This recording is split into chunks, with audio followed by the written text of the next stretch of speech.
скорби беспредельной. Молодец. И ребенок ангел снится смелыми крылами, только снится, не стремится пролететь над нами. Можно еще раз остановлюсь? Вот было очень хорошо, молодец, сразу пошла какая-то фраза. И они все одного тембра. Знаете, вот как бы, чтобы не существовала пестрота в голосе. Вот мы, смотрите, сейчас у вас такая была фраза «только снится», «снится». Тоже дыханием, столбиком вот этим дыхательным поддержать нотки, чтобы не вываливались. Хорошо? Представьте, что вы такая скалолазка. Вы лезете по скале, и вам для того, чтобы туда забраться, обязательно нужно вот этим зацепиться крючочком, чтобы туда подтянуться. А у вас тра-та-та-та, да? Сначала зацепились, потом оттянулись. Хорошо? Можно серединочку где-нибудь? Не сначала, а серединочку. Сейчас хорошо делала, не роняла низкие ноты. Они сразу обрели другой тембр, другую красоту. Голос очень красивый. Юль. Угу. Спит ребенок, ангел снится с белыми крылами, только снится, не стремится пролететь над нами. Молодчинка, молодчинка просто. Посмотри, как ровно сразу зазвучала. Сама должна слышать, чтобы они не падали, да? Молодец, очень красивый такой наполненный голос, респект педагогу. Молодчина, молодчина, мне очень нравится, правда. Давайте дальше.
Смотрите, немножечко выпукло здесь поете, а ярко очень, вот так, знаете, я бы сказала, открыто. Да? Не знаю, может быть, тут хотите показать немножко какое-то тирольское пение, да, или что, но мне не хватает немножко купола. Попробуйте, знаете, чтобы все нотки были вот как бы вот там в небушке. Угу. Чуть легче. Вы немножко таким, знаете, грубым таким.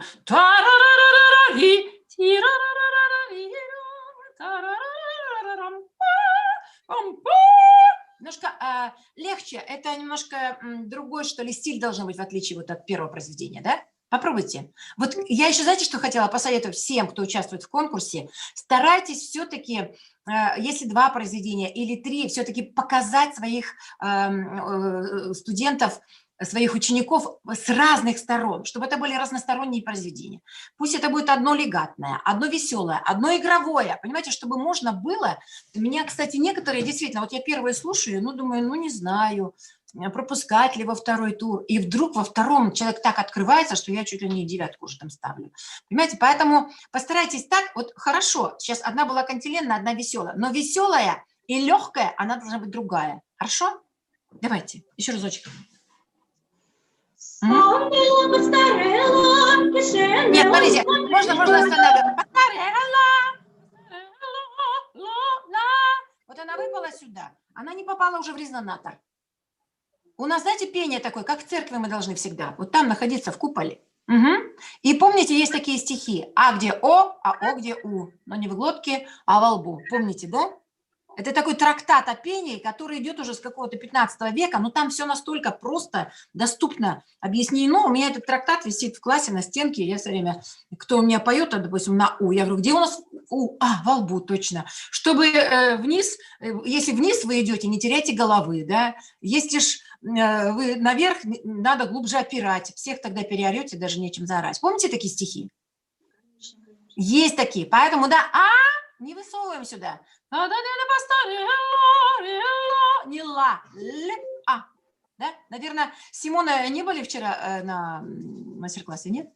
Вот просто он очень много говорил про произношение. Можно в интернете много найти всего и послушать, как это произносится, потому что некоторые очень грубые такие были ошибки, просто, знаете, когда вместо, допустим, Кьяра объявляют Чьяра, и, конечно, там уже не только студенту или ученику минус, но и педагогу в том числе, да, потому что есть уже какие-то, мы же не говорим, допустим, Рахманинов, а Рахманинов. Давайте, хорошо.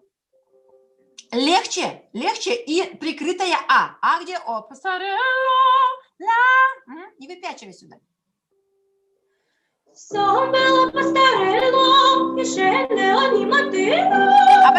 Подожди. Смотри. Ты немножко посадила, грудь потеряла. Вот эту пропой, пожалуйста, ее нотку. Вторую фразу, хорошо? Угу.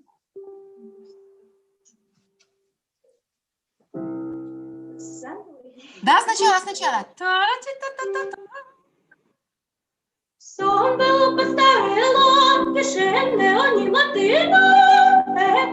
Не оперлась. Мы только что, извини, Юль, мы только что говорили о том, что верхние ноты нужно глубже опирать. Правильно? А ты потянулась ее, а ее нужно перевести дыхание. Как будто вот вы в школе на физкультуре перетягиваете канат. Делали такое что-нибудь? Нет? Вот нужно ее потянуть на себя. Немножко наверх оторвала нотку. То есть вот я бы, допустим, если слушала, написала бы, так, дыхание мне переводит верхние ноты, мало опирает, недостаточно опоры там, и так далее и тому подобное. Да? Хорошо? Попробуй еще оставить на том же уровне. Помню, я иногда своим студентам тоже привожу такой пример, как высотные здания. Допустим, если стоит избушка там или палатка или что-то, да, там колышек вбил, она держится. А чтобы высотное здание не качалось и стояло хорошо, так устойчиво, очень большие вбивают туда, как они называются? Сваи, да. Очень глубокие роют котлован, и туда эти сваи, чтобы высотное здание, там 15-16 этажей, стояло устойчиво. Поэтому нам для наших высоких нот тоже нужно очень низко опереть дыхание и туда их, знаете, соломку постелить, чтобы они у нас держались, были устойчивые, красивые, не только голова, чтобы звучала. Хорошо? Давай еще разочек. Угу. Нет, опять, извини. Постарела. Очень сделала ведь в предыдущий раз хорошо. Ну-ка, запоминай.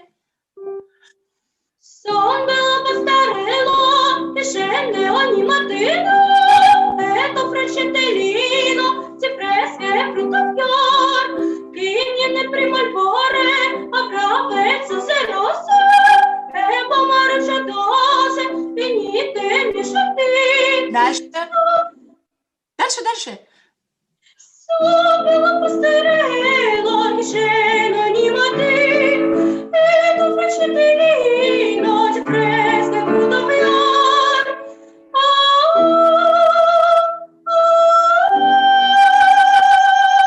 Оперла, молодец. Можно остановлю. Смотри, Юля, очень хорошо вышла.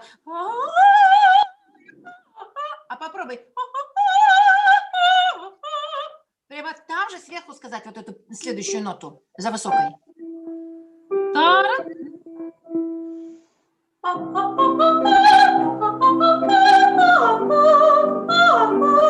Нет, смотри, ты делаешь. Оставь наверху, иначе она позиционно низковатая получается.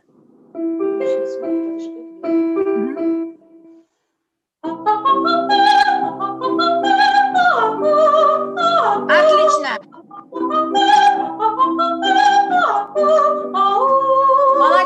Молодец.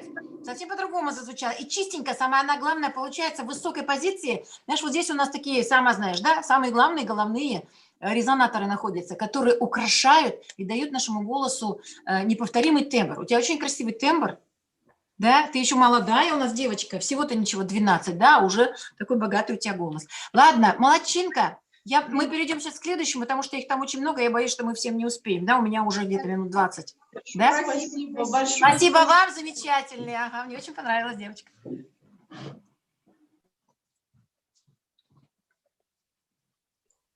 Так, переключить. Так, друзья Надо мои, нажать?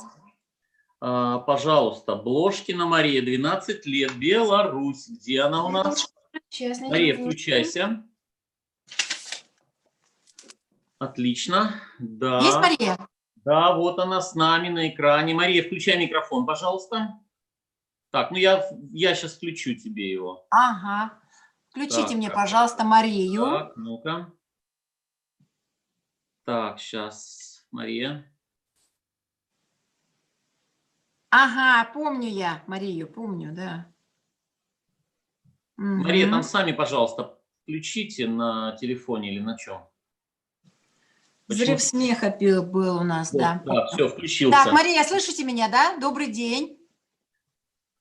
Добрый день. Так, сразу зачитываю, что у меня было написано вот о чем говорила и в первом своем, так сказать, на начале урока, да, что самое главное – это дыхание. И как раз Марии я советую заняться этим вплотную дыханием, потому что кое-где я написала, особенно во втором произведении, мне не хватило опоры поверхностно, хотя голос очень яркого тембра, хорошая девочка – и красивый тембр, и пишу, опять-таки, снимает концы фраз с опоры.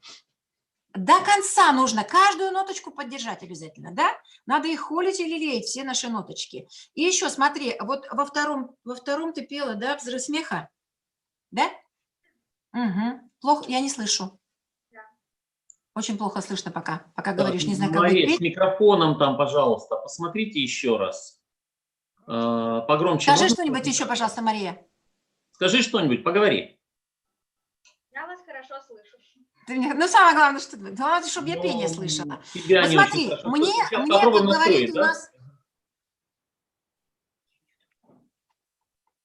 как говорится, сейчас нужен обязательно комплекс. Не только пропеть нота красиво, да, а нужно еще донести образ. Вот именно в смехе, как бы мне не хватило смеха. То есть были такие стаккатные нотки, а вот представь, как бы ты сама смеялась. Там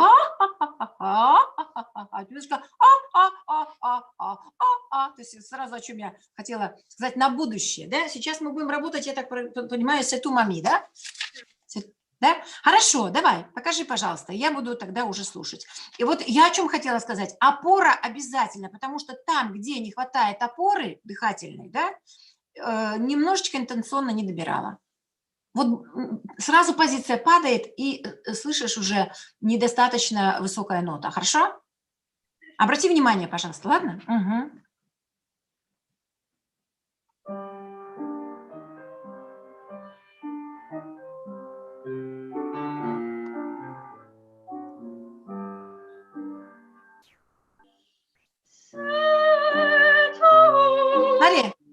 Мария, сразу вот ты вздохнула, и на него же, на этот столбик дыхательный. А у тебя обязательно сверху. Знаешь, такой колодец представь, да? И ты туда ведро с водой опускаешь. Оно не бьется о стеночки. Потому что еще и ту нужно ниже пропустить. Хорошо? И смотри, был проигрыш. Ты в проигрыше пока такая еще... Ну, что я пою? Какая нота у меня? Да? То есть ты о чем вообще? Про любовь же у нас, да? Песня. Ну вот, давай. Хорошо, давай. Я хочу посмотреть. Лицо хочу увидеть. Давай. Сразу настраивайся.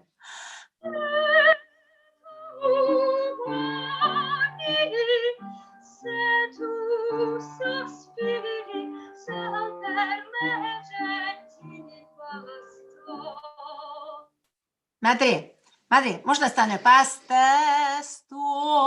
У нас А, О вертикальные и Е горизонтального зевка, да? У нас есть несколько, так сказать, зевков, горизонтальный и вертикальный. Поэтому обязательно выносить и, е ближе, а, о должны быть более вытянутые. Не ставьте а. И еще в этом трактате, о котором я говорила, там есть такая фраза. Ощущайте точки 2 в голове и в животе. То есть я своим студентам говорю, вот это место, горлышко, оторвали и выкинули. Его просто нет, здесь пустота, провал. Да? Нужно обязательно провалить туда не задерживая здесь. Иначе, я понимаю, это беда очень многих вокалистов, и даже я в начале своей творческой карьеры именно так пела, потому что у меня, во-первых, украинская кровь играет во мне, и мы тоже такие горловички на Украине. Но обязательно нужно снять с горлышка, чтобы звук пропустился, хорошо оперся и нормально попал в резонаторы, и тогда он полетел. А этой точкой, третьей, мы задерживаем его в себе, мы жадничаем, мы себя хорошо слышим, но нам надо, чтобы голос от нас ушел, да, поэтому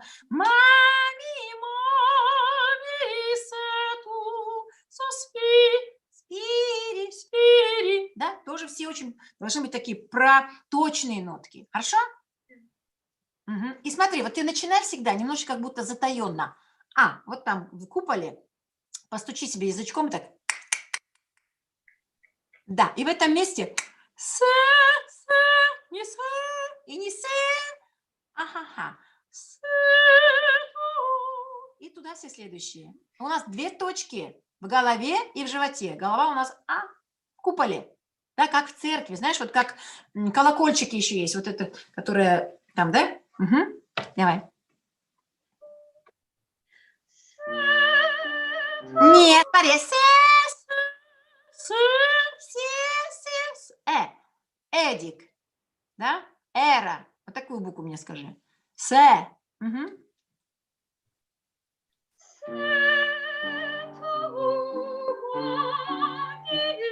Хорошо, можно остановлю. Хорошо спела очень.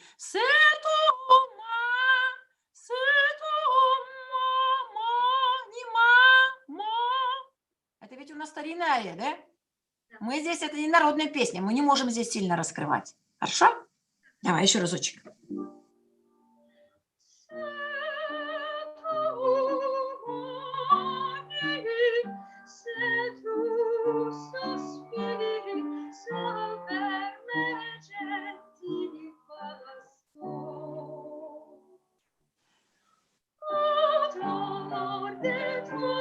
Можно остановлю сразу, да? Дело в том, что в итальянском языке как бы «л», она такая мягкая, а твердая. «Ля», «ло», «л», «о». Не долор, а долор, долор, да? Вот нужно будет потом поработать, привыкнуть. То есть «л» как будто с мягким знаком, долор. Угу. Хорошо? Еще разочек. Вот вторую часть, не с первую.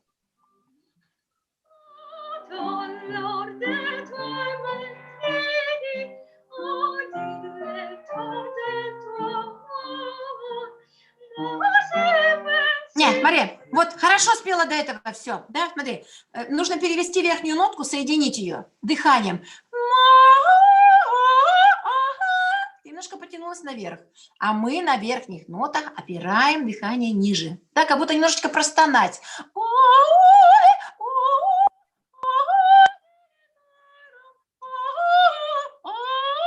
Такое, знаешь, немножко даже как бы глиссанда или портамента, небольшое. В старинной музыке не может быть, да, такого.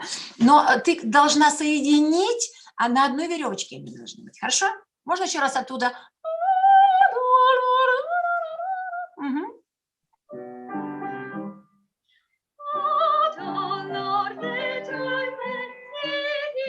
Можно еще перебью? Очень пестро немножко поешь. Ты поешь.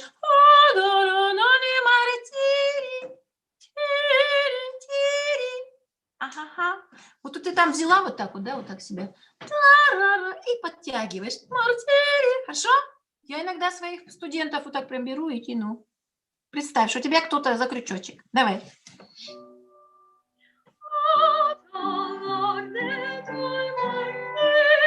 Отлично. Отлично. Мор. Там слово амор? Амор или амар? Амор. Амор? Ну, давай тогда пой мне амор, я не слышу. Ну. О, долор или о, долор? Одолор. А я вот слышу о, долор. Мгм. Нет, я слышу о, пропусти. О, прямо на животик.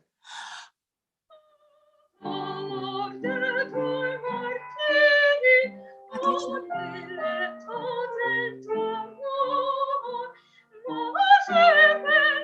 Опять протяни ее, пожалуйста, вот отсюда, с этой ноты прям.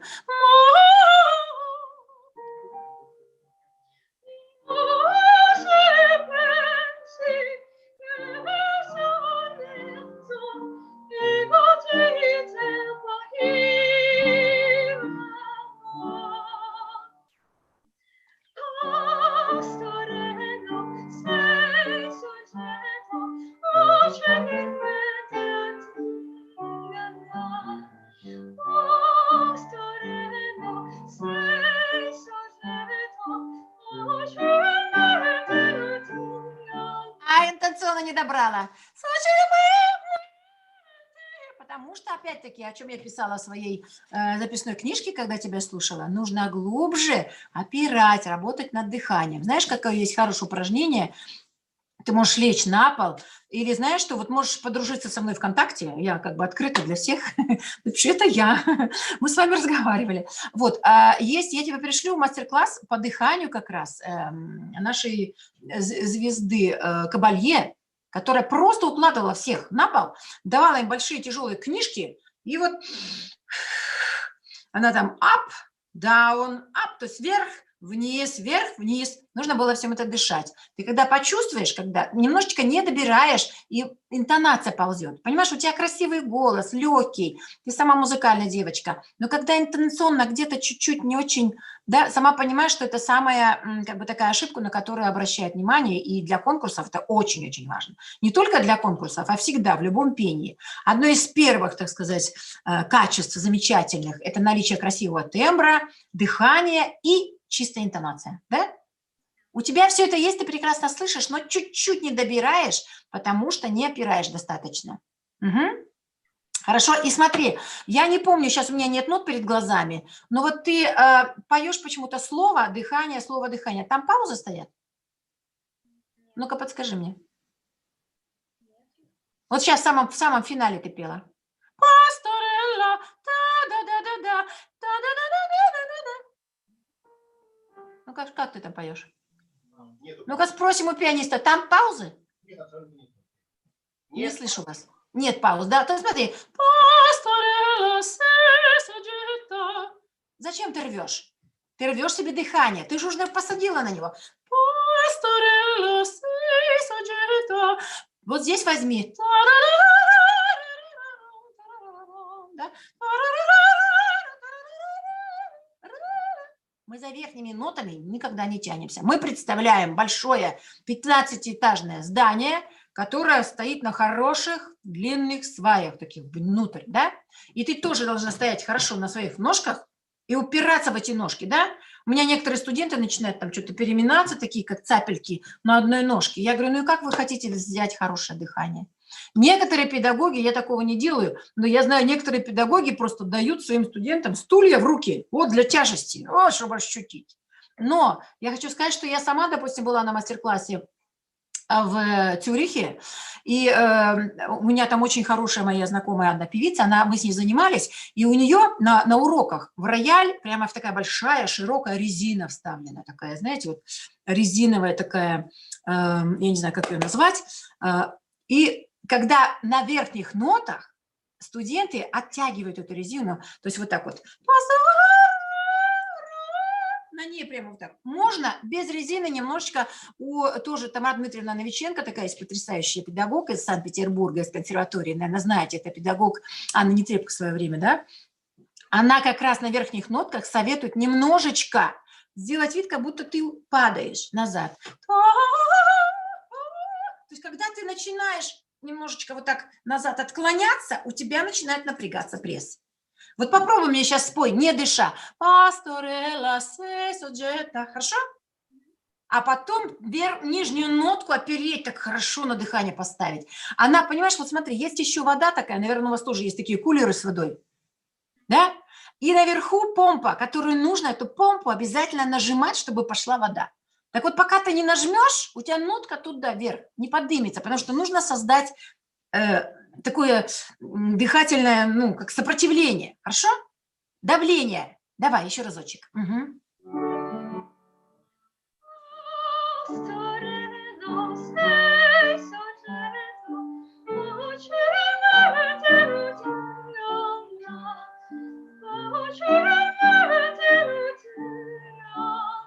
Молодец. Тебе самой удобно?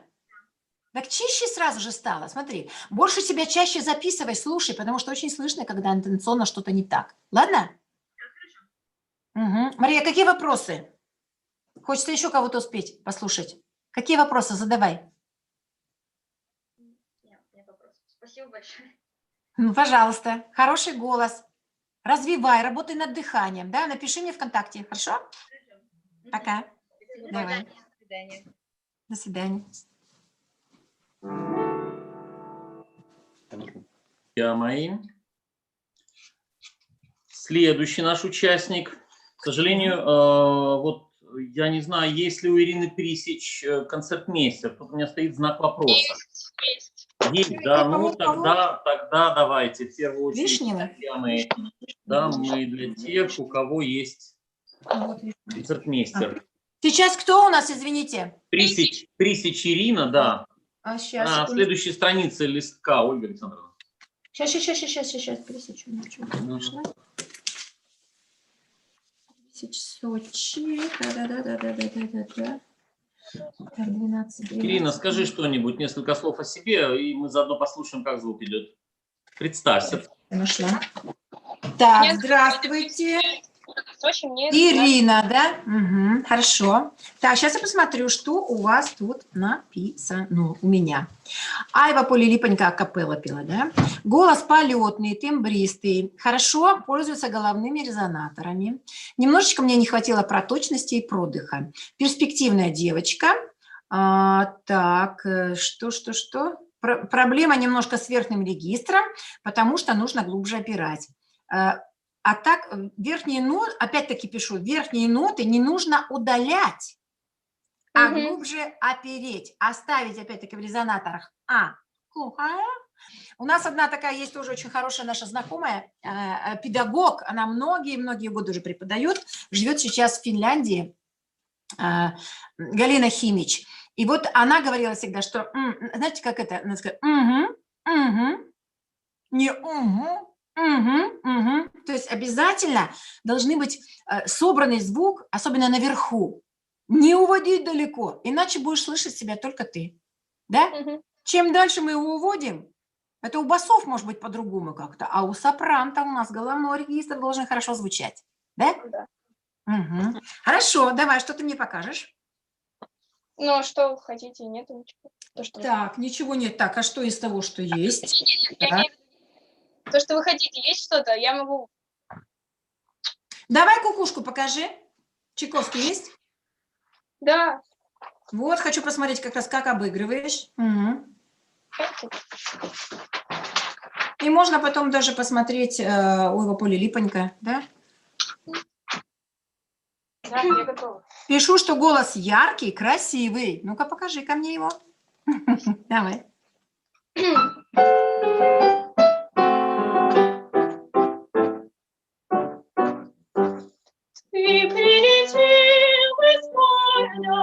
Можно сразу остановлю? Можно сразу? Да, Ирина, смотри. Ты прилетел,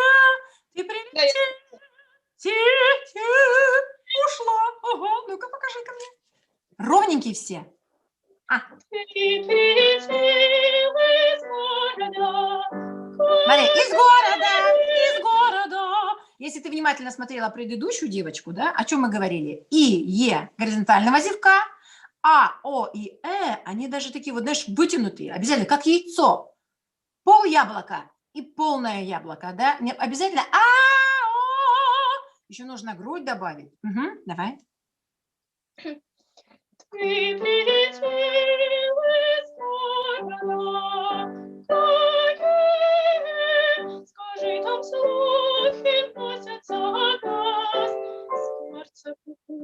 кукушка спрашивала раз. Смотри, извини, смотри, что ты делаешь, да? Смотри. Скворца ку-ку, скворца ку-ку, ку-ку, ку-ку. Ку-ку, ку-ку. У нас, во-первых, У обязательно во лбу.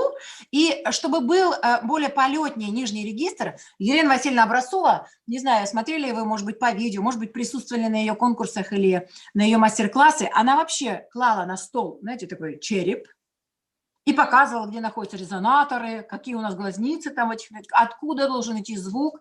И она говорила всегда, что вот эти вот до, ре, ми, фа, соль, они все поются, вот они. А вот уже дальше ля, си, до, и дальше, так сказать, поднимается по регистрам, оно поднимается больше в голову. Поэтому вот здесь вот больше за зубами петь нижний регистр. Скворца кукушка, не спрашивала ра. Ага, прямо немножко, во-первых, нужно будет дикцию почетче, чтобы было понятно, да? Угу. У нас у сопрано нет особо таких, ну, драм-сопрано, может быть, есть. Поэтому мы должны придумывать какие-то штучки, чтобы нас было слышно. Хорошо? Угу.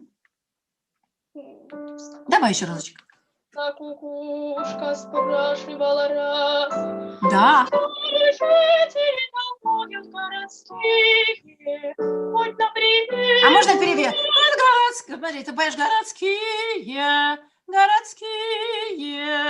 Как будто одна линия. Оставляй там же нотки все эти, да? Давай еще разочек. Что же жители толкуют городские, хоть на привет, о песнях соловья. Интересуюсь этим очень я. Опять я. Вытяни, помоги себе. Сделай домик повыше. Да, можно интересуюсь этим очень, да? Интересуюсь этим очень я. Нет, ты делаешь интересуюсь.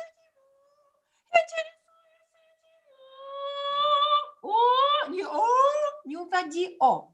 Оставь здесь же, просто проведи дыхание поглубже. Угу. Интересуюсь этим очень я. Хорошо сделала. Очень я. Продых один. Дальше.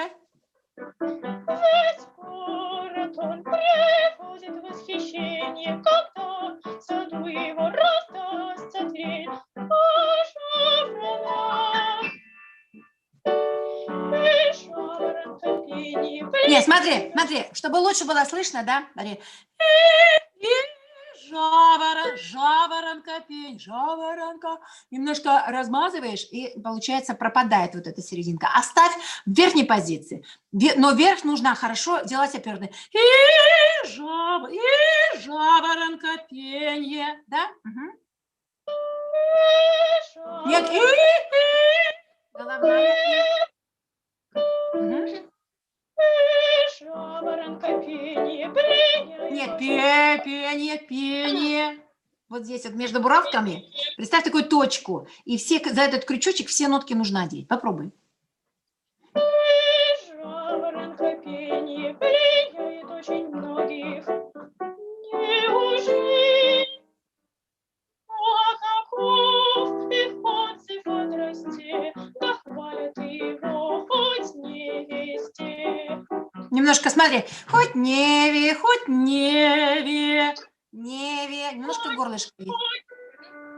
Хоть не везде. Не. Помним, да, про точку между бровями. Хоть неве. Я не слышу немножко тональность, но давай. Хоть не везде.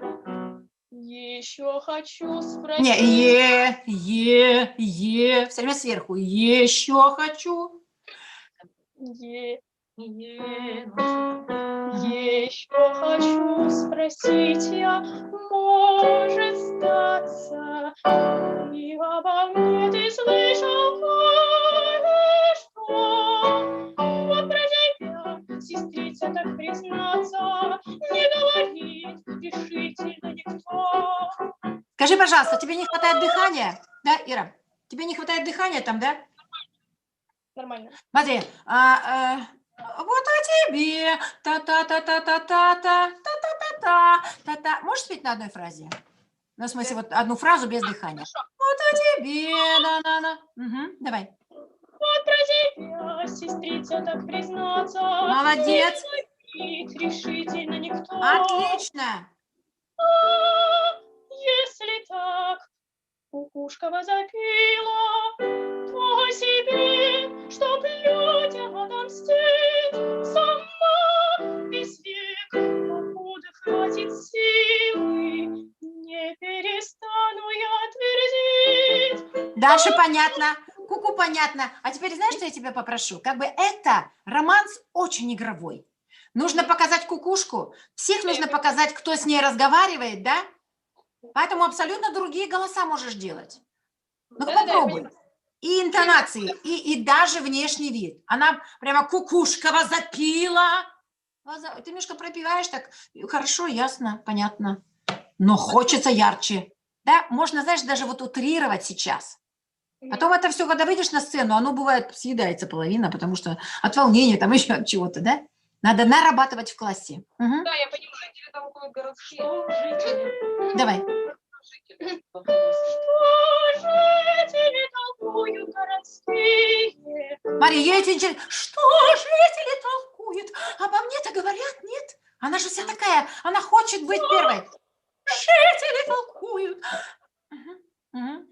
Что жители толкуют городские? Хоть, например, о песнях соловья. Вот ведь. Интересуется тепло. Да? Весь город он приводит в восхищение, когда в саду его раздастся трель. А жаворонок, Жаворонок, да? Ну, жаворонок. И жаворонка пение пленяет очень многих. Неужели? Ну а каков их отзыв о дросте? Да хвалят его хоть не везде. Еще хочу спросить я, нерешительно. и обо мне ты слышал кое-что? Вот про тебя, сестрица, так признаться, не говорит решительно никто. А, если так, кукушка возопила, Молодец. чтоб людям отомстить, сама весь век, покуда хватит силы, не перестану я твердить.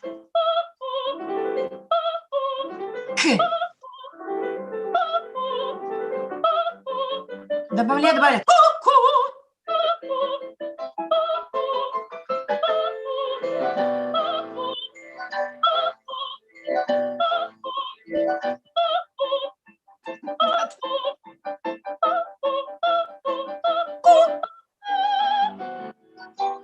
Все-таки ку, не к, ку.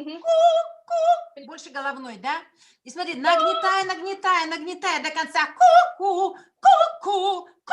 Ах, не знает обо мне никто. Ну, сейчас я вам покажу. Сама, наверное, где-нибудь в лесу гуляла и загадывала. Кукушка, кукушка, сколько мне лет жить, да? Было такое. Вот представь, как они кукуют-то монотонно. А это немножко такая разозлившаяся, которая хочет доказать, что вообще она существует. Хорошо? Покажи мне, пожалуйста, чуть-чуть, буквально эту самую липоньку, да, чуть-чуть. Угу. Начало.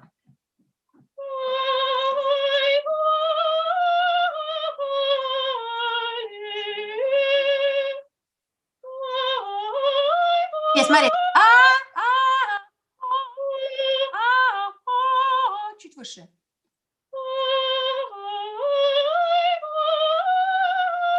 Представь, что у тебя мед, и ты, и он у тебя липнет. Немножко в разных местах поешь. Вот так вот нотки. А представь, что они объединены в один такой клубочек, и ты его распутываешь. Угу. Они ведь такие песни наши русские, они очень такие протяжные, да? Не шагай по ноткам. Угу. Кстати, я могу индийского гостя тоже спеть, если можно. Если можно потом. Ну, давай, может быть, сейчас тогда? Ну, давай. Ну, давай, если ты, давай, можно, просто это акапельно, а ты хочешь, да? Да, мне без разницы в целом. Ну, давай чуть-чуть посмотрим, да, чтобы у других времен не отнимать. Давай. Покажи Сейчас. то, что ты хочешь, да? В чем ты чувствуешь себя прекрасно. Угу. Вообще на конкурс надо выбирать обязательно то, что уже впето, пропето, да, чтобы успокоиться уже. И желательно перед тем, как записывать даже видео сейчас, да, пропеть это своим друзьям, поволноваться, поискать эмоции. Когда приходит кто-то тебя слушать, абсолютно новое что-то рождается внутри, да? Да, мы так и- Ну, давай. Угу.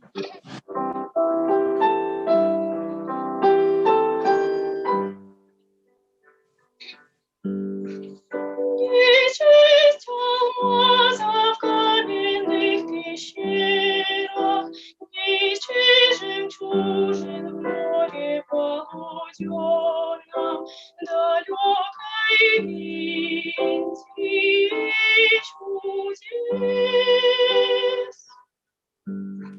Чудес вытянуть. Есть на теплом море. Можно я еще раз тебя попрошу спеть? Не падай вниз, когда идешь, да? Наоборот, поднимать. Да, вверх. А вниз дыхание. Угу. Давление создавай. Нет. Вторую бросаешь. Надувай. Мгм.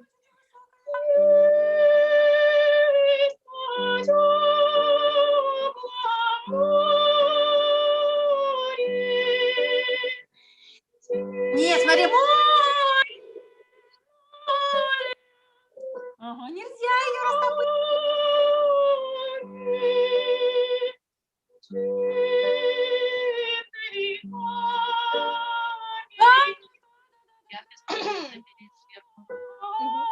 Вот это должен быть постоянно растяжечка. Не складывайся, говорю я, да? Такая, знаешь, вот, знаешь, аккордеон или гармонь, или баян. Ты, смотри, складываешь меха. Нельзя. Угу. Давай, еще раз. Не чудный какой. Шире место больше во рту. Какой. Как яйцо. Чудный камень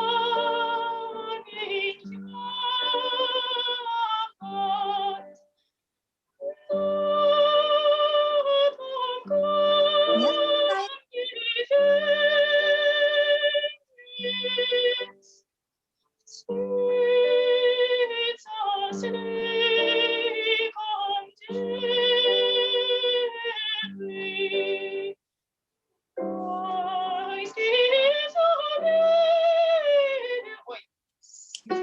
Ага. Но ты вот остановилась, как бы это очень кантиленное произведение, такое тягучее, да, и поэтому нужно представить как бы ниточку, на которой ты нотки вот эти, как бусинки, все одеваешь туда, да, чтобы ни одна никуда не выпадала. Хорошо? Нет, ра. А у нас такая глубокая.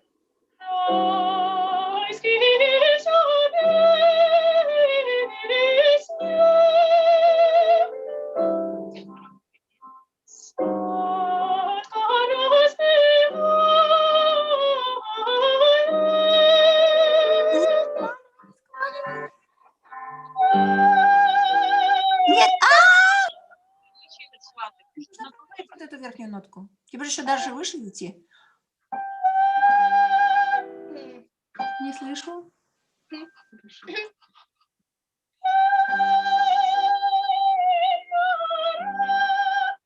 Нет, немножко поешь из себя. Надо это все петь на себя. Вы взяли просто для кантилены поработать, да, как бы это же у нас теноровая вещь, уже пишут там теноровая, да, из оперы, конечно, теноровая. Но иногда для работы в классе можно брать все, что угодно. Я позволяю тоже своим студентам. Для того, чтобы поработать над каким-то конкретно, какими-то деталями, да. Ну, молодец. Понимаешь, да, не надо пестрить, все стараться одевать на один такой столбик дыхательный, эти нотки. Только немножечко меняем зевки. И, Е, А, О. То есть если ты говоришь Ира, Эдик, то не Ира и не Эдик не удаляй, да, и Аня, не Аня. Просто я написала себе, да, что немножечко вот ты заваливаешь. Я поняла, да. И отрываешь верхние нотки, не переводишь дыханием, да? И вот написала, что верхние нотки не нужно удалять, а нужно глубже их оставить здесь и немножечко опереть еще глубже. Хорошо? Да, Ну, Ира, ну удачи. спасибо. Давай, счастливо. Пока-пока. Вопросы какие-то есть ко мне? Не знаю, вот педагог. Покажитесь там, педагог-то ведь рядом сидит, конечно. Да, здравствуйте. Здравствуйте. Очень красивая женщина. Все то, что вы сказали, мы именно над Делаем, этим... я уверена. Просто, знаете, они уже слушают и не слышат уже бывает. Да, Поэтому, да, внимательно, Ирочка, слушай педагога и делайте. Хорошо? Очень Успехов. полезные вещи вы нам подсказали. Спасибо большое. Пишите и звоните, пожалуйста, всегда открыто для общения, если что. Угу. Больше слушайте хороших певцов. Миреллу Френи, например, да? Угу. Хорошо? Давайте, счастливо. До свидания. До свидания. Да, Ольга Александровна. Друзья мои, спасибо огромное. Ну, сейчас вот подготовится у нас Вишнева Мария, а я, если позволите, Оль, я дополню слова, дополню вот то, что вы говорили Да, пожалуйста. о резонаторах. Посмотрите Да. все сюда, пожалуйста. Помните, мы с вами обсуждали это, и вы говорили вот об этой гифке, да, как у нас проходит дыхание, как у нас отражается все, вот про это место, про эту ямочку, да, во рту. То есть и я хотел включить вообще немножко другой, хотел Монсеррат Кабалье, то, что вы говорили. Не, ну это можно разослать потом. Ну, да можно чуть-чуть показать, конечно, когда она занимается дыханием. Я просто как бы в дополнении слов, если можно, да, сейчас одну Конечно, вот конечно. она у нас. Вот смотрим все сюда, пожалуйста, на экран, особенно Покажите. КПК, пожалуйста, будьте добры. Внимание на экран.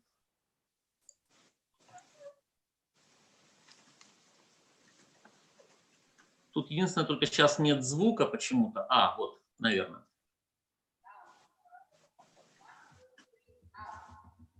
Она говорит up, down, то есть вверх, вниз. Набрали животик воздуха, выдохнули.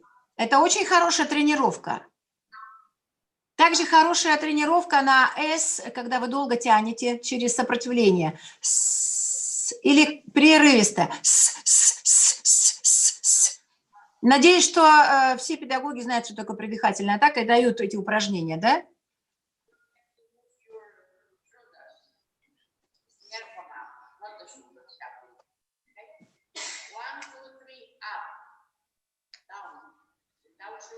Вон, видите, у них лежат тяжелые диски на животах. Блины, да.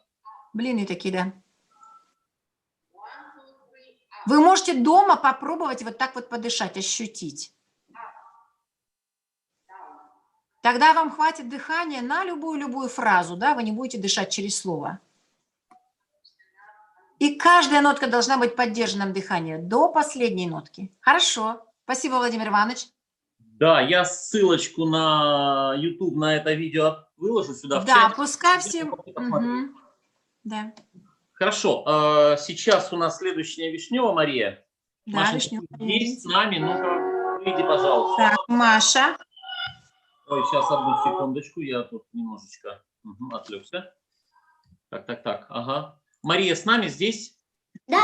Мария Вишнева, где ты? Включи свое Где? видео. Не вижу, Мария, только слышу. Видео включи, пожалуйста, Маш. Вы мне его отключили. Так, сейчас. Ну-ка, включите, Владимир Иванович, Машу. Попросил включить. Вот она, Машенька. Ага. Да. Знакомая Здравствуйте, уже, да, здравствуйте. я ее вижу каждый день, она у нас очень внимательная, сидит, ждет, слушает. Так что, Ольга Александровна, Так, что я записала? Что мне хотелось бы при всех произведениях, особенно, да, вот мы в Верди пели и «Травушка-муравушка», да? Что сегодня будете показывать мне? Так, где Маша у нас? Травушку-муравушку и... Фонтану, да, написано? Да. Да, Фонтану. Хорошо.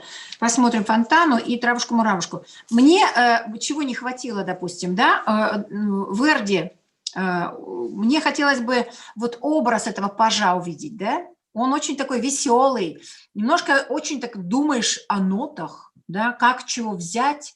Нужно немножко, когда на концертах или на конкурсах, отключаться и подключать все свое нутро, вот что ты думаешь об этом персонаже, да?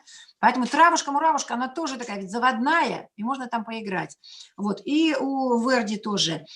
Пишу, работать над резонаторами, особенно головными, да? Когда пела «Улица, ты улица», немножечко делала улица, улица, у нас слобная, да, не деформировать гласные стараться все-таки, да, потому что у них есть тоже свое приспособление, как их найти, где у нас А, где Е, И, вот особенно проговаривать на имена, Ульяна, допустим, там Анна, там Эдик, Ирина, то есть вот как ты произносишь, как естественно в жизни, как ты говоришь, так же мы должны, наверное, как бы стараться петь. Так, смотри, я все-таки написала, что когда ты пела «Травушку-муравушку», хотелось бы, может быть, чтобы сегодня ты тоже спела мне ее, да? Хотелось разнообразить все куплеты и добавить свое отношение, думать, о чем поем. Угу. И кое-где были такие подъезды, лишнего брата писала, и интонация Снегурочки пела, да? Немножечко не везде чистая получилась, особенно по хроматизмам. Поэтому еще написала, что открытое А. А у нас где О формируется, да, как будто мы в церкви. Не Аве Мария, Аве, Аня, Аня, не О и не А, да? Все-таки думаю, если мы поем, тем более оперную арию, за которую ты взялась, то значит надо здесь и определенный звук давать. Хорошо? Давай, что ты сразу первое покажешь? Скажи. Травушку-муравушку. Давай, травушку. Единственное, я без Концертмейстера. вариатора, да. Ничего страшного. Давай, она же народная песня, поэтому мы найдем, как сделать. Есть нотка, да? Угу. Улица ты, улица широкая моя. Можно остановлюсь сразу? Смотри. Должны быть в одной позиции. Улица ты, улица широкая моя, моя. А у нас для чего голова дана? Дана у нас голова для того, чтобы мы вместо звукооператора подключали себе акустику, подключали себе микрофон внутренний наш, да? Потому что когда ты берешь микрофон, там сидит звуковик, он тебе сделал холл, он тебе сделал вибрат, он тебе красиво все украсил, голос зазвучал. А мы сами вот такие певцы, которые безмикрофонные, не эстрадные, да, мы себе внутри делаем вот эту акустику. Поэтому улица ты, улица, широкая моя, я посадила сюда, уже пестрота. И этот звук уже остался у тебя вот тут вот на горлышке и не полетел дальше. Можно? Еще разок, да? Улица ты, улица. Улица ты, улица широкая моя. Травушка, муравушка зелененькая. Знать уж мне по улице не хаживати. Травушку, муравушку не тактывати. Эх, да, эх, не хаживати. Эх, да, эх, не тактывати. Знать уж мне по улице не хаживати. Травушку, муравушку не тактывати. Эх, да, эх, не хаживати. Эх, да, эх, не тактывати. Знать уж мне по улице не хаживати. Травушку, муравушку не тактывати. Мальчик молоденький, разудала я, головушка моя, сделай милость, не садись ты возле меня до красной девицы. Можно я еще раз попрошу тебя? Попрошу тебя еще раз про мальчика спеть. Он тебе нравится, мальчик этот? Да. Или надоел уже? Ты говоришь, иди отсюда, не сиди со мной. Вот да, я должна увидеть еще эмоционально твое отношение к нему. Нравится тогда мальчик ты, мальчик молоденький, да разудала я, головушка твоя. С хорошим отношением. 10% осталось. Заряди, пожалуйста. Нет, подключи. Угу. Так, послушайте. Где? Мальчик молоденький. Разудалая головушка моя, сделай милость, не садись ты возле меня до красной девицы. Эх да, возле меня, эх да, красной девицы, сделай милость, не садись ты возле меня до красной девицы. Мгм. Молодчинка, молодчинка. Улица, ты Нет, выбрасываешь. Улица, улица. Вот оно дыхание, да? Улица, улица. У тебя она вылезла наверх. Ну? ты улица широкая моя. Опять посмотрела. Моя. Не снимай с дыхания последнюю нотку. Улица, ты улица широкая моя. Провали ее. Моя, травушка, муравушка,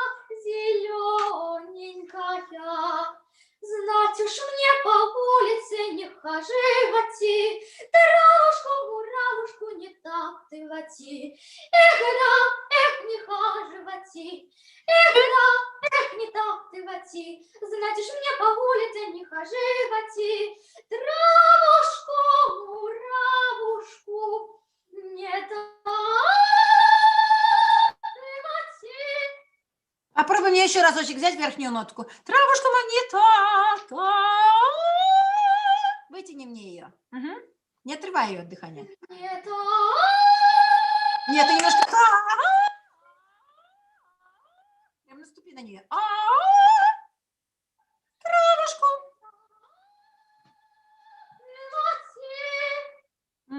Лучше. Покажи мне немножечко Оскара. Чуть-чуть. Начало. Можно?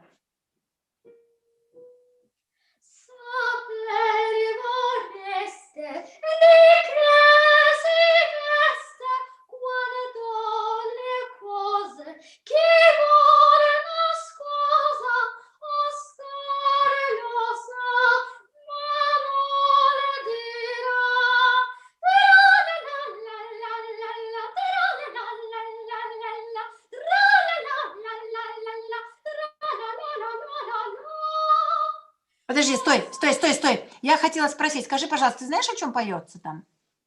Да, О чем? Расскажи мне. это, можно так сказать, шут на Да. маскараде. Паш. Угу. Оскар, он хранит секреты. Да. И он поет то, что я знаю там Он секреты. никому не расскажет их, да? Можете все со мной делиться ими, я никому не расскажу, да? Да. Угу. Но ему трудно это делать, хранить секреты. Да. Наверное, очень хочется рассказать. Оскар, он такой легкий, поэтому, да, немножечко ты...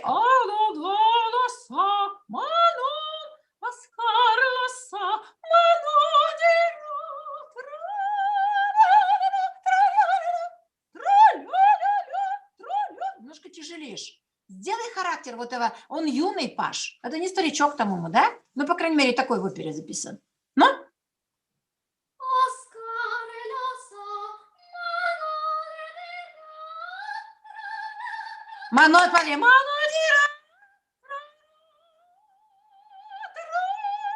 Нужно протянуть верхнюю нотку на дыхание. Можно еще раз. Оскар Лоса.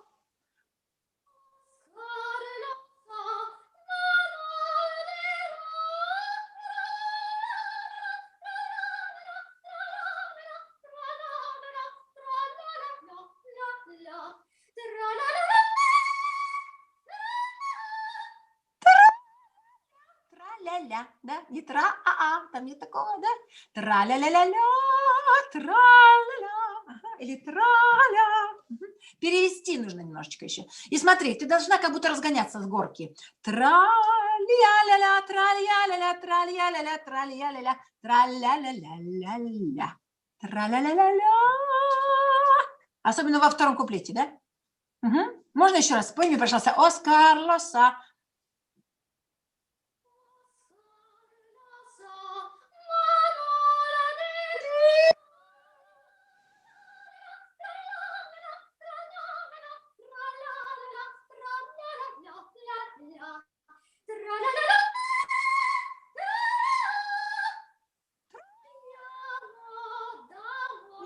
Открывай ротик. Тра-ля, тра-ля. Сложилось. Не складывайся. Попробуй. Тра-ля-ля-ля-ля. Тра. Вздохни хорошо с животиком.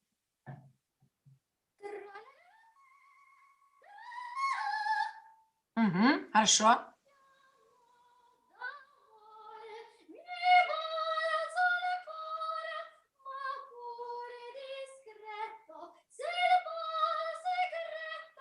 Смотри, извини, пожалуйста, я перебью тебя. У тебя первый куплет и второй одинаковые, там разные тексты. Поэтому второй куплет должен быть абсолютно другим. В первом у тебя что, Оскар секрет не выдаст? Нет, а там что? Я то скрываю, что скрыть, желаю и скрытен крайне во всякой тайне, да? Но вы не волнуйтесь, я ничего не расскажу. А во втором, что он там поет? Просто нужно иногда брать, пускай какой-то подстрочник, переводчик. Сейчас все есть в интернете. Перевести, о чем ты поешь во втором куплете? То же самое или все-таки чуть-чуть там что-то изменилось? Изменилось. Ну, поэтому смотри, попробуй другим немножко звуком во второй куплет попеть. Я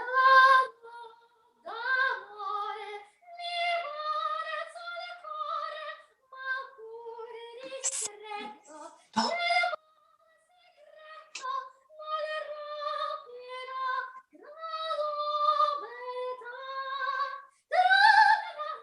Нет, смотри, ты в первом куплете так пела, нет, ты пела тра-ля-ля-ля. А тут все-таки, знаешь, он хоть там подслушал, там рассказали. Тра-ля-ля-ля. Можно сделать? Там форте, тут пиано. Можно?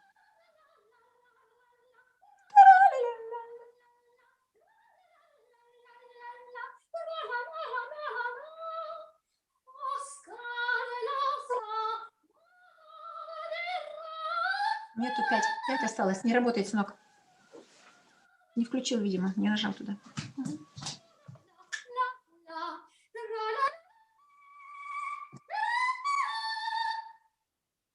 Угу, теперь да, хорошо. Спасибо, молодчинка. Давай думай, прежде всего думай, потому что у тебя все в голосе есть, ноты есть, но лицо немножечко такое, знаешь, мало выражаешь те эмоции, которые хотелось бы... Вот представь, что ты поехала за границу, поешь русскую народную песню, и никто ничего не понимает, ни одного слова. Но ты должна так это показать, что мальчик ты, мальчик молоденький, эх, нравишься ты мне, разудалая головушка твоя. Сделай милость, не садись сегодня, не хочу я, чтобы ты... Девушка такая, с характером, да? Иду на улицу, вышла, улица широкая моя. Не улица ты, улица широкая. Не широкая, широкая моя. То есть в каждом слове есть подтекст. Хорошо? Да. Давай, удачи тебе. От всей души желаю. Да, привет и педагогу, и концертмейстеру. У меня вопросик. Давай. Маленькая проблемка с переходными нотами. Вот как их брать? Как брать? Нужно как раз на этих переходных нотах делать немножко прикрытие. То есть о чем мы говорим? Если ты поешь, допустим, на А, то нужно думать об О. Если ты поешь об О, то нужно думать немножко о У и более собранное. Даже, знаешь, вот на верхних нотках есть такое упражнение, мой педагог, мой Сергей Павлович Марков давал. А, допустим, мы пели не ма, мы пели пятинюня. Ню, она более узкая, чем А, допустим, да? И попробуй на верхних нотках попеть вот этих переходных. И потом пятинюня, пятинюня. Угу. Или ей-ей-ей. Очень хорошее тоже такое упражнение, которое я даю всем своим студентам, и сама также распеваюсь. Е, кратко, вот скажи Е. Е, ага. А вот она показывает место, куда должны все наши гласные пристроиться. И это будет и Е, А, и Е, и О, да? Недалеко и не очень близко, не на зубах, да? А именно туда. Е-е-е-е-е-е-е-е. Угу. Хорошо? Да, спасибо. Пожалуйста. Можешь, если хочешь, просто мне спеть вот одну. Давай. Вот прямо попой мне. Е-е-е-е-е-е-е-е-е-е. Вот это Е кратко проглаживает наша верхняя небушка. Е-е, е-е-е-е-е. Ей-ей-ей-ей-ей-ей. Немножко е-е, тоже пропустить последнюю нотку. Ей-ей-ей-ей-ей. Угу. немножко начинаешь. Ага. Да, еще раз. Е-е-е-е-е-е-е. А теперь мне спой, пожалуйста. Зо. Туда же, да? На зо? Нет, сначала ей, а потом по тем же ощущениям на о. Ага, на зо. Е-е-зо. Нет, смотри. Зо. Ага. Е-е-е-е-е-зо. Немножко.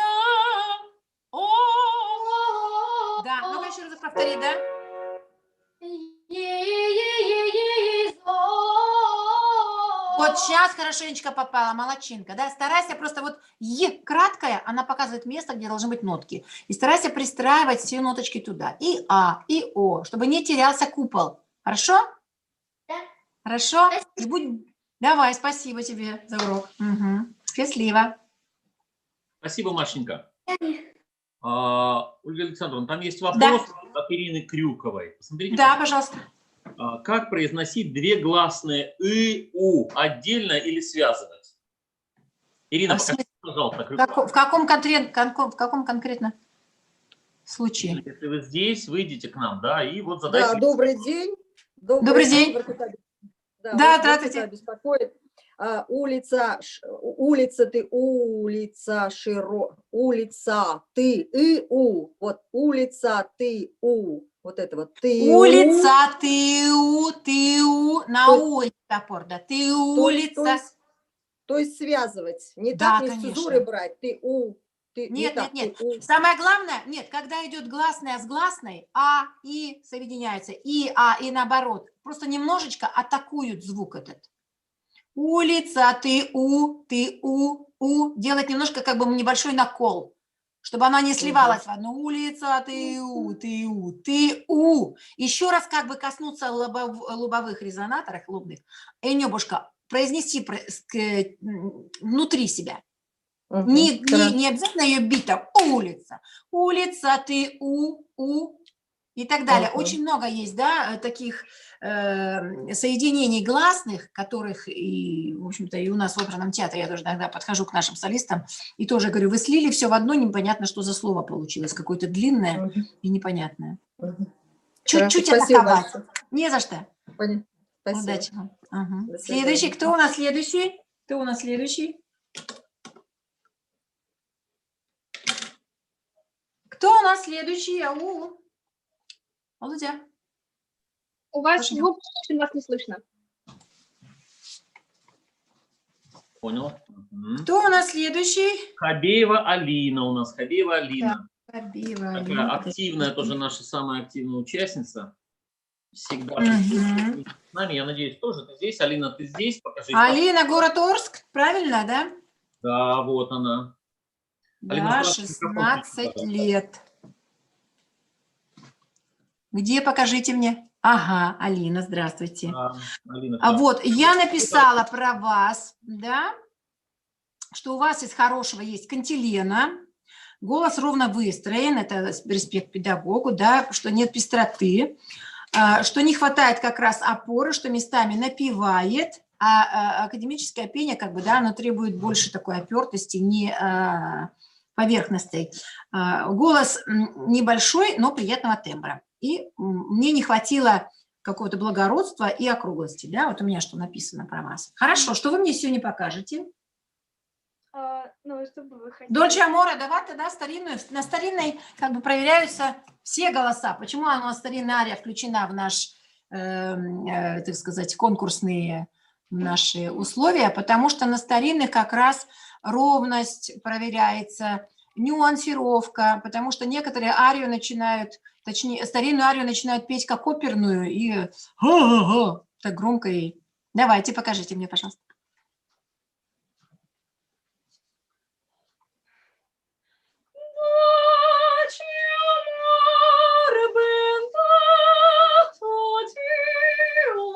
Можно сразу остановлю, извините. Если вы были, может быть, наверное, были на мастер-классе, я думаю, у Симоны, и Симоны, наверное, говорила, что дио у них не поется. Оно немножко перефразирует, не дио. Дольче, амор, бендат, там бендато одна т или две т? Одна, бендато, значит, то очень мягко произносим, да? И смотрите, бенда, я почему писала, что мне не хватило как раз благородства и округлости, да? А у нас более вытянутая. Бенда, это не народная песня. Народная не буду ничего говорить, так сказать. Делайте, открывайте, чтобы характер был. А в старинных ариях очень должно все звучать, как будто вы пришли петь в церковь, в храм.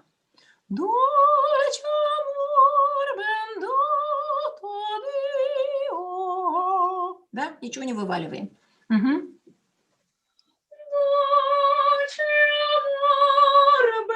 Я не слышу амар, слышу ама, дольше амор. Амор там? Ну, я не слышу о.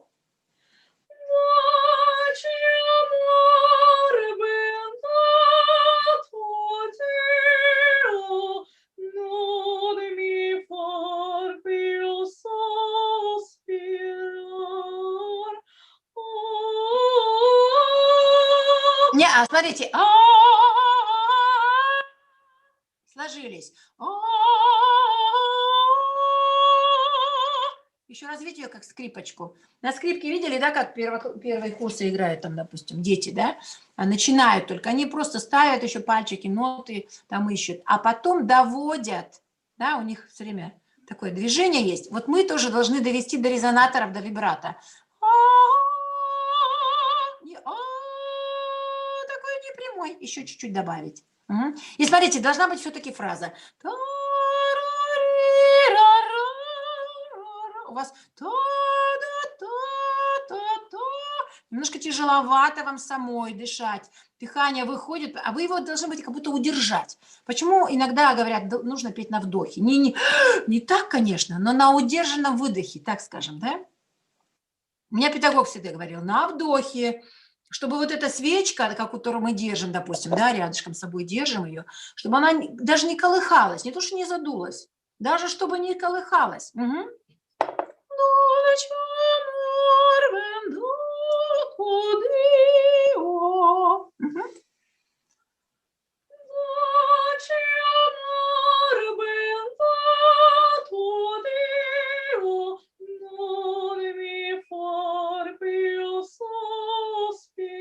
Молодец. Нет, смотрите. Соспирар, соспирар.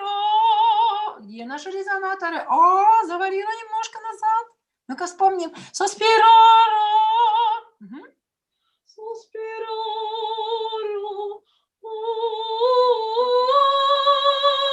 Нет, вы делаете не отрываем. У нас тут такой пятачок. Вводите очень много там.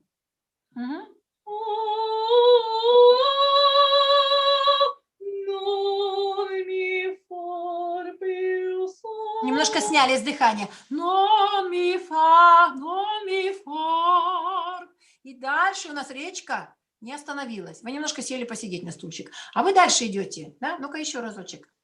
Дайте нотку. Какая нотка там у вас? У меня над собой нету.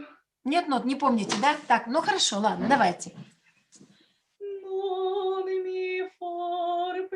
Нет, нон, ми, фа, фа. Представьте, что вы проходите в дверь. Нон, ми, фа, не протиск, фа. Вы немножко протискиваетесь в эту щелочку. Фа, прямо раскройте ее хорошо. Нон, ми, фа,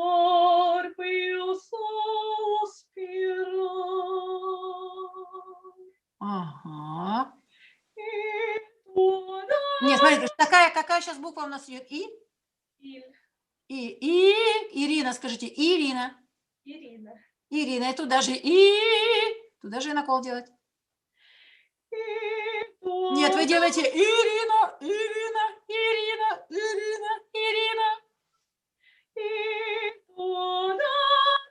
Нет, мы не растопыриваем в старинной музыке. из-под дома. Мы в храме стоим, в храме молимся. Мгм. Нет, идет народная песня.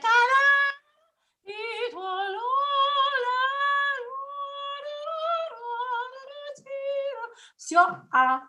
Мгм. Вот там.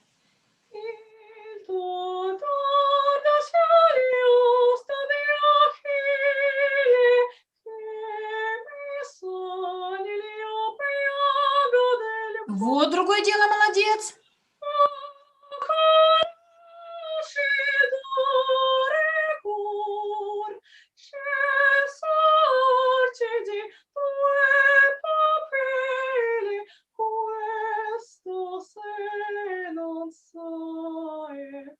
Мгм.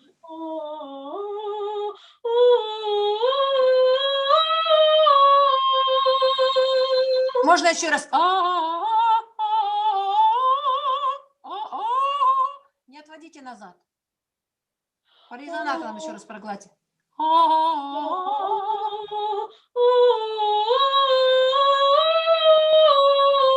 Вот, другое дело, молодец. Мгм.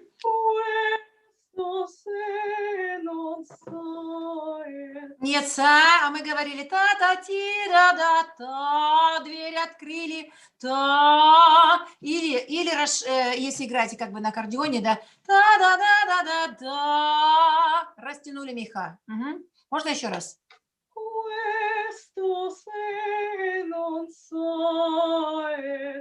Конечно, конечно. Мы должны дать простор нашему дыханию, чтобы оно там не втискивалось куда-то, да? Наш инструмент – это наше тело, и мы должны ему помочь, да? Вот. А что у вас еще второе на катке, да, вы хотели? Да. Да? Давайте, покажите. Как бы это уже игровая штучка такая, да? Сейчас.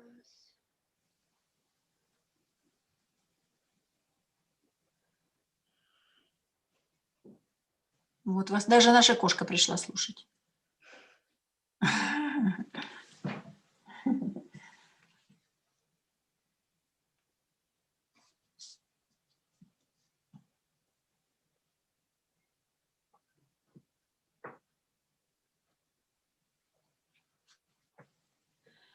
Вьется легкий вечерний снежок, голубые мерцают огни, и звенит под ногами каток, словно в давние школьные дни. Можно сразу перебью?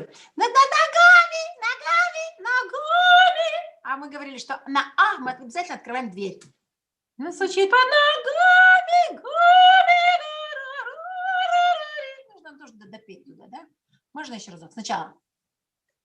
Вьется легкий вечерний Нет, смотрите, снежок. бьё, я слышу нос, бьё.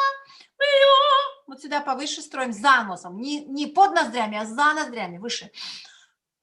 Прям вздохните туда. Легкий вечерний снежок, голубые мерцают огни, и звенит под ногами каток. Нет, под ногами. Надо открыть двери. Надо открыть все горлышко наше.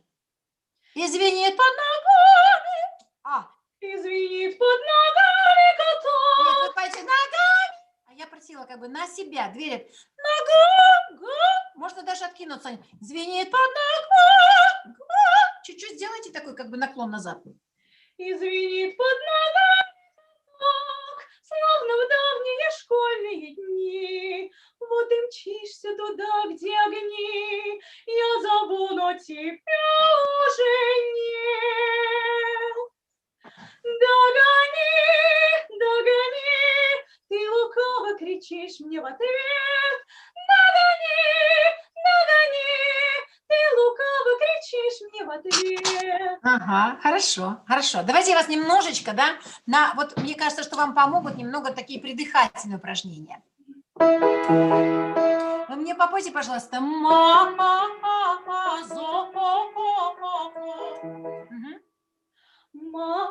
Нет, смотрите, у нас нет третьей точки, у нас только вот и вот. Две точки в голове и в животе, то есть не сразу проваливаем вниз. Хорошую делаем платформу себе. зо. А? ма, Нет, вы делаете ма, очень короткую. Ма, а мне нужно вытянутую. Ма, Давайте зо начнем. Зо. зо, Нет, вы делаете, а нужно, чтобы на этом упражнении работал животик. Зо, как батутик. Зо, а он вас нажали. Зо, а он вас наверх вы подскочили. Зо, Повыше возьмем. зо,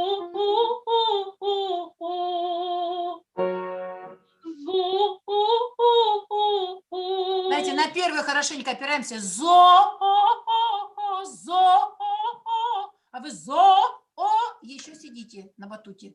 А мне нужно, чтобы вы подпрыгнули. Зо, вторую, третью договариваем наверху.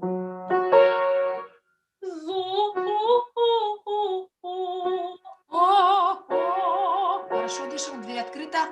Зо, еще раз. Последнюю не снимаем с дыхания. Вы делаете зо. Еще разочек.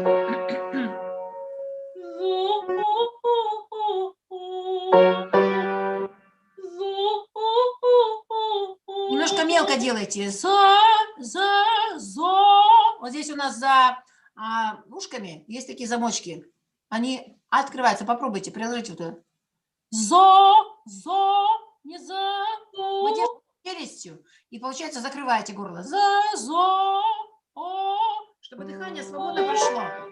Да? Молодец. Первую ноту хорошо. Зо. И туда же на этом же открытом. А у вас получилось зо. Задираетесь немножко наверх. Ну-ка еще.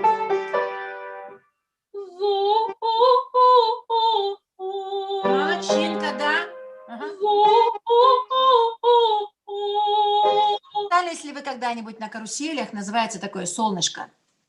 Или качели, просто качели. Да? Для того, чтобы их раскачать, когда вы сели, вам нужно создать вот это давление. Зо, да? А есть такое еще карусели солнышко. Зо, то есть вы такое давление даете, что они разворачиваются и по инерции потом вниз падают с большим разгоном. Да? Итальянцы некоторые говорят, вот джиро, круг, да, вот. Вот такой должен быть круг внутри. Попробуйте еще раз. Зо. Раскрываем. Последнюю снимайте. Туда же на этот же дыхательный столбик нанизать. Зо.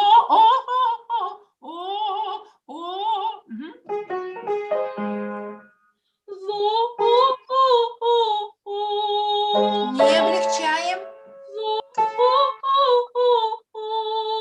Немножко последнюю ноту облегчайте.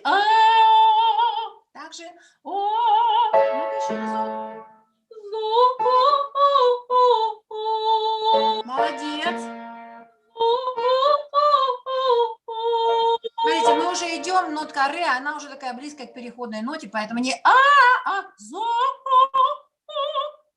Уже немножко такой ставим стаканчик сверху, как бы, да, прикрываем чашечку такую, купол. Можно еще?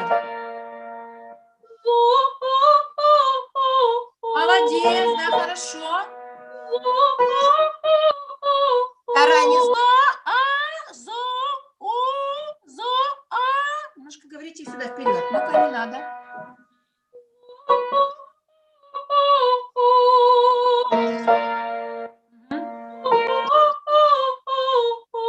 Животик работает. Как бы немножко выталкиваем нотку. Молодец. А еще попридыхаем, пожалуйста. Покачаем. Да? Нет. Провалить немножко вниз и...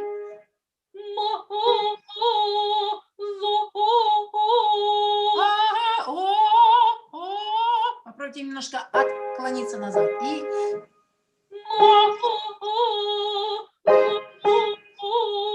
Нанизываем.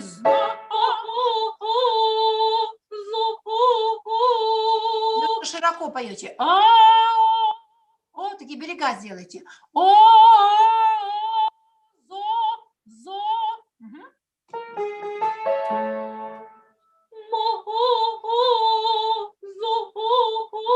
А можете не снимать. Туда же на то же дыхание насадить, да?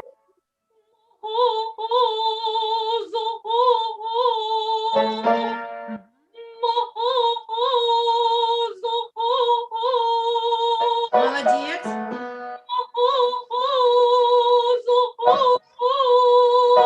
Мы думаем о том, что мы собираем. Верхний регистр у нас собирается. Не растопыриваем. Еще.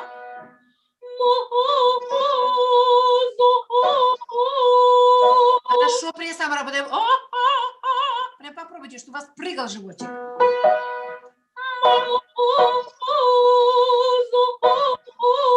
Молодец, да? Нет, еще одно.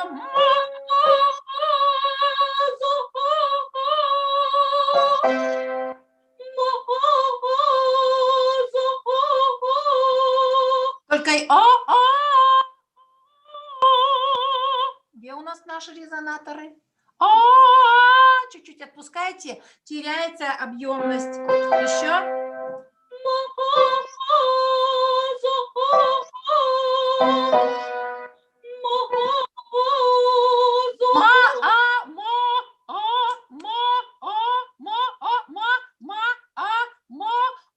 Как будто сверху такой, знаете, эскаватор. Вот этот его ковшик.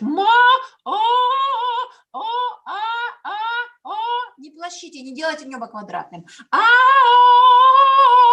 Представьте, да, когда вы заходите в церковь из квартиры, вы в квартире и нету никакой акустики, да? А когда в церковь вдруг там в самом куполе такая акустика, сразу голоса такие, кажется, огромные, да? Сами себе акустику сделайте, небушка. Перед тем, как петь, да, можно даже немножечко взять, позевать, чтобы оно активно. У некоторых, вот знаете, негры почти все хорошо поют. У них такие зубы, у них такое небо, прям видно. А у колоратурных сопрано тоже видно, в основном здесь очень такие у них узенькие, да? А у драм-сопрано они такие, челюсти у них хорошие, меццо-сопрано тоже, да? Поэтому как бы вот какие-то есть определенные, когда уже смотришь и думаешь, наверное, это такой голос или такой голос. Хотя бывают, конечно, исключения. У нас была в театре работала такая Лариса Поминова. Она была очень хрупкая, изящная, такая талия. И вдруг она открывала рот, из нее такое меццо-сопрано, просто огромный голос, такой бертональный. Она очень хорошо посылала в резонаторы. Сейчас она поет уже вот в Санкт-Петербурге, уехала от нас, и она там блистает. Так что можете даже, кто живет в Санкт-Петербурге, сходить на концерт Ларисы Поминовой и послушать, какая замечательная. Вот она закончила тоже наш колледж и так далее. Да? Так, ну, поэтому мы сами делаем свои голоса. Сами внутри себя, потому что это наш инструмент, который мы должны беречь, мы не должны простывать, мы должны есть определенную пищу, да, то есть если у вас завтра какой-то концерт, вы уже сегодня не пойдете в баню, вы не будете пить шампанское, там, или газированные напитки какие-то, которые в определенный момент тоже. У нас наш педагог запрещал есть шоколад, который оседал там на связках, не разрешается есть семечки, орехи, мороженое, знаете, сколько всего нельзя. Да? Вот, поэтому, потому что если пианисты или там инструменталисты, скрипачи могут пойти и где-то у спонсора взять деньги и купить новый инструмент, то мы уже, вот он, внутри нас маленькие связочки, которые мы должны очень-очень беречь. Самое главное, не перепеть, да? Не перекричать. Хорошо? Угу. Лучше не допеть, чем перепеть, как я говорю. Так, давайте еще разочек мне попойте, пожалуйста. На одной нотке. Есть такая хорошая распевочка, она называется «Светлеет день». Светлеет день. Ага. Поем?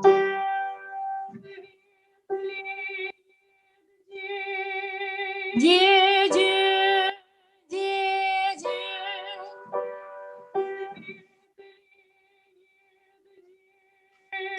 Ага, все. Немножко де, плащите де. вот туда, у нас нашу церковь, да, наш купол. День, еще разок. Светлеет день. Молодец. А теперь мы добавим: светлеет день перед зарею. И постараться перед там же оставить, да? Перед зарею. Светлеет день. Нет, смотрите, светлеет день, вздохнули, перед зарею. Светлеет день перед зарею. Посмотреть, перед выпало, перед вот у вас купол. Светлеет день перед потеряли.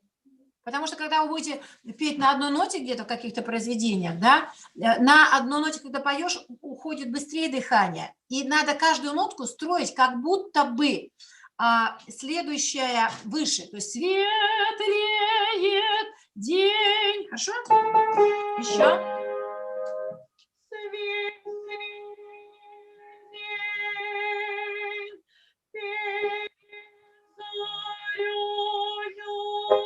Уже лучше. Почаще пойте на одной нотке, чтобы выстроить ровность, да, чтобы вам никакие нотки не вылетали. Ну хорошо, спасибо большое. Спасибо, до новых встреч. Да, вот есть двиги, даже уже за сегодняшний урок уже что-то я такое чувствую другое, да? Давайте, удачи вам, до свидания. Угу. Спасибо большое, Алина. Я уверен, что она будет еще и следующим маэстро заниматься с Дамиром Басыровым. Неутомимая, да. Терпеливая, неутомимая, да. Жалко только, что нет педагога, но что делать? Вот пишут участники, что хорошее упражнение, что как раз хоть какие-то, может быть, новенькие какие-то упражнения для себя они узнают, поэтому вот спасибо большое. Давайте делиться, давайте. Да, я бы хотел, кто у нас следующий участник? Так, Якубчик Дарья или Михалькова Маргарита, кто из них здесь сейчас? Кто готов? Здравствуйте. О, Дарья. Здравствуйте. У тебя сегодня есть связь, это здорово, это здорово.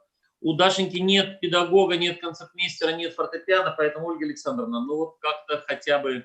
Ну, мы с Дашенькой уже давно знакомы, еще по питерским конкурсам всяким, да, Дашу помню. Даша очень музыкальная. Я слушала твое выступление и думала, боже мой, ну как можно вот в 10 лет уже так чувствовать музыку хорошо? Молодец. А вот очень выросла, я отметила, да, как бы я уже за тобой не первый год наблюдаю.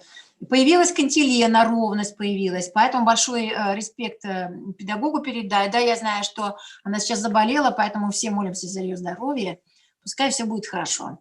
Вот, написала, что ты очень обаятельна, артистична, чистая интонация. Но иногда начинаешь поддавливать, да? Вот у нас голос, особенно в 10 лет, что его делать больше-то? Нет, вот нужно петь тем, что есть, как ручеечек должно течь, да? Что ты мне сегодня хочешь спеть, скажи, пожалуйста. Даже не знаю. Ну, что-то, может, акапельное, может, какую-то песню народную, нет? Ну, что вы сами хотите? Так. Ну, давай, не будите меня молоду, давай. Не будите меня молоду, да равным рано. Можно сразу перебью, да? Смотри. Не будите меня молоду, да. Не делай больше, чем у тебя есть. Не сажай сразу сюда, да. Оставь, если ты открываешь и сажаешь сюда звук на грудь, оставляй высокую позицию, головную. А ты прямо... Можно еще раз? Угу. Не будите меня молоду, да равным рано поутру. Вы тогда меня будите, когда солнышко взойдет. Смотри, когда солнышко взойдет. Вот зазвучало. Такой красивый был, легкий, такой, знаешь, объемный голос. И когда ты сажаешь на гортань сюда, на горло, он сразу приобретает такой призвук. Это, опять-таки, это остается в тебе, потому что ты зацепилась горлышком и нам звук не даешь. Ну-ка попробуй так, чтобы вот у тебя такой колодец, и ты туда ведро с водой опускаешь. не зацепляясь на третью точку. Знаешь, есть такие часы песочные в аптеках, ну, не в аптеках, в поликлиниках. Там приходишь на ОВЧ, тебе говорят, так, 3 минуты так, 3 минуты так, да? Эдак. Вот надо, чтобы не было вот этого, вот этой колбочки. Такой раз, два, а прямая колбочка такая, знаешь? Как стаканчик такая вытянутая. Ну-ка попробуй еще. Не будите меня молодого да рано, поутру. Вы тогда меня будите, когда солнышко взойдет. Когда солнышко взойдет, когда солнышко взойдет. О. Ну-ка попробуй еще разочек. Когда солнышко взойдет, вы тогда меня... Подожди, вы тоже у нас, как тебе сказать, не, колодец у тебя не закрывается крышкой. Вы. Ты такой кладешь, а там уже все закрыто, у тебя ведро стоит сверху, оно должно вниз провалиться. Угу. Вы тогда меня будете, когда солнышко взойдет. Солнце красное проглянет, роса на землю падет. Роса на землю падет. Не, смотри, когда переходишь наверх, мы должны, наоборот, опирать. Когда идем наверх, опираем ниже, а ты немножко тянешься за ней наверх. Еще раз вот это этот куплет. Нет, смотри, да. Грудь должна с головой. Роса на землю Падет. Прям протяни, как канатик. падет. Нет, ты отрываешь. Соедини. Роса на землю падет, пастух выйдет на лужок, пастух выйдет на лужок, заиграет творожок. Нет, это широко. Купол не теряй. Очень много увлекаешься грудным резонатором. Ты так думаешь, наверное, что ты меццо-сопрано уже в 10 лет свои, да? Ну-ка скажи. Нет еще? Да, поэтому как бы головной резонатор, он больше дает тембра. Красивого, да? Не теряй, пожалуйста. Ладно? Угу. Давай еще раз. Нет. Как тирольское пение должна перевести вот сюда в голову.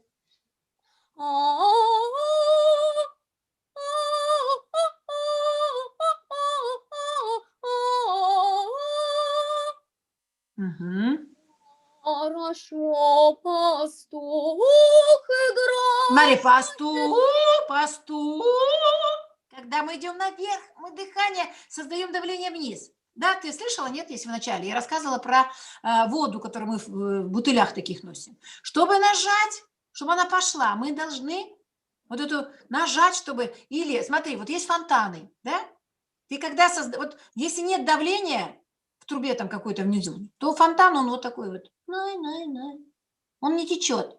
А как только давление создалось, вот есть такие музыкальные фонтаны, да, знаете, наверное, какие-то в Питере это точно, наверное, есть, я думаю.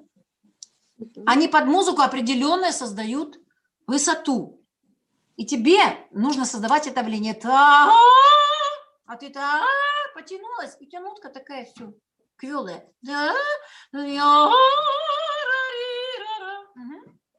Пастух играет, выговаривает, выгоняйте вы скотину на широкую луговину.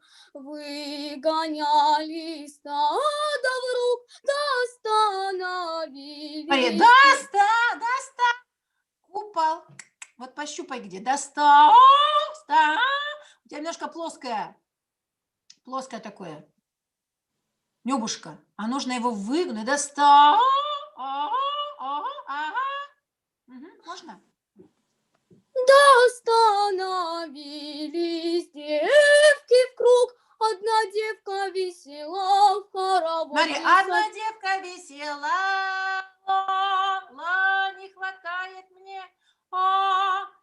поешь под ноздрями. На, а нужно за ноздрями выше. Вот там.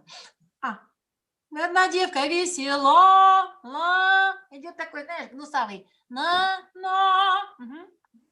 Одна девка весела, хоровод Вот, плясать молодец. пошла. Нет, хорошо спела же. Весела, да, писать пошла, опять прижимаешь к носу. Потом не избавиться будет. Но так не надо петь. Весела. Ноздри должны быть чистые. Дышать нужно прямо вот сюда, в головной резонатор. Одна девка весела, в хоровод Нет, плясать. весела. Дверь открываем. Одна девка весела, в хоровод плясать пошла. Да? А,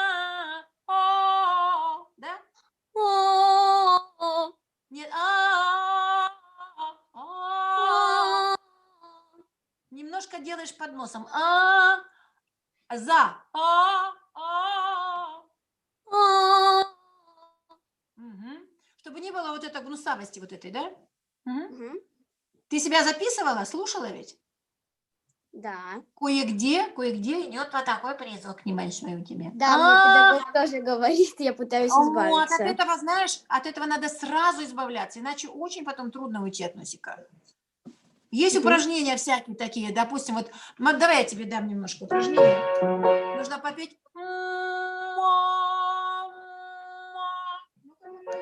Да, мне тоже педагог такие упражнения давал. Да, вот, видишь, как хорошо. Нет, смотри, не так резко. И там же оставить вот эту А.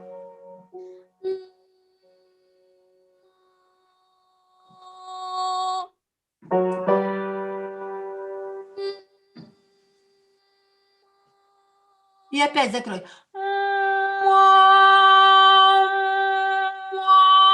Чтобы она не падала у тебя.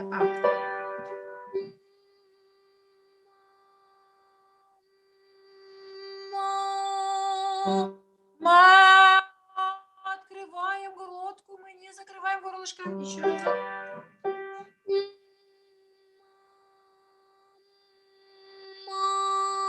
И не очень резко.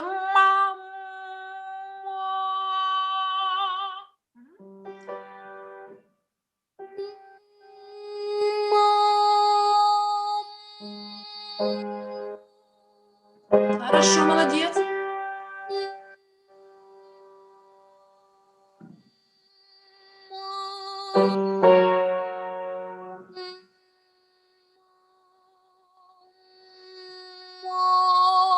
Вот ты ощущала вот это зудение и здесь, да, и на.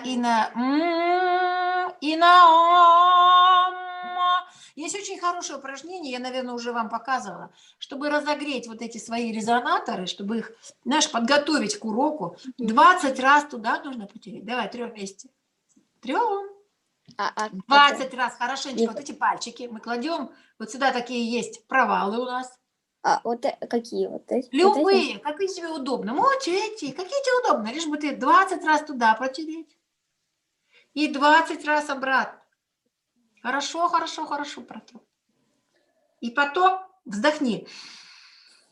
Чувствуешь, да, как все сразу открывается там? Да? Вот. Так же надо, чтобы ушки у нас услышали, тоже ладошки приложить к ушкам.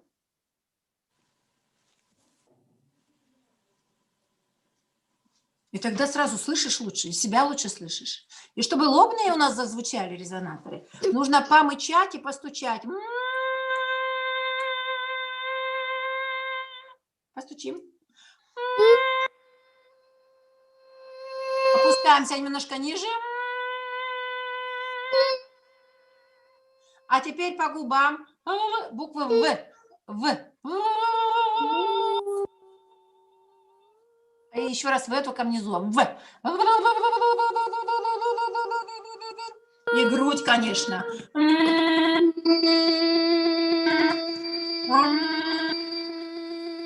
А также, чтобы у тебя вот носик, чтобы не был забит и дышал хорошо, нужно подышать через одну ноздрю,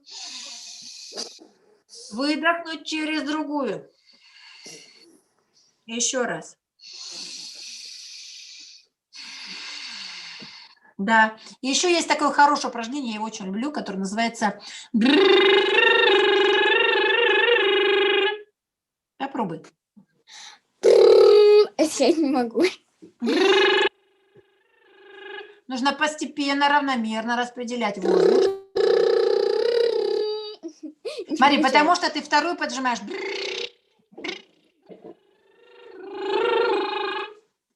И так вот до верха доходить.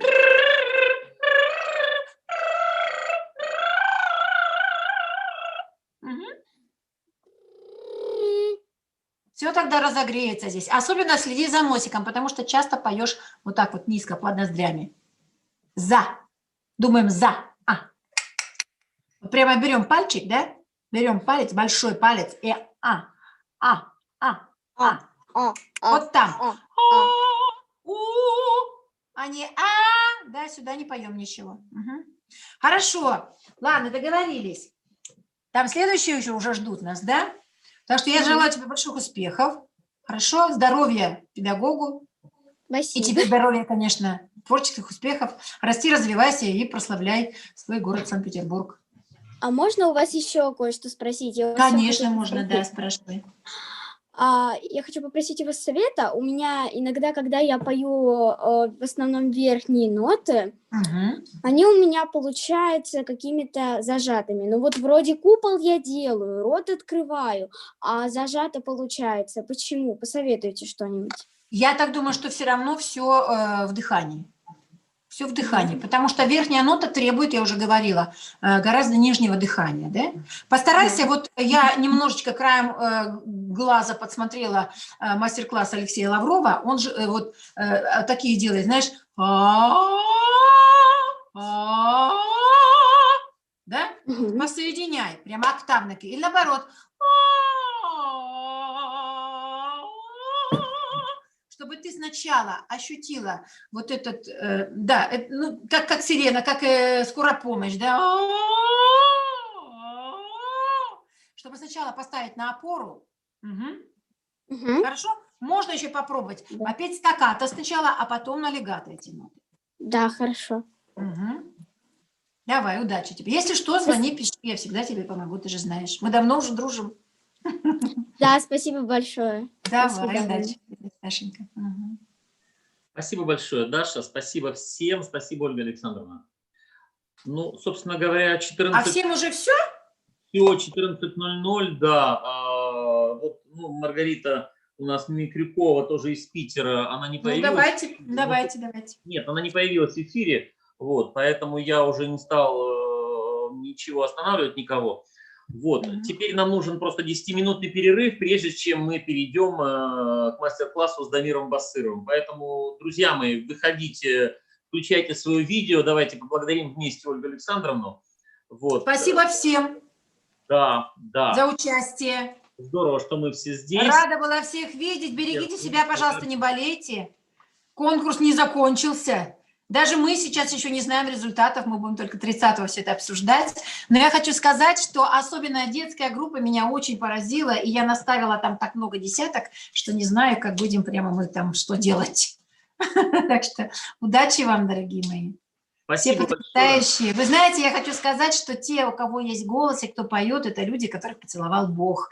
Так что свой талант, пожалуйста, развивайте и делитесь им обязательно с окружающими вас людьми. Спасибо всем педагогам за то, что вы помогаете это делать. Спасибо, Ольга Александровна. Можете... Выключаться. Выключаться, да. Ладно. Да. Друзья мои, ну а с вами я расстаюсь буквально на теперь уже 19 минут. Хотя, знаете, я хотел бы вам вот показать еще одно упражнение с видео. Оно касается как раз тоже дыхания. То есть я как бы вот слушаю маэстро, да, и начинаю вспоминать, где же я что-то подобное видел. Поэтому, вот Дамир у нас Лукманович здесь уже на связи. Вот он наверняка, может быть, даже что-то и прокомментирует. Хотя, Дамир, у нас еще есть несколько минут, но я хочу кое-что показать. Сейчас буквально несколько минут, 1,5 минуты видео, друзья мои. Сейчас, одну секундочку, я его включу для вас, для всех.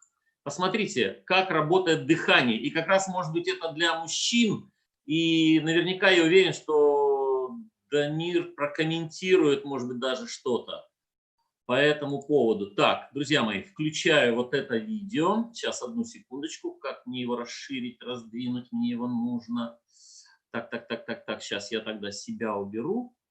Себя я с видео отключу. Вот, да. Смотрим внимательно. Посмотрите, как работает диафрагма.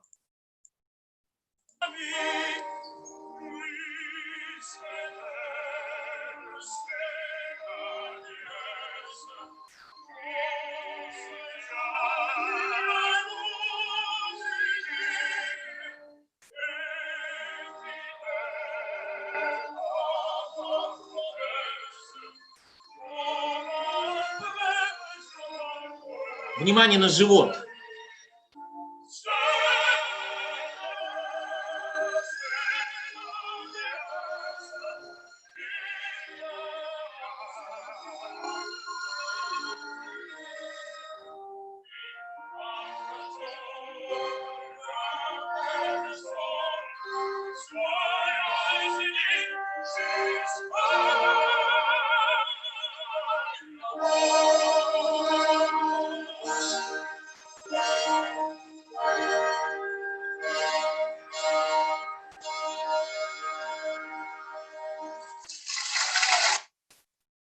Вот такое видео, такой пример.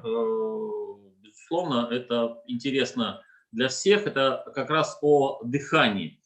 Дамир, еще 6 минут, если позволишь, для участников, да, немножко там чайку попить и так далее. Хорошо? Ровно в 14:10 мы встречаемся здесь, друзья мои. Я не отключаюсь, а вы можете передохнуть.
Добрый день. Дамир, добрый день. Да, добрый день, приветствую всех. Рад видеть. Да. В Чехии, в Я Праге тоже. сейчас, насколько я знаю, 12 часов, 9 Да, да. Это здорово, хорошо. Друзья мои, ну, по старой традиции, я жду вас всех в эфире. Включайте свое видео. Мы должны сделать нашу памятную фотографию, где мы все со звездами, с Дамиром. Так что выходите, выходите. Нас 31 человек в чате. Вижу, даже половины не вижу. Где? Где, друзья мои? Давайте собираемся. Время, чтобы не тратить. У нас по плану 3 часа идет мастер-класс, примерно через 1,5 часа, да, Дамир, примерно? Ну или как уже, сами скажите. Угу. Да, перерывчик. Перерыв, да, сделаем обязательно, да, там? Угу. Да, обязательно. Да. У нас записаны 6 человек, но, к сожалению, с инструментом только одна, Турова Таисия из Красноярска. Таисия, где она у нас? Ну-ка, помаши рукой. Вот они, да. Да, вот я вижу. Да, хорошо. Но, тем не менее, Дамир с удовольствием, я так уверен, позанимается, встретиться со всеми остальными. Вот я вижу уже тут баритона, уже тут басы собрались уже все ребята. Ребята, басы, баритона, ну-ка, низкие голоса, помашите, пожалуйста. Дамир же у нас тоже баритон, вы должны ему, как говорится, как коллеги, да, представиться. Хорошо. Друзья мои, сейчас, так, 31, не вижу, всего лишь только совсем мало людей у нас здесь. Ну, хорошо, значит, остальные еще пьют чай. Внимание. Рано еще. Рано? Как? Уже 14:01. Ну, для вокалистов рано. Да не, у нас в России уже... Да, нет, 2 часа уже, да. Да, 2 часа. Давайте сделаем наши общие фото, селфи, да, пожалуйста. Так, девочки, улыбаемся. Смотрим не на экран, а в камеру, пожалуйста, да? Чтобы глаза у нас все-таки смотрели прямо, куда нужно. Итак, внимание. 1, 2, 3. Так, сделал одно фото. Сейчас, подождите, еще. Может, кто-то еще проснется, оторвется от своего чая и к нам присоединится. Друзья мои, где вы все? Давайте, выходите, пожалуйста. Так, одно общее фото сделали. Сейчас мы еще одно. Так, Кольцова пишет, я здесь. Что-то там у нее с камерой. Ну, давайте еще одно. Еще одно сделаем с фото. Так, внимание, улыбаемся. Смотрим в камеру. А я вижу только на одном, вот как раз у Таисии 3 в камере. А где ваши друзья? Соседи, которые за вашими спинами за камеру вашу держат. Все, никого больше нет. Вот еще у Тимура еще кто-то появился. Да, выходите все. Внимание, 1, 2, 3. Так, хорошо. Ну что, друзья, мы приступаем к последней части наших мастер-классов. Марлезианского балета. Да, вместе с нами Дамир Басыров. Результаты поиска по вашему запросу. Видите, оказывается, тут еще и Алиса вместе с нами, поэтому сейчас я ее уберу. Хорошо. Дамир, первый участник, который готов к встрече, Турова Таисия из Красноярска, 12 лет. Она в сопровождении, вот у нее есть концертмейстер. Так, Айбек здесь, я бы хотел сначала с ним. Айбека нет. Ну, наверное, есть. Здравствуйте. Вот, Владимир вот, Иванович. да. Дамир Лукманович. Я готов, Приветствую. можно попозже, потому что я сейчас жду колонку, должны мне принести, чтобы минусовку поставить. Я бы хотел. Дамир, давайте, давайте сначала с Таисией, если можно. Хорошо. Ну, давайте я сначала, сначала скажу пару слов. Да, конечно, я говорю, передаю вам слово. Все видеокамеры выключайте, пожалуйста. Скажу пару... Подождите, ребята, скажу пару слов, так сказать, немножко разолюсь мыслью по древу. Потому что, ну, в общем, я прошел довольно-таки сложный путь. Вот, и кое-что могу сказать, тем более начинающим певцам. Вот, у нас прекрасная, просто необыкновенная, мы готовимся, по крайней мере, к профессии. Сейчас мы занимаемся просто великолепным делом. Вот. Певец, конечно, это профессия, просто мы разговариваем с Богом. И я просто удивлен, потому что я, честно говоря, последнее время очень много сижу на конкурсах, вот на фестивалях, там, где и танцы, и песни, и, честно говоря, вот классических вокалистов там очень-очень мало, немного.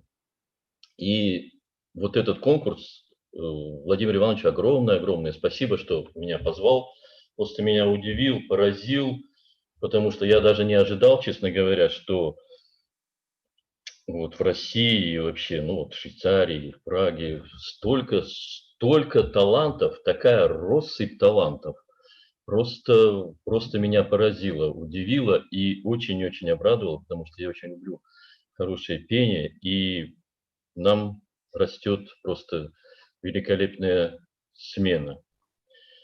Эта профессия трудная, надо, конечно, прикладывать все силы, но если вы приложите силы, будете заниматься, то отдача будет вот 100, 1000, миллионно-кратно больше, чем вы приложите сил. Это вот я вам точно говорю. Потому что вот вы выходите на сцену, начинаете петь, чувствуете вот эту вот энергию, понимаете, с залом, которая перебрасывается. И, ну не знаю, я думаю, каждый певец это испытал, просто чувствует себя вот прямо на 7 небе. Тем более, если после этого знаешь, что вот я сейчас, когда ковид, много там фильмов просмотрел, знаете, посмотришь фильм и думаешь, бежишь, кое-что переосмысливаешь, бежишь, может быть, мириться с женой, там, ну, в общем, переосмысливаешь немножко свое поведение, свою жизнь, а тут перед вами вот тысячи слушателей, и вы говорите, скажи, люблю. И, может быть, много девушек, много мужчин побегут мириться, побегут любить, побегут. Понимаете, на вас лежит большая ответственность, конечно, но это своего рода послание, ваше послание. И вот у меня огромная просьба, не бросайте это дело, занимайтесь. Пение – это просто, знаете, не хочу при молодежи, но это своего рода,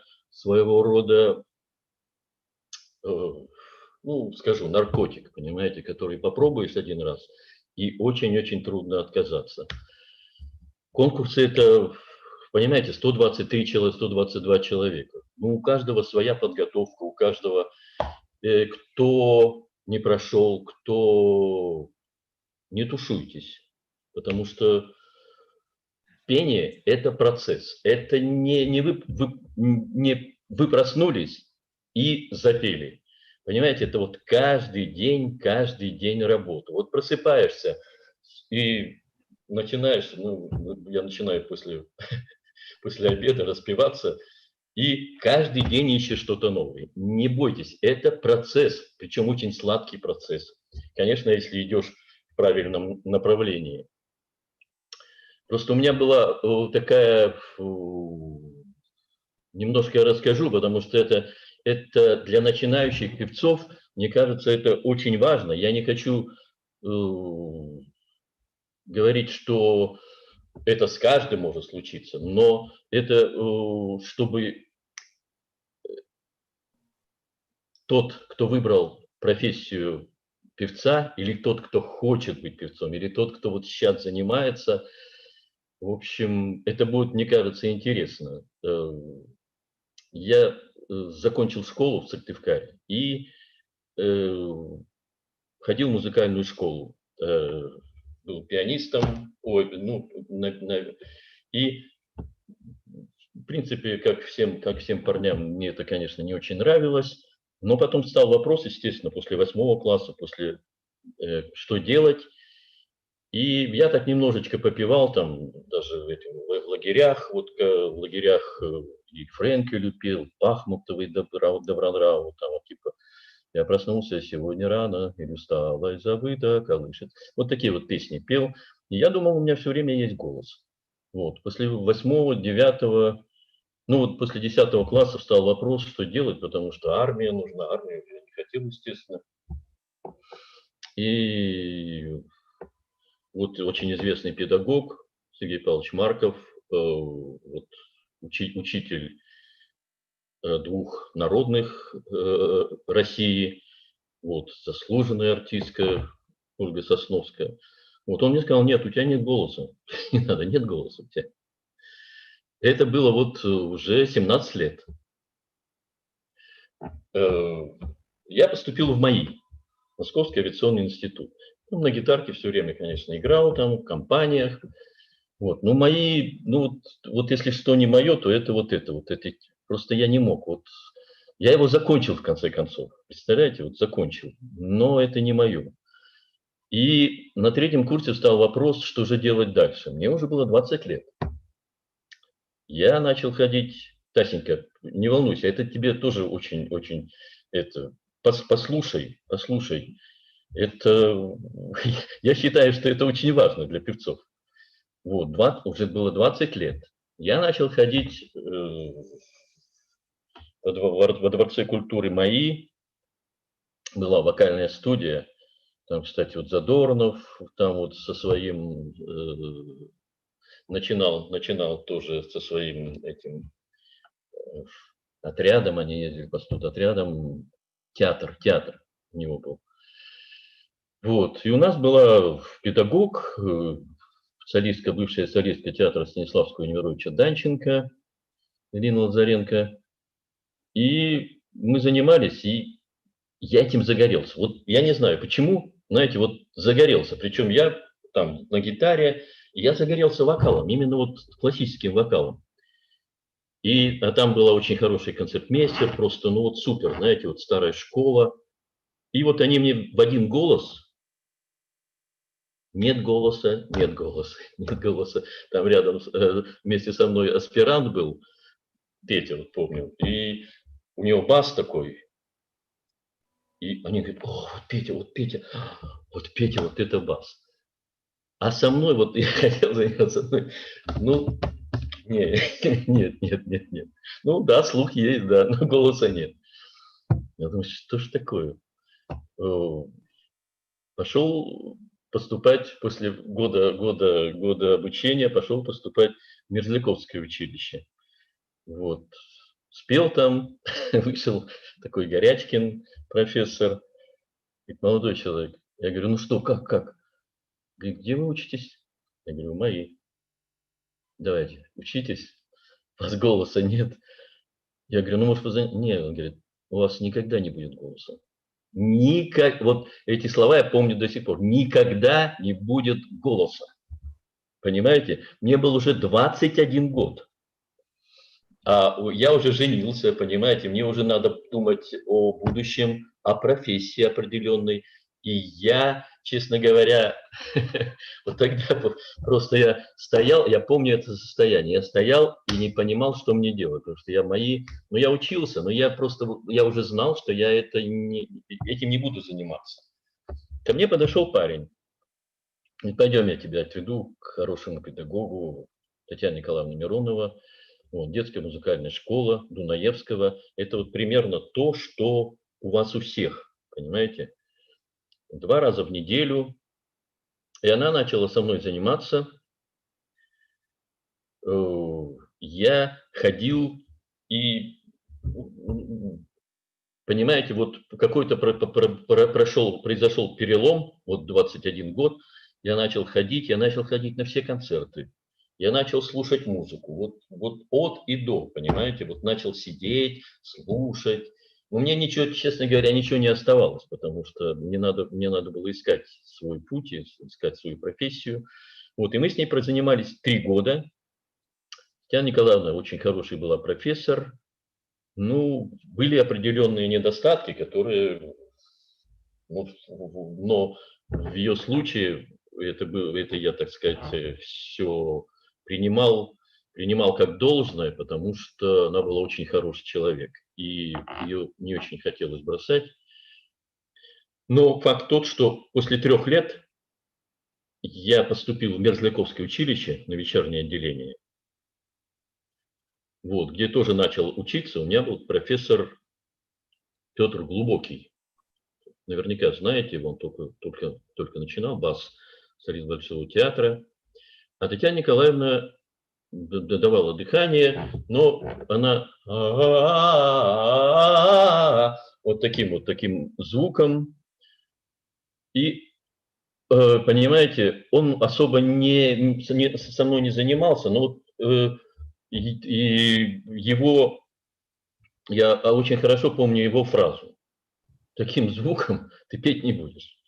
Я думал, как же так, ну как, ну Татьяна Николаевна, знаете, вот на уроках вот эти Татьяны Николаевны, вот это мне очень, я сейчас это понимаю, но вот уже стал понимать с течением времени, что там никто хорошо не пел, ну то есть никто хорошо не пел из великих, ну там вот были там какие-то Образцова, Геуров, но этот дурак, там,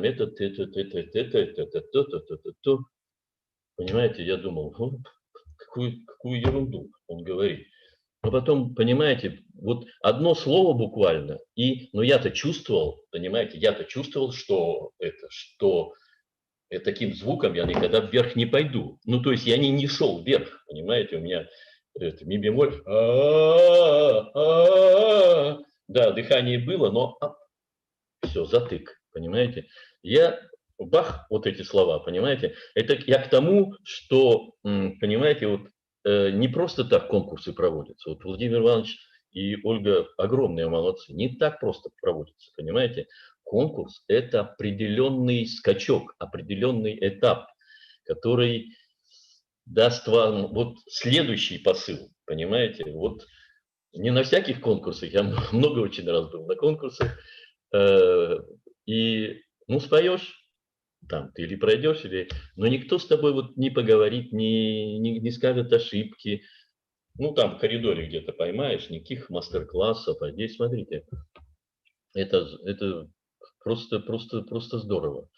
Вот, и потом через год в Мерзляковке, это мне уже было вот 25 лет, я поступил в консерваторию.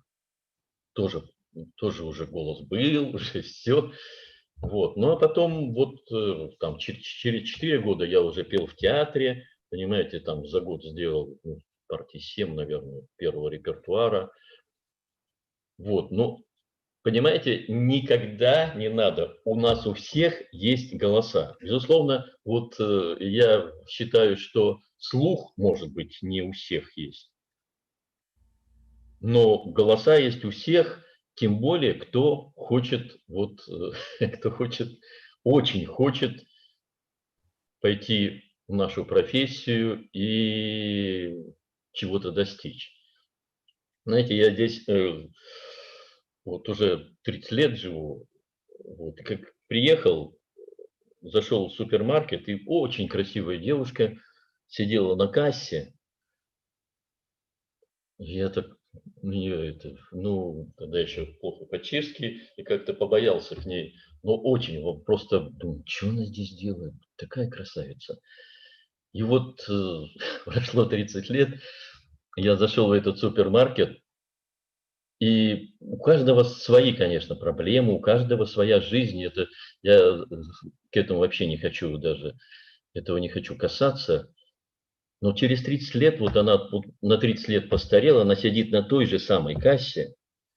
Понимаете, это, ну, у каждого своя жизнь. Понимаете, но нам дано, вот кто этим начал заниматься, пением, нам дано кое-что свыше. Понимаете? И мы это не должны расплескать, не должны потерять.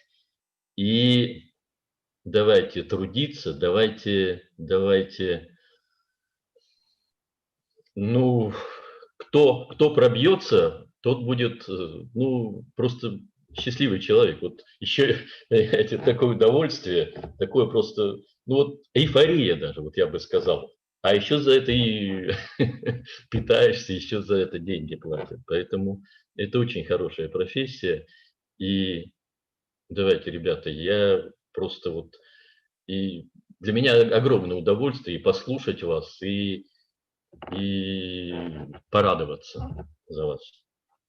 Тасенька, ну давай, у тебя, вот у тебя, давай, спой нам вот эту первую, я не знаю, может быть, ты что-то приготовила, но вот ты пела первую... Мусорский с куклой у нас. Мы будем Извините? исполнять. Мусорский с куклой будем исполнять из цикла детского. Давайте. Вот смотрите, я просто вам еще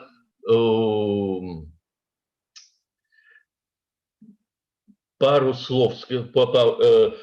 У Таси просто великолепный голос. Вот мы с вами об этом уже по телефону говорили. Просто вот у нее настоящий, вот интересный, понимаете, вот просто вот оп. Пение прежде всего это тембр голоса. Вот его надо вытащить. Безусловно, с помощью дыхания, с помощью всего. Но вот этот тембр, который у Тасеньки, надо обязательно сохранить. И вот о чем я говорил, вот то, что мне не хватило, очень причем не хватило, это вот о чем я говорил, чтобы зритель, да, вот ты ему говоришь, мучений многих впереди, я жду, как ласка, как поцелуй, об одном молю, о, будь со мной, не уходи, о, будь, или скажи, вот так, люблю, и все, я, блин, побежал, все, понимаете? Вот это вот, когда ты выходишь на сцену, не бойся, может быть, даже лучше, я считаю, даже лучше немножко переборщить. Понятно, без утраты вокала, но все равно это должно, понимаешь, ты выходишь на сцену, ты артистка, все, ты уже необыкновенный человек. Ты зрителям, да, вот я сижу, да, слушаю тебя, вот, а мне абсолютно все равно, что ты кушала, поскольку ты встала, где ты живешь, понимаешь? Что у тебя, какие проблемы или какая радость. Понимаешь, мне все равно. Если у тебя радость, конечно, я это услышу в твоем голосе, но мне абсолютно все равно. И зрителям, они купили билеты, все. Я отдал деньги, я кушаю мороженое, ну не кушаю мороженое. Давай мне, давай. Я пришел, и я должен получить удовольствие.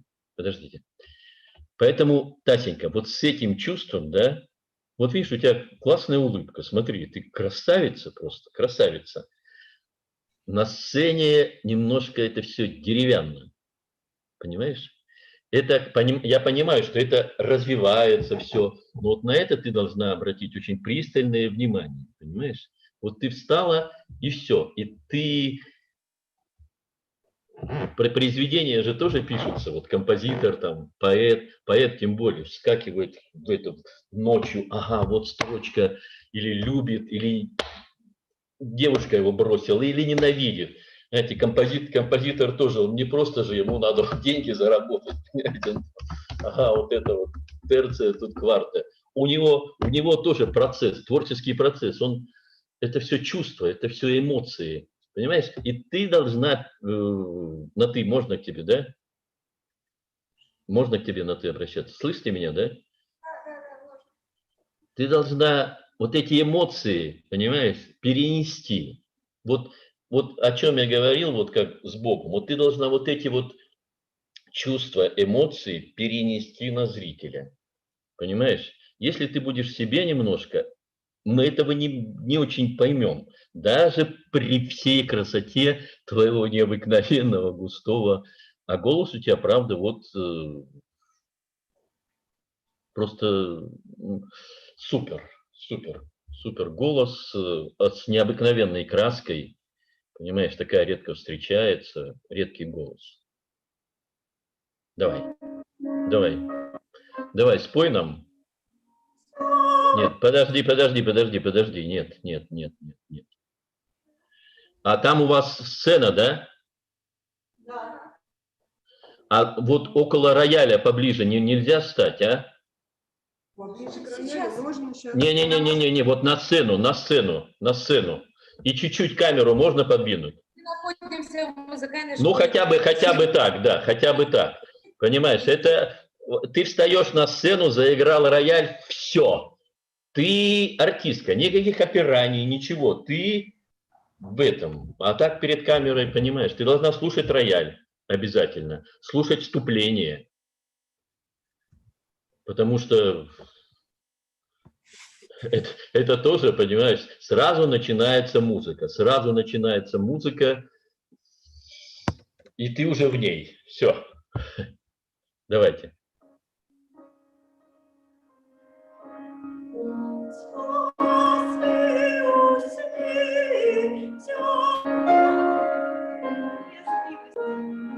Можно заново, просто я сбилась. Что? Не, ну тогда встань, как тебе лучше. Встань, как тебе лучше. Давай это. Что ты...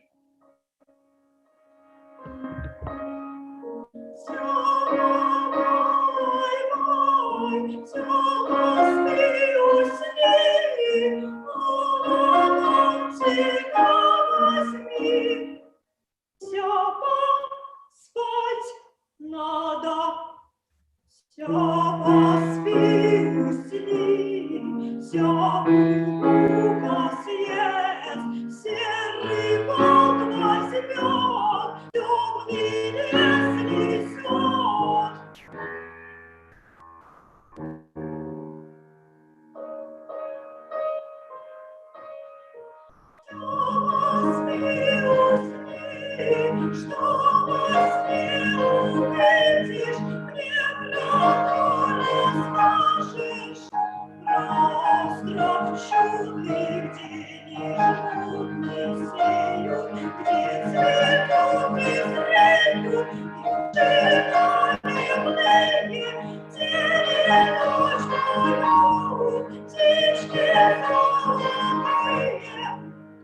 Все, давайте остановимся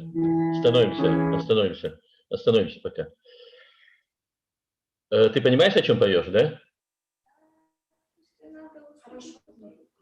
Да, что надо, ложить кого-то спать. Это своего рода колыбельное, правильно? Своего рода. Вот смотри, дышишь ты, в общем, мне бы хотелось немножко поглубже, но это может быть. Смотри, если что касается вот вокала твоего, это все нормально. Вот смотри, когда ты смотрела в камеру, да, в камеру, оно шло более-менее хорошо. Как только ты это перестала, вот туда вот поднялась, оно ушло все, вот вокал. Это говорит о чем? Говорит о том, что вот когда ты немножечко наклонилась, да, ты вот почувствовал вот это место, и оно шло примерно. Единственное, что надо следить, чтобы абсолютно все шло в одно место. Как ты дышишь? Покажи, пожалуйста. Дышишь. Вздохни, пожалуйста. Вздохни, куда ты дышишь? Покажи место, куда ты дышишь. Я дышу в живот, то есть, ну, как громче. Или, извините, вашего педагога как зовут? Татьяна Павловна. Татьяна Павловна, извините, да, Татьяна Павловна. Вы можете показать, куда Тасенька дышит? Можно дышать сюда, да, диафрагма? Куда? Точно место, точно. Под нижние ребра, можно сказать, нижние кубики пресса. Понятно. Это женщины, девушки дышат немножко чуть-чуть повыше, чем мужчины. Но вот если можно, понимаете, это, естественно, на вас, это на педагоге прежде всего, но последите, пожалуйста, все, что было здесь, да, чтобы ничего отсюда не уходило, но дыхание было вот еще ниже. Вот, понимаете, пение еще ниже, прямо, нет, еще ниже, просто еще ниже. Вот смотрите. Вот я дышу вот сюда, но чем ниже, понимаете, даже в ноги уходит. И смотрите, такое упражнение. Я вдыхаю, да, как можно глубже. Задерживаю дыхание здесь.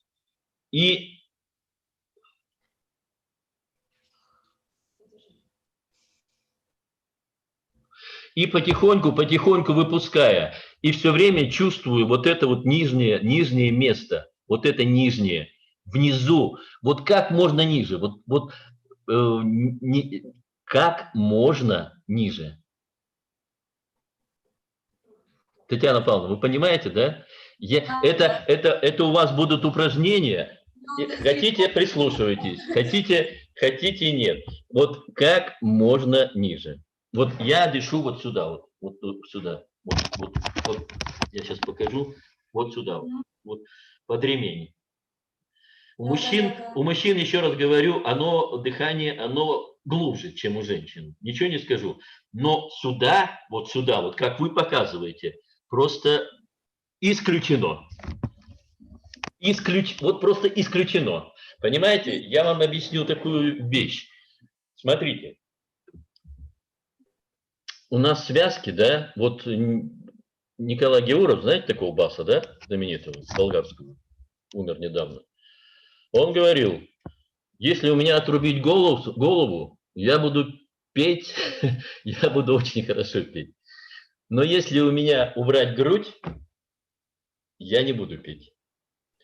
Понимаете, ведь наш организм, наше строение, да, это представьте себе виолончель, скрипку, какой-то скрипичный инструмент. Одна нота пух, а когда вот с этой декой, и когда еще сделано Страдивари или Гварнери, понимаете, вот оно. Наш тембр, наш голос дает не вот эта часть, а дает вот эта часть.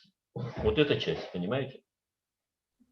И чем она глубже, и чем она глубже, чем она больше, понимаете, по столбу, тем голос, он цветастей, он тембр. То есть вот эта дека дает наш тембр. Но дело даже не в тембре. Если чем больше вот эта вот грудь, тем больше объем голоса, краска, и верха будет гораздо легче, и верха будут гораздо объемнее и красивее. И то есть и не будет вообще никаких этих пределов. Я просто вам говорю, вот Тасенька, она может достичь очень больших успехов, только я очень прошу, не надо это. Постарайтесь, пожалуйста, чтобы дыхание было как можно глубже. Как можно. Вот просто вот как можно глубже. Я не говорю там даже гимнастика Стрельниковой, там все это обязательно тоже надо делать. Но дыхание и смотрите, и еще один лайфхак, так называемый. Чем выше, да, вы идете, тем дыхание все глубже и глубже. Глубже. В этом, вот, я скажу, в этом вся трудность, да, но и потом вся легкость пения. Сначала трудность, а потом легкость пения, когда вы соедините вот это место, да, вот внизу. Еще раз показываю вот это. Понимаете, не надо вот так. Короткий вздох, но глубину. Нет, немножко не там. Еще глубже. Да. Но еще глубже. Вот прямо да. Вот смотрите, вы видели видео перед этим? Вот два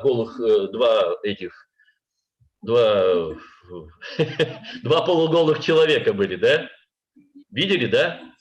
Вот один, да, вот тот вот, который был на сцене слева, у нас справа, он дышал правильно.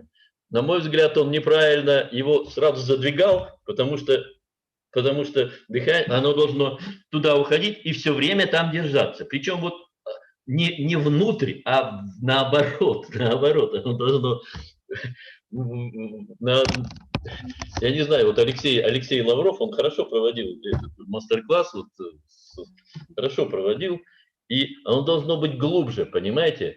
И более того, вот вы когда идете наверх, да, или вот движетесь наверх, вот эта точка, да, куда вы взяли дыхание, она все время должна оставаться. И ни в коем случае она не должна идти наверх. Если уж идти, то вниз. Понимаете? Сейчас я. Вот смотрите, я беру.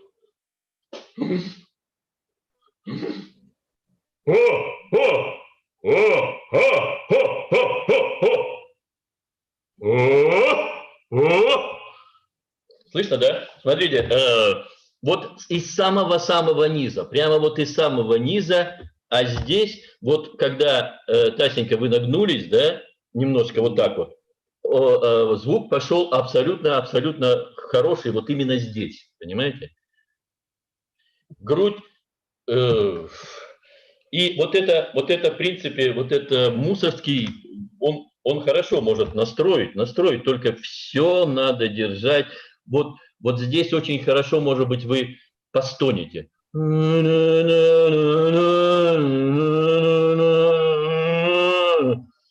Все здесь.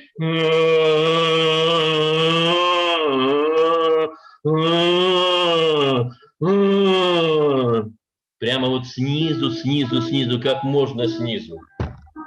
А для этого надо немножко освободиться. Не надо так стоять. Понимаете? Понимаете, пение это вот,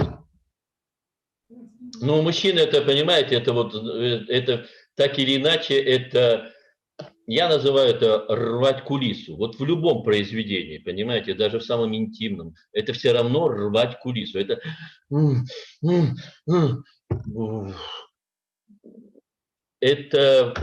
мы начинаем петь, начинаются эмоции, страшные эмоции, понимаете? Так, в принципе, я понимаю, конечно, в таком молодом возрасте, но ты должна об этом все равно вот сразу.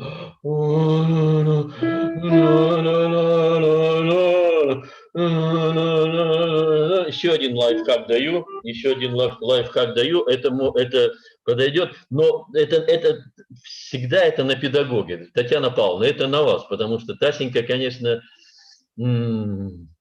пока она немножко, она это, вот вы поймете это. Правильное дыхание, да, вот на конце фразы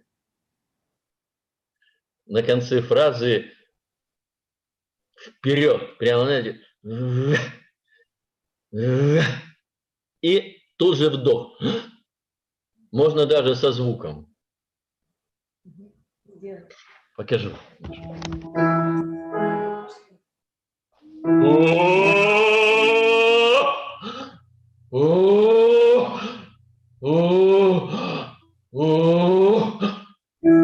Тут же вдох. Давай попробуем. Смотри. Во-первых, давай немножко вот колыбельную постани чуть-чуть. Постани. Прямо вот так вот. И каждую ноту на друг дружку.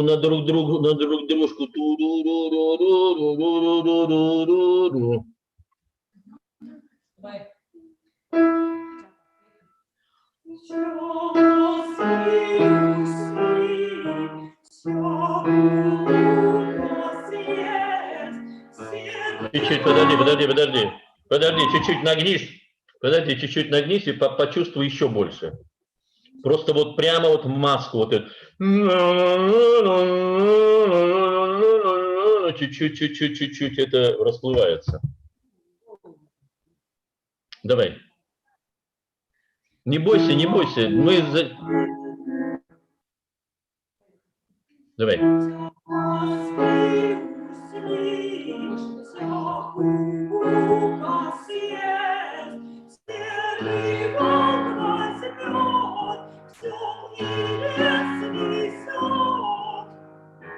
Угу. Да.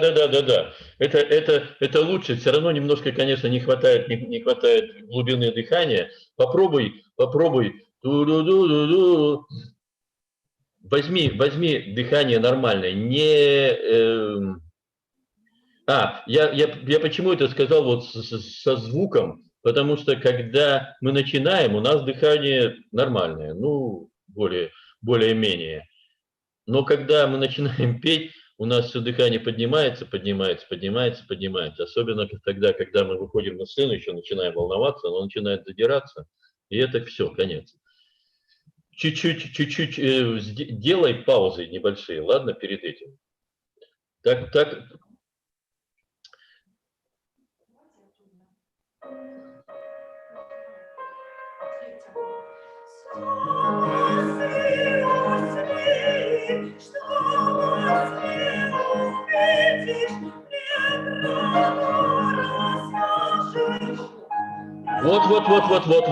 Вот,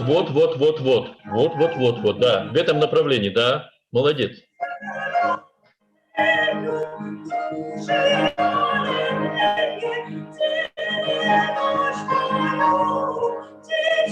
Не, подожди, все.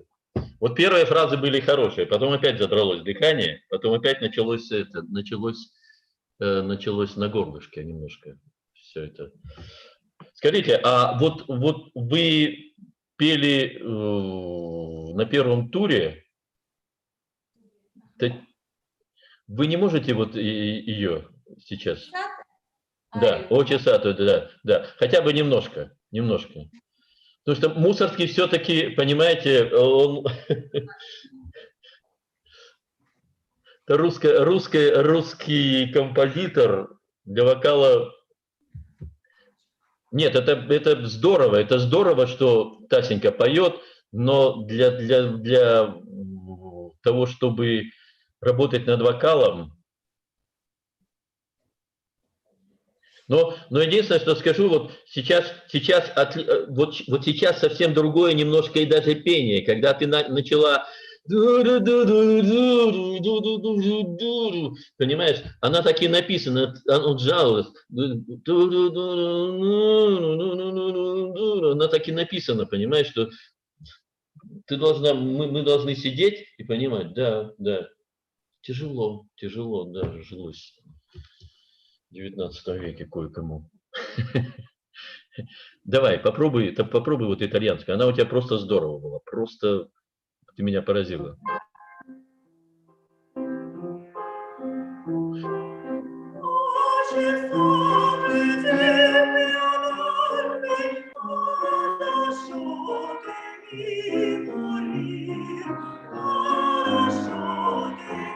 Так, стоп. Вот это вот Татьяна Павловна, вот это другой вокал. Это другой вокал, понимаете? Вот это правильный вокал. Вот это вот супер, понимаете? Вы слышите, что сразу пошел тембр? Вот этот вот тембр, супер. Единственное,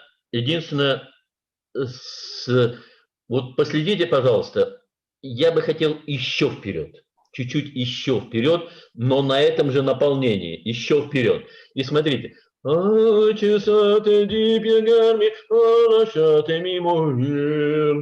И все. Дальше будет очень трудно подниматься.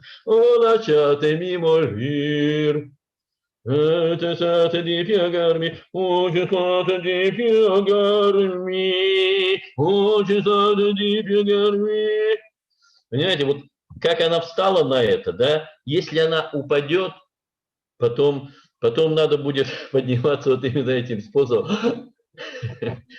Это когда вот такой вздох, да, когда вздох. Парадоксально, но вот этот быстрый вздох с шумом в этот, как бы, как это называется, это безвоздушное пространство, вакуум, как бы получается вакуум. Здесь получается абсолютно точная высокая позиция. Понимаете, нам необходимо сохранить при пении вот эту высокую позицию, вот это вот здесь вот, которая пробьет оркестр и вот даст этот тембр и, знаете, такой звоночек. Вот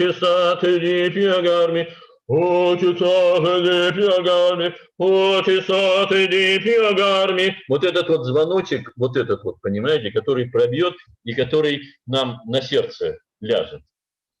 Мы должны все время держать вот эту высокую позицию. Вот. И каждая нотка, она должна быть в этой позиции. Вот она чуть-чуть упадет, вот особенно внизу, мы расслабляемся. Внизу наоборот, надо это. Потому что вверх-то мы пробьем как-то еще, понимаете, тем более Тасеньке, по-моему, да, 12 лет. 12 лет оно пробьется, и в 22 даже пробьется, а потом могут быть проблемы, понимаете? Ну, пробьется, но внизу, понимаете, мы всегда, вниз это просто очень важно. Вот по низу, честно говоря, у меня, когда я занимаюсь, низ не озвучивать, извините, все это, со связками что-то не то, что-то это, значит, надо, низ это очень важно. Если он не озвучивает, то все, то что-то не то. Сразу у меня бух. Ля малая получается, у нее берется, и где-то фа у нее крайняя, фа второй. Нет, это будет развиваться, это вот на таком дыхании оно пойдет потом. Пойдет, это Исия будет, да? Усиленно работать, из нее может хорошая меццо-сопрано вырасти, я надеюсь на это. Вот. Нет, я пока слышу сопрано, нет. Подождите, нет. Но до этого еще 12 рано. лет, Татьяна Павловна, да, до этого не надо никаких этих, не надо никаких, вот, как это, ну вот, пришпилить не надо. Пока 12 лет, вы не знаете, что будет через год, через 2, понимаете, у нее будет перестройка организма, не надо, вот это... Я, кстати, вот снимаю просто перед всеми педагогами, которые занимаются с детьми, вот просто огромную, с огромными полями шляпу, потому что это просто сложнейшая, тяжелейшая работа, и прежде всего это огромная ответственность. Огромная ответственность, потому что в это время идет столько ломок, вот вы даже не подозреваете, потом начнется переходный период, понимаете, это все, весь гормоны, понимаете, весь организм будет перестраиваться, будет начинаться там всякие дела, понимаете, очень осторожно, просто не надо никаких штампов сейчас не надо. А вот вопрос, вы во время мутации советуете молчать вокалисту или следует продолжать заниматься? Мальчикам 100% молчать. Просто 100% никаких. Зачем? Вот я вот немножко зачем? Что вы хотите? Ну нет, если как Робертино Лоретти, да, я, конечно, если денежки заработать, да, я согласен, да, надо его помучить, понимаете? Но если денег, я понимаю, конечно, мальчикам очень хочется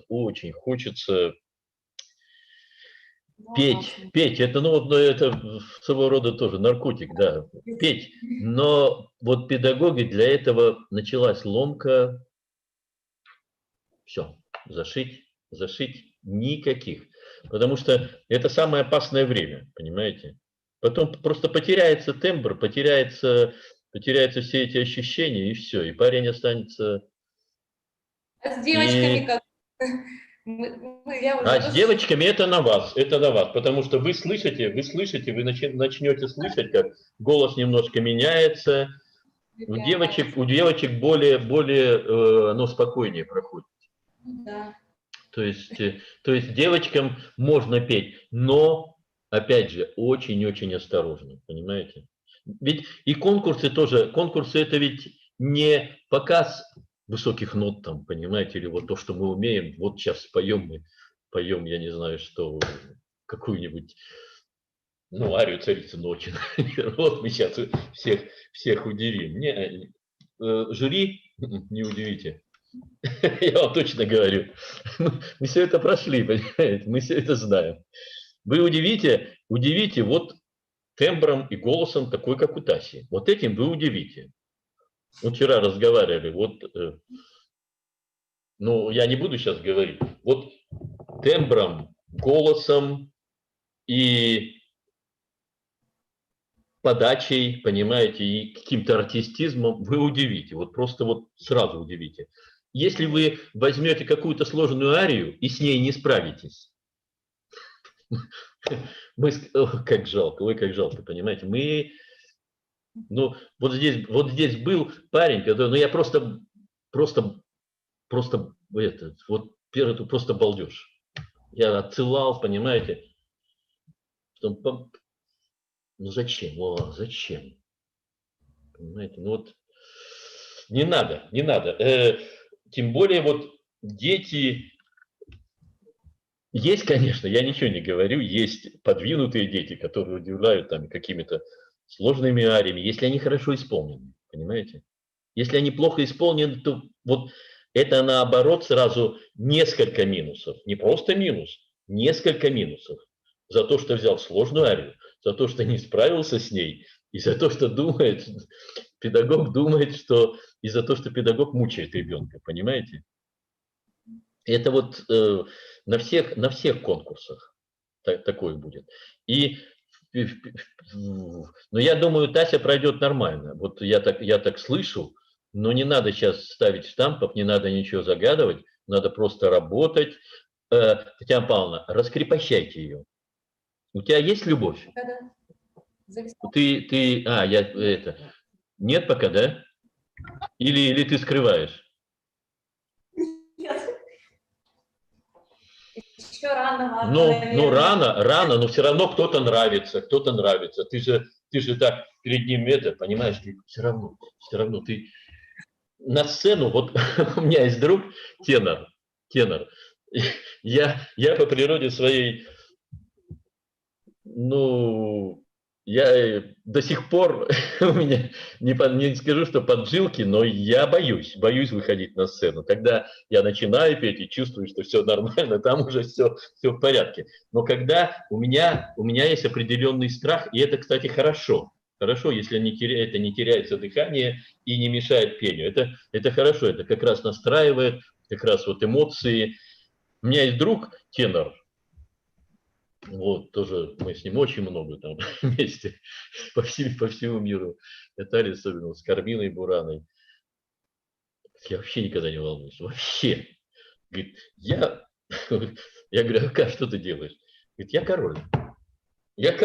Все, вот просто вот.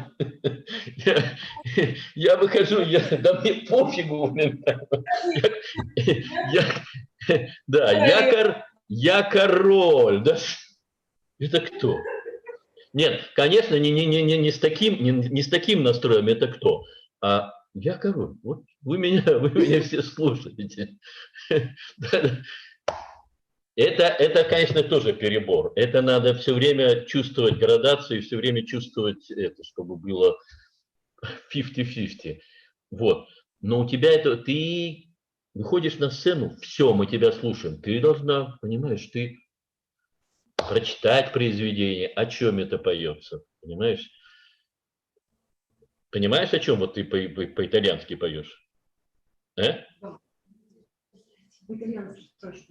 Кстати, вот у Таси молодец, она говорит, что она взяла вот это с Чичили Бартоли, молодец, но у нее итальянский хороший.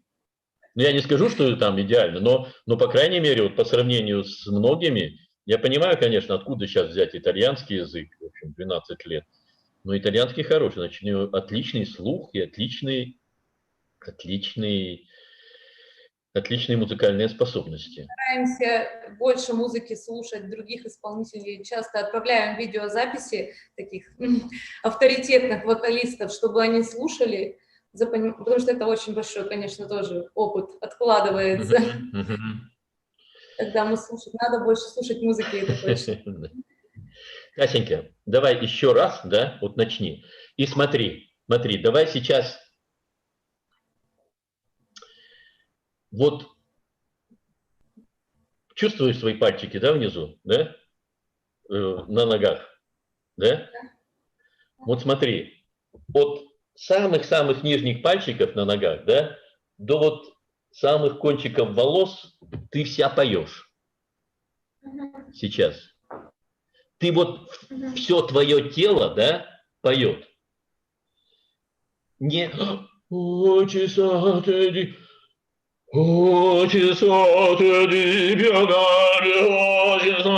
вот знаешь, вот прямо вот валом.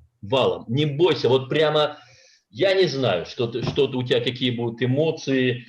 Мама, помоги, или мама, спасибо тебе, что ты меня родила, там, я не знаю, к мальчику какому-то.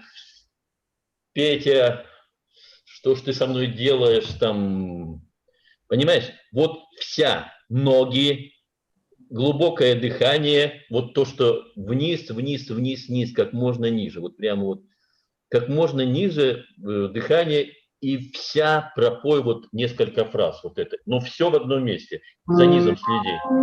Давай, хорошо возьми дыхание, подождите, приготовься, хорошо, и прям...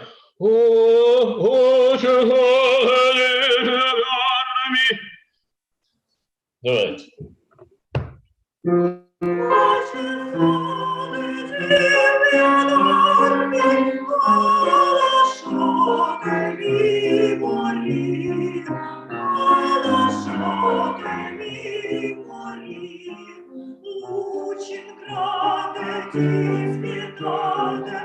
Очень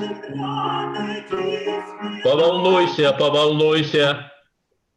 Молодец, молодец. Вот, вот, вот. Поволнуйся, разволнуй нас.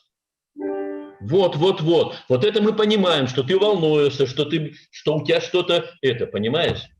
Это не вокализация, это тоже.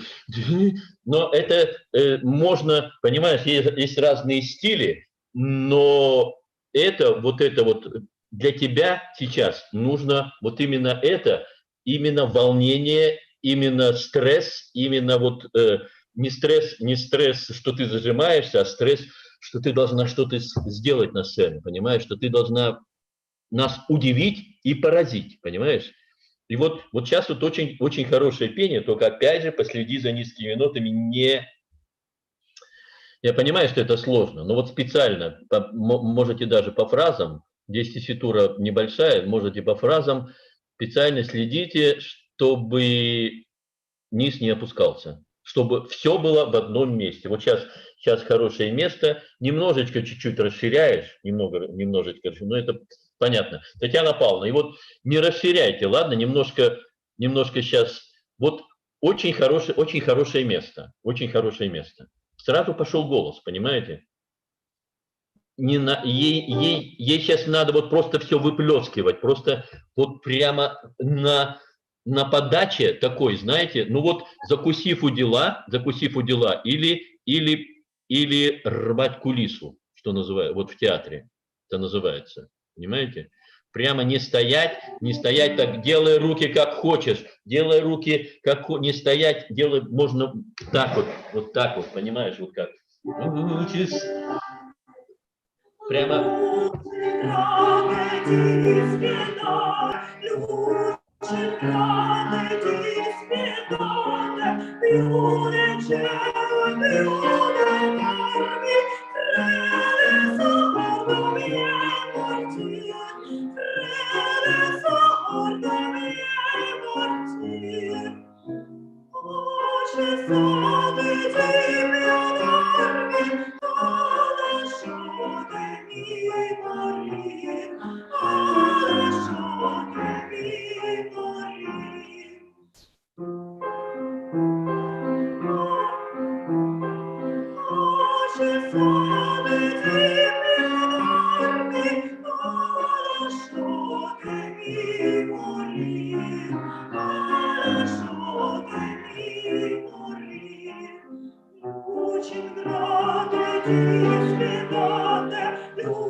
Подождите, все,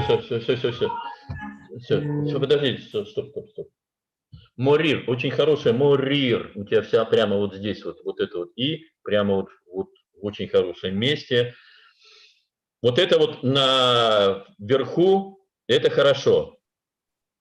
Спускаешься вниз, начинаешь немножко поддавливать. Вот здесь тоже надо очень-очень последить, оставить все в том же самом месте. Начинается лучи сатади, вот прямо вот здесь, вот все время здесь. Понимаешь? Начинается подсаживание. Вот именно вот здесь вот все время каждую фразку здесь вот. Это, я понимаю, конечно, хочется очень сразу произведения, и ты споешь это произведение, но просто у нас сейчас, я хочу тебе чему-то, что-то, какие-то подсказки тебе дать. Вот. Татьяна Павловна, последите, пожалуйста, вот чтобы все было на одной, вот сначала хорошо идет, ну там кое-какие ноты выскакивают, вот, и еще раз говорю, и в хорошем месте. Вот, чтобы все было вот здесь, и вот хорошо, что там как раз идет как бы там на квинту, по-моему, да, вниз? Сколько? Да? На сквинту, да, скачать? Не. Вторая фраза идет пониже. Но это не важно. Важно то, чтобы вот эта вторая фраза, да, я понимаю, конечно, что я сейчас попросил эмоции, это они непривычно, но вторая фраза абсолютно точно. Вот, вот эти вот старинные арии, да, они должны быть, ну, в идеале, они должны быть идеально все в одном месте. Просто вот идеально все в одном месте. Вот они для этого, да, для этого они, вот почему их берут вот на начальном этапе, я с них начинал, там, о, до ме до чердор, громатодит. Все в одном месте, все вниз спускаешься, спускаетесь, все в одном месте, все вот оно здесь. Да. Петь в высокой позиции не встать. Ну давай еще Мусорского. Давай, можешь сейчас что угодно делать. Может... Мусоргский тоже, Стрекотунья Белобока. Вот у нее тут по эмоциям хорошо получается. Может быть, вы послушаете немножечко? Попробуем начало хотя бы. Можно? Ну, давайте, хорошо, ладно. Я хочу, подождите, давайте следующую. Давайте вот этого Мусоргского, вот это вот. Как она называется? Это колыбельная, да? Да, с куклой. Ага. С куклой, да. Вот с куклой. Можешь что угодно делать, да? Форсировать, кричать. Ой, кричать не надо, но у тебя кукла, да? Кукла, которую ты хочешь, ну, кукла, собака, кошка, что угодно, представь себе, но ты вот с этим вот пострадай, вот прямо, знаешь, вот, знаешь, как вот даже в плохих комедийных фильмах, вот, знаешь, вот так вот, чересчур, знаешь, вот типа мистера Бина, вот просто чересчур, знаешь, вот чтобы даже немножко смех, но вот попробуй так вот, пострадай, сильно, но все, конечно, все легато и здесь, попробуй. Во.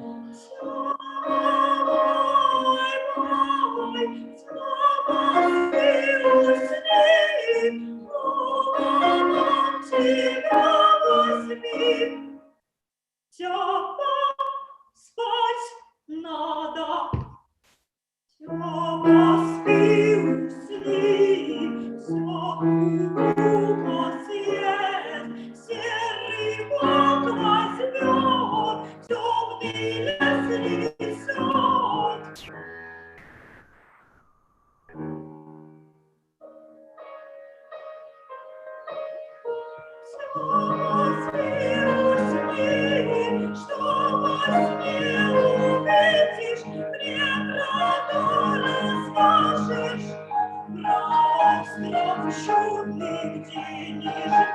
Ладно, все. Конец. Ну что, это Татьяна Павловна. Да. Это лучше. Но она, конечно, еще не впета, это надо все в одном месте впевать. Она сложна, потому что там есть переходы, понимаете, за этими переходами надо очень-очень следить. Хотя она у нее получится, хорошо, но для вокала это можно на какой-то конкурс, но тоже хорошо выстроить, но для вокала это пока, ну, для выстраивания вокала это не подходит. Просто она другого плана, понимаете, не выстраивание. Хотя вот сейчас гораздо лучше пошло, но по сравнению вот с Очесата это меняется все, понимаете, немножко, иначе и не может быть, потому что здесь просто она так должна петься, да, но там, конечно, эмоции зашкаливают, и пока надо очень следить за этим. Хотя вот это направление правильное, Татьяна Павловна, вот это направление правильное. Вытаскивайте из нее, вытаскивайте прямо, говорите, ну-ка давай мне здесь сделай шоу. Вот просто вот, и ей надо это,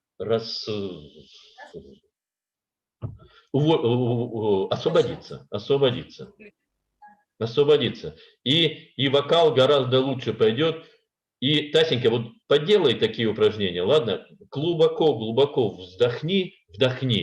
И вот там вот опирай внизу, да?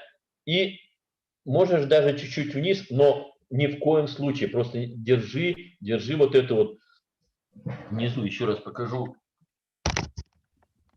Вот тут вот. У меня это под ремнем, причем так глубоко под ремнем. У тебя это тоже должно быть где-то глубоко. И медленно выдыхай. И вот так вот несколько раз в день, там, я не знаю, по 5 минут, это довольно сложно, но последи. И не меняй вот эту вот глубину, не меняй. Вот держи вот этими мускулами, держи. Ладно? Ты почувствуешь вот эту точку, из которой потом у тебя должен выходить звук. Это, понимаете, пение – это всегда своего рода химия, потому что у нас же диафрагма, у нас же легкие вообще-то здесь находятся, понимаете? А дыхание у нас вот, у меня глубоко под ремнем, понимаете, и в ногах. То есть чем глубже, тем лучше, по ощущениям, опять же, понимаете? И вот попробуй, у тебя немножечко задрано дыхание, задрано. Хотя, ну вот на итальянской оно более-менее выстраивается. Ну давайте, второго Мусорского, давайте. Спасибо вам огромное. Спасибо большое. Все? Спасибо огромное. Спасибо, Красноярск. Да, Таисия, мы к Красноярску неравнодушны. Подождите, я сейчас еще... Рады вас видеть, поэтому желаем от всей души удачи. Мы еще в Красноярск должны приехать и провести конкурс, может быть, не только 3-й раз, и так далее, и так далее. Татьяна Павловна, давайте, я за Тасенькой буду следить. Давайте. У нее может быть очень хорошее будущее. У нее хорошая голова, хорошее будущее. Давайте. Хорошо. Спасибо большое, ребята. Встретимся. Давайте перейдем к следующему участнику. Следующий участник, да, Дамир, по-моему, хотел встретиться с Айбеком из Казахстана, правильно? Да. Владимир Иванович, можно на 5 минут? Перерыв, ну да. Паузу. 3 минуты. Да, Хорошо. Мы, пока выключаетесь, сделайте перерыв. Ага. Вот, а я с ребятами, со всеми участниками в информационном порядке немножко пообщаюсь. Что я хотел вам, Айбек, да, паузу можно будет выдержать, можешь присесть, еще настоишься сейчас. Что я хотел вам всем показать, ребят, сейчас одну секундочку, у меня был еще один ролик, который я хотел вам всем продемонстрировать. Может быть, кто-то его видел уже, наверное. Но, мне кажется, наши участники курсов повышения квалификации не смотрели, не видели этот ролик. И я сейчас для вас, друзья мои, для вас в первую очередь его покажу. Мы его показали 11 числа на обсуждение результатов конкурса. Это приветствие Марии Крыловой. Просто когда сегодня еще Ольга Александровна говорила о том, что, да и вообще все члены жюри говорят, что да, не все проходят во второй тур, не все становятся лауреатами. Приветствие Марии Вишневой, которая тоже была просто дипломантом нашего конкурса в 2012 году, а сегодня проживает в Италии, поет и прекрасно себя чувствует. Пожалуйста.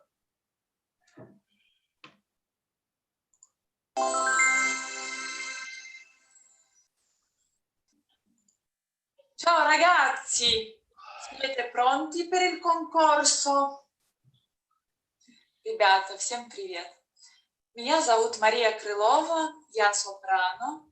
Я участвовала в конкурсе юных вокалистов на приз Ольги Сосновской в 2012 году.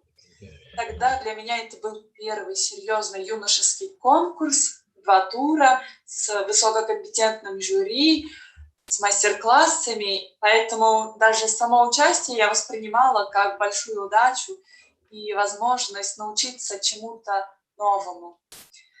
В 2014 году я уехала в Италию, поступила там в консерваторию имени Арканджело Корелли в городе Мессина, с большим успехом ее закончила. И после окончания мне повезло заниматься с такими выдающимися певцами современности, как Мариэлла де Виа, Пьетро Балло и, например, Димитра Теодосиу. В настоящее время я живу и работаю в Италии, чему, собственно, очень рада. Так что, ребята, участвуйте вообще в конкурсах, ведь только конкурсы дадут вам необходимую закалку, и потом главное не победа, а опыт, который вы извлекаете из того или иного конкурса. Так что ничего не бойтесь, дерзайте и вперед! Удачи или in bocca al lupo, как говорят в Италии. Пока. Крепорду. Крепорду.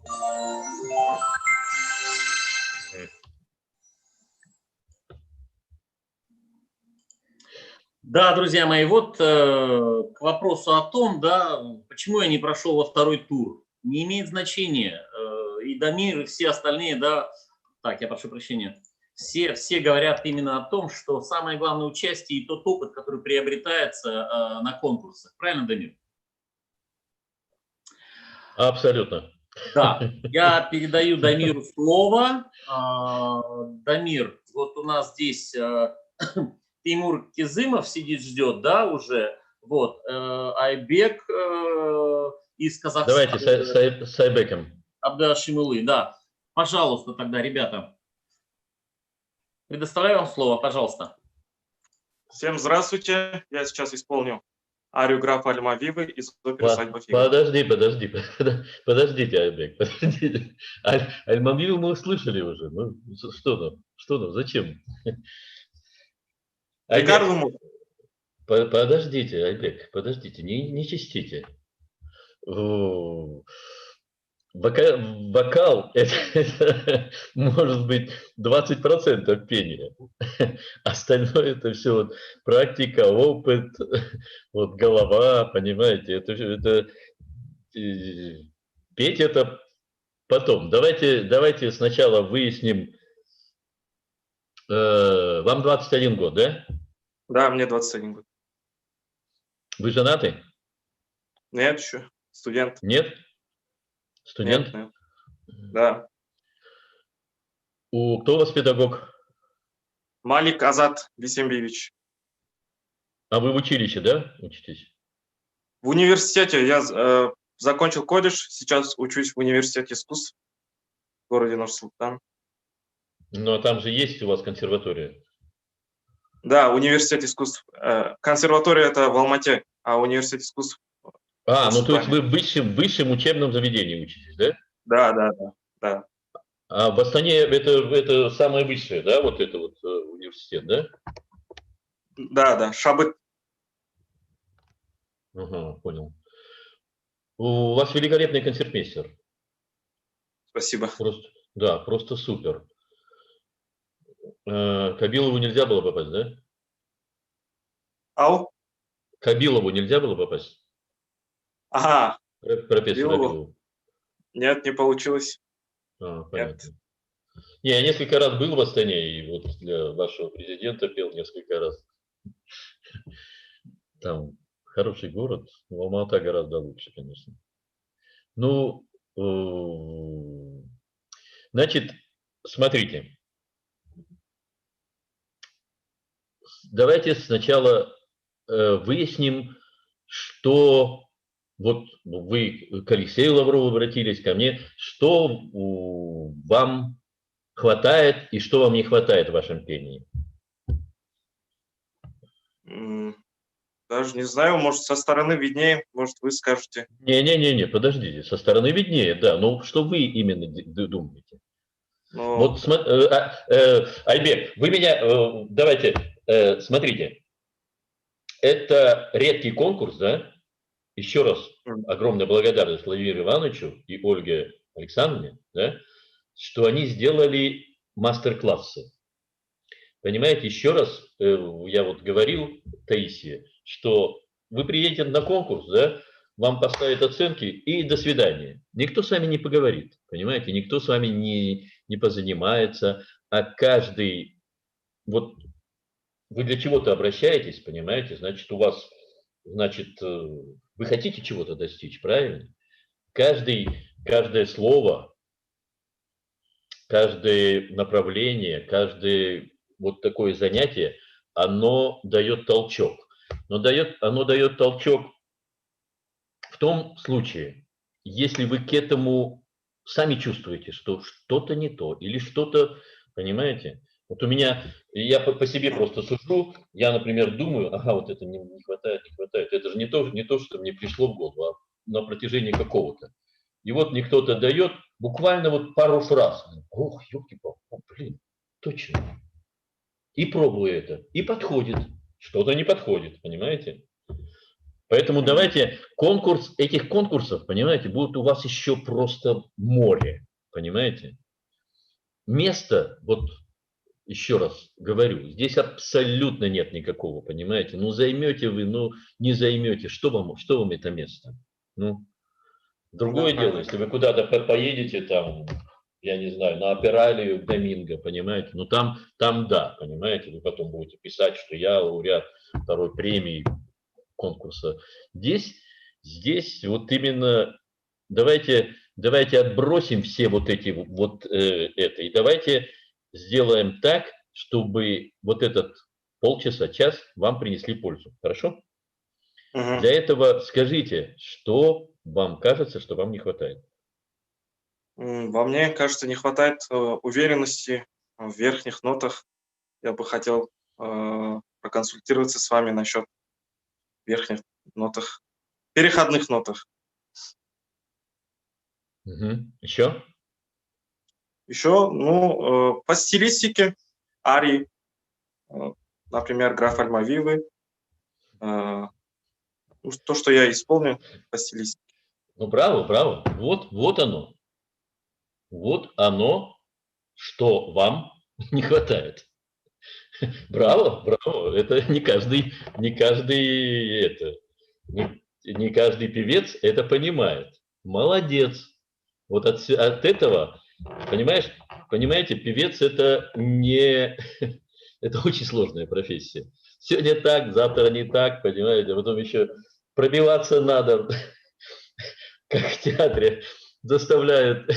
Ну, у меня, например, у меня не драматический голос, у меня не драматический баритон, лирика драматический такой самое крайнее это трубадур. Я спускался до Скарпия, до Риголетто, вот не мое и все, вот не могу. Поэтому у вас еще трудностей полным-полно впереди, да?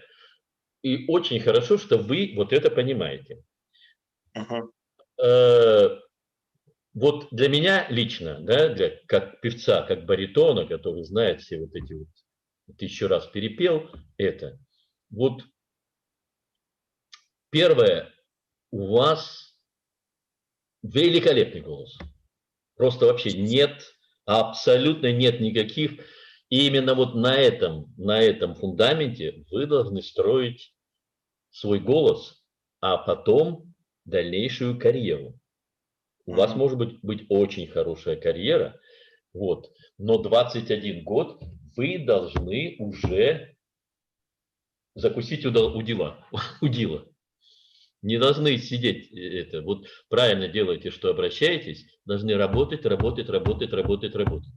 Чтобы этот ваш великолепный тембр, который вот прямо ложится на сердце, чтобы он не только для вас работал, а работал для очень многих зрителей. Понимаете, подпитывал их, заставлял любить, ненавидеть и так далее.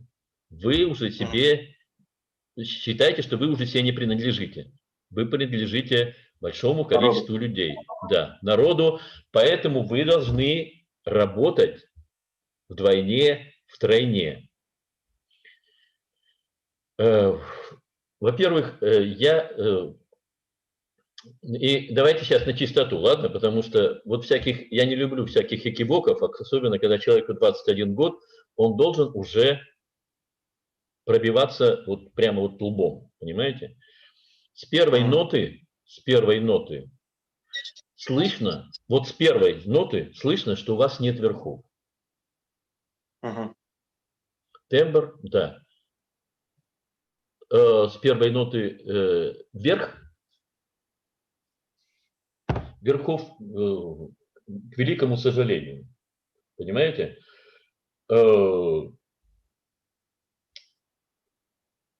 Почему? Вот когда вы начинаете петь вот так вот.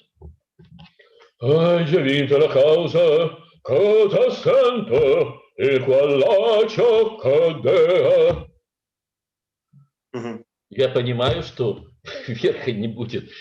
Понимаете, граф ведь это очень легкое. Я не говорю сейчас о стилистике, я говорю о вокальной канве, о вокальной партии графа. Это очень легкая партия. Но там петь нечего. И в Онегине, да, там есть что попеть, но вот то, что вы на втором туре, но есть что попеть только когда вы берете последнюю фа, понимаете? Ну, то есть Онегин нам тоже, ну, вот Алексей очень хорошо с вами поработал, там есть, да, свои заморочки, свои эти, но мы сейчас только разбираем вокал, да? Да. В Онегине тоже вокала нет как такового. Ну, есть, конечно, но она не сложная партия, не сложная ария. Там пойдет вот ариоза сложная, да, заключительная сцена сложная, а это нет. Здесь другие задачи. Весь Онегин все время, ну вот чисто вокальный подход, это ждешь вот эту верхнюю фа. Ну, так как просто в нотах не написано... Да, это, понимаете, это много чего в нотах. Она для этого и создана, потому что, ну вот он такой, понимаете. И это, кстати, несет очень хорошую краску, понимаете, очень хорошую краску. И для вокалистов, конечно, ждешь эту ноту фа, потому что вот здесь вот уже появляется какое-то мастерство, понимаете, а там все это можно и закамуфлировать, как вы это делаете на вот этих верхних фашниках. И вот, понимаете, о чем я говорю, да? Да. Они у вас не держатся, эти верхние ноты. И вверх, тем более фа диез, соль, который вы должны брать. Понимаете, вся ваша, вот сейчас вам надо просто пересмотреть, да, кардинально причем, не так вот поверхностно, кардинально пересмотреть. На том фундаменте, который у вас есть, вот на прекрасном, замечательном, бархатным баритоном, тембром, редким, кардинально пересмотреть способ вокала. Иначе вы не будете петь. Иначе у вас профессии этой не будет. Вот я вам абсолютно точно об этом говорю. Вернее, здесь даже до обиды, ну даже вы не можете обижаться, потому что это мое мнение, понимаете? Вы Да, можете конечно, его... у каждого есть свое субъективное мнение. Вы правильно говорите. Вы можете с этим соглашаться, с этим не соглашаться. Но я просто обязан вам об этом сказать. Смотрите.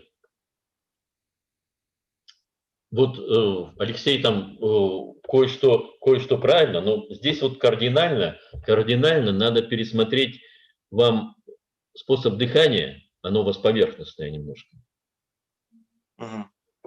Вот я показывал уже, вот прямо в самый низ. Не могу, в самый низ. Вот прямо здесь, чтобы Видите, да? Да, да, вижу. Дергается, нет? Мгм.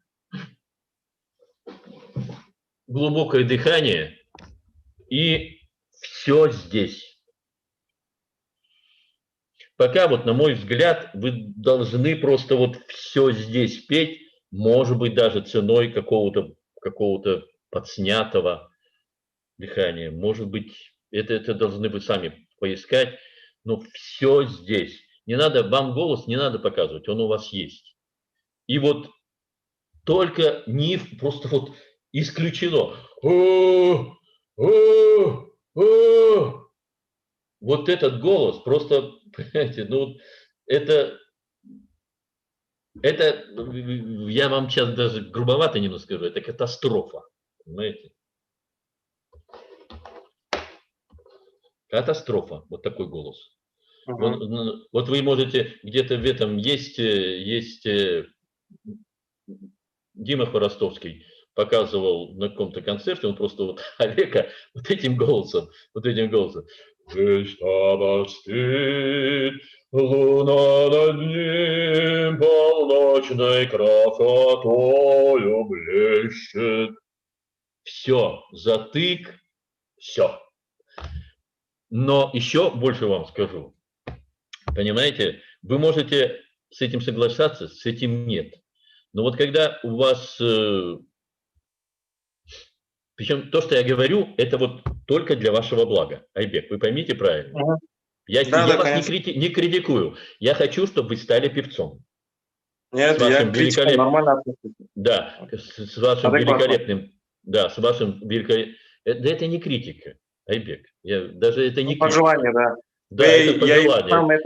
Это не критика, это ваши эти. Ну, то есть, хотите, нет, хотите. Вы когда вот идете, переходные ноты открывая они в других местах, они начинаются открывать, вы берете вверх связками, такой силой, понимаете? И после этого просто ломается голос. Он перестает вам слушаться вообще, понимаете? Это было нет только тот, кто знал, это было и на Онегине, понимаете? Это было везде.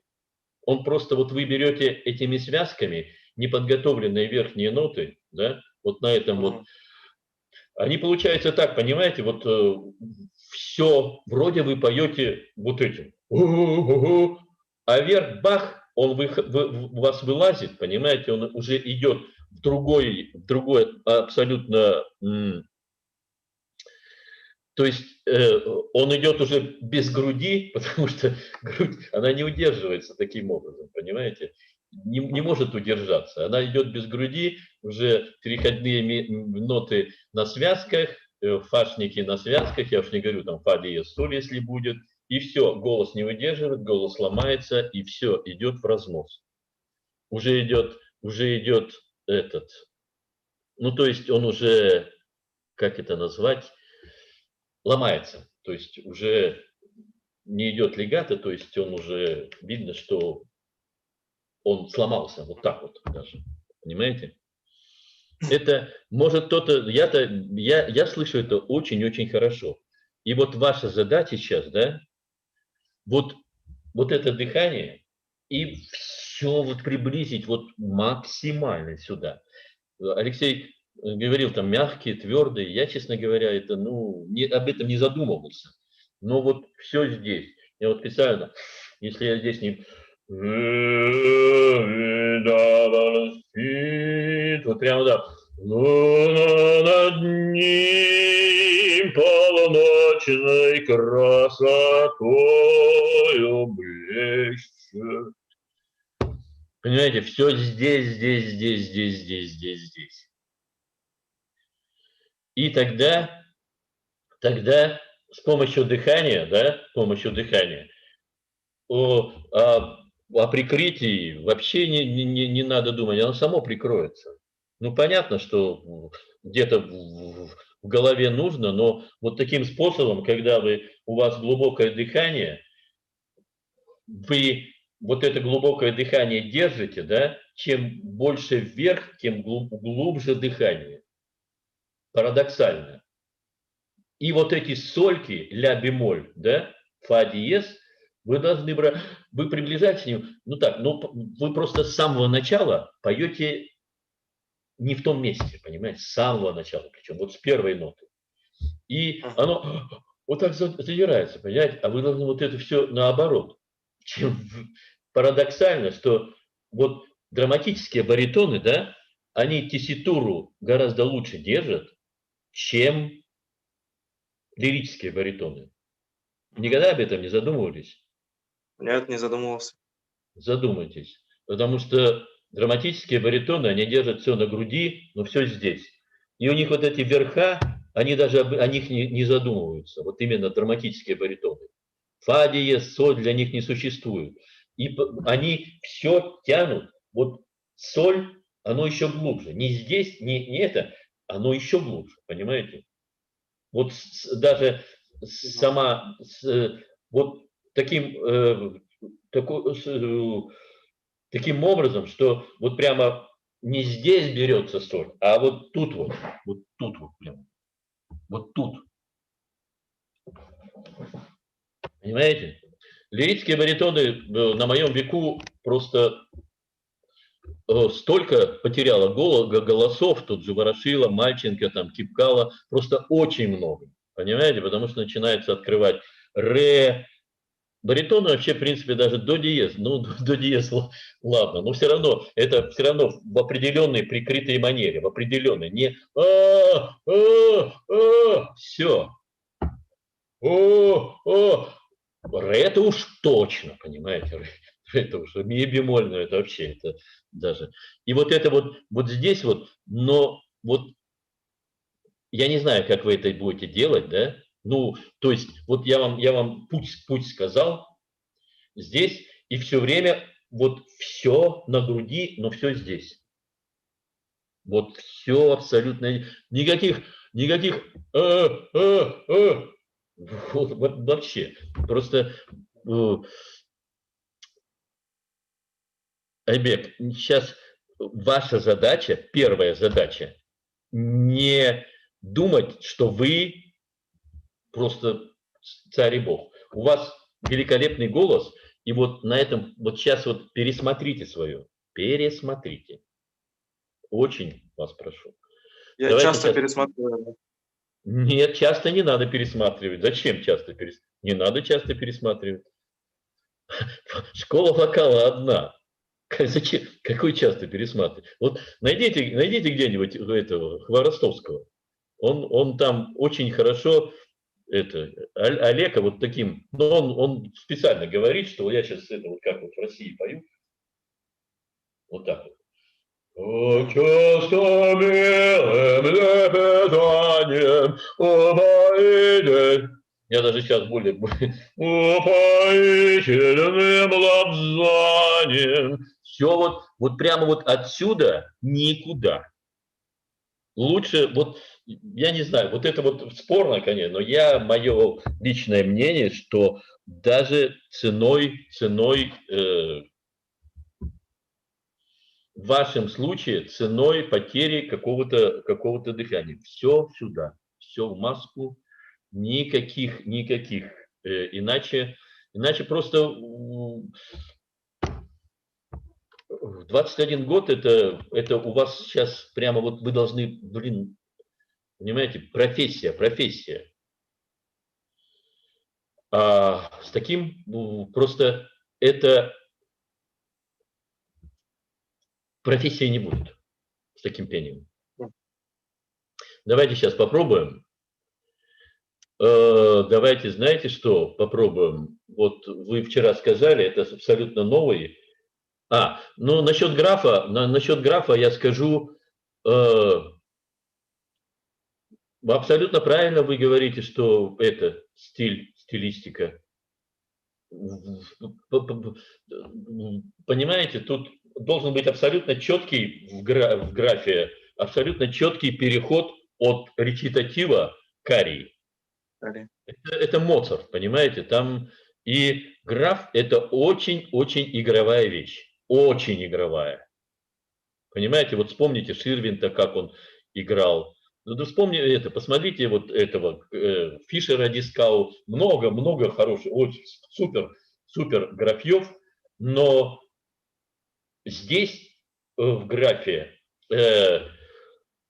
надо, вот на мой взгляд, даже утрировать. Понимаете, это комическая опера. Я понимаю, конечно, ну, вам лично надо. Потом, конечно, это не так, это не такая, не сатирическая, но в принципе здесь надо немножко, потому что в речитативе надо четко разделить речитатив и арию. Айджи винтера кауза, cosa sento in quell'accio cadea. Perfidi, io voglio di tal modo punirvi, al piacer mio da sentenza sarà. Думает. Пришла мысль, да, коль пагаццо, la che pretendente, pagarla, in qual maniera, e poi ve Antonio che incognito. Вот здесь надо это утрировать, понимаете? Вот эти переходы. Слышно меня? Ну, да? Да, хорошо вас слышно. Фигаро Рикуза, матримонию, coltivando l'orgoglio, da questo mendicato, tutta giovane gira, e anche fatto. И началось. Легато просто это. Здесь утрируйте, играйте. Играйте просто вот, знаете, как будто вы артист, ну, не меньше Роберта Де Ниро. Не стойте. Граф – это игровая ария. Петь нечего. Здесь надо показать нам, понимаете, вот этот стиль и игру. Но на легато. В арии здесь как раз вот этот речитатив, здесь это речитатив. Это безусловно, он на дыхании, он не должен сходить с дыхания. Но здесь можно, понимаете, речитативом. И пошло потом легато. Вот это лично меня очень заинтересует. Понимаете? То, что вы понимаете, о чем поете, и вот этот вот стиль, моцартовский стиль. Это не Верди. Вы поете пока графа, как Верди.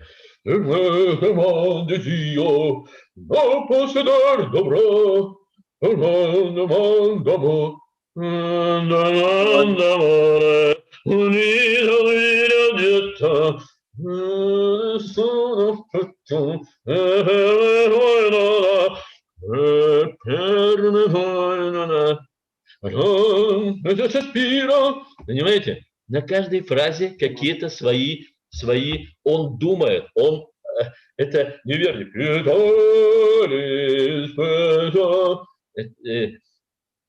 Там тоже, но здесь вот это вот игровая. У него все время меняется цель, понимаете? Вам не скучно? Ничего? Нет. Вот это вы должны найти. И когда ставится граф, да, у вас прекрасный концертмейстер, кстати, прекрасно. Ну вот еще раз повторяю, она должна вас этому научить. Должна. Это ее тоже работа и ее профессия, понимаете? Вот это вот, когда ставится граф, всем хочется вот этого. Вот оно вот это.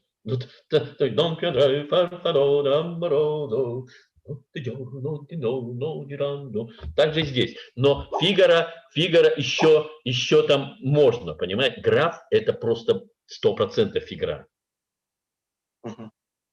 Понимаете? И оно в комедийном плане, понимаете, все над ним подшучивают, все над ним, понимаете, он там бедный, ну, короче, он там козел отпущения получается, понимаете? И вот в этой арии он как раз здесь вот этот вот, ну, понятно, что что не надо заходить, но в принципе это из-за чего произошло? Потому что он за Судан и начал приударять, понимаете? Графиня. Тут, вот, и он вот это надо показать, понимаете? Вот он мечется.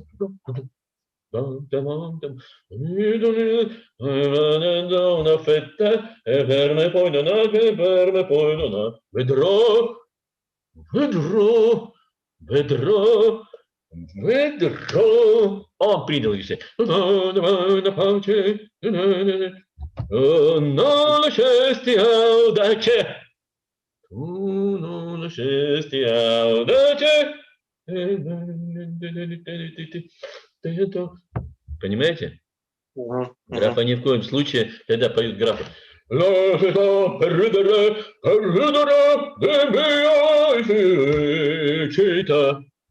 Пух. Это не то. Давайте я попробую сейчас исполнить, как, учитывая ваши замечания и пожелания. Давайте, знаете что, Айбек, давайте, вы начали учить «О нет, молю, не уходи». Ну, сейчас я не хочу исполнить это, давайте лучше, как мы же говорим про граф Альмавивы, давайте добьем ее, чтобы я имел представление, как петь, учитывая ваши пожелания.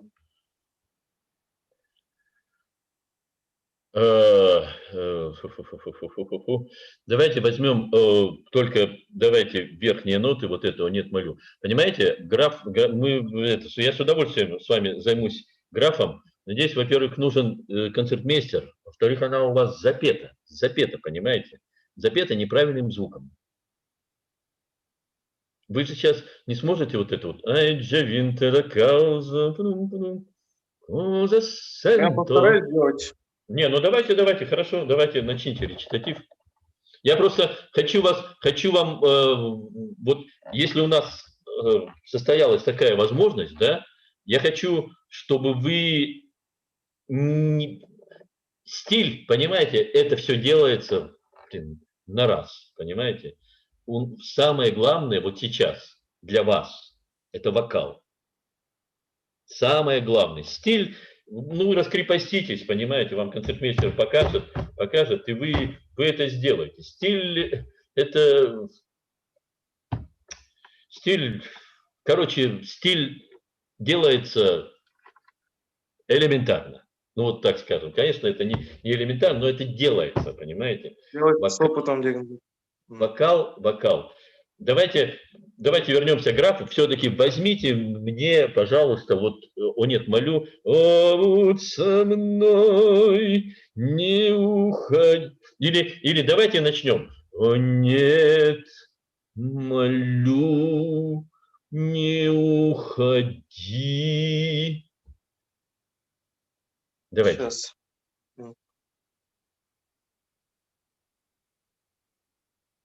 Вы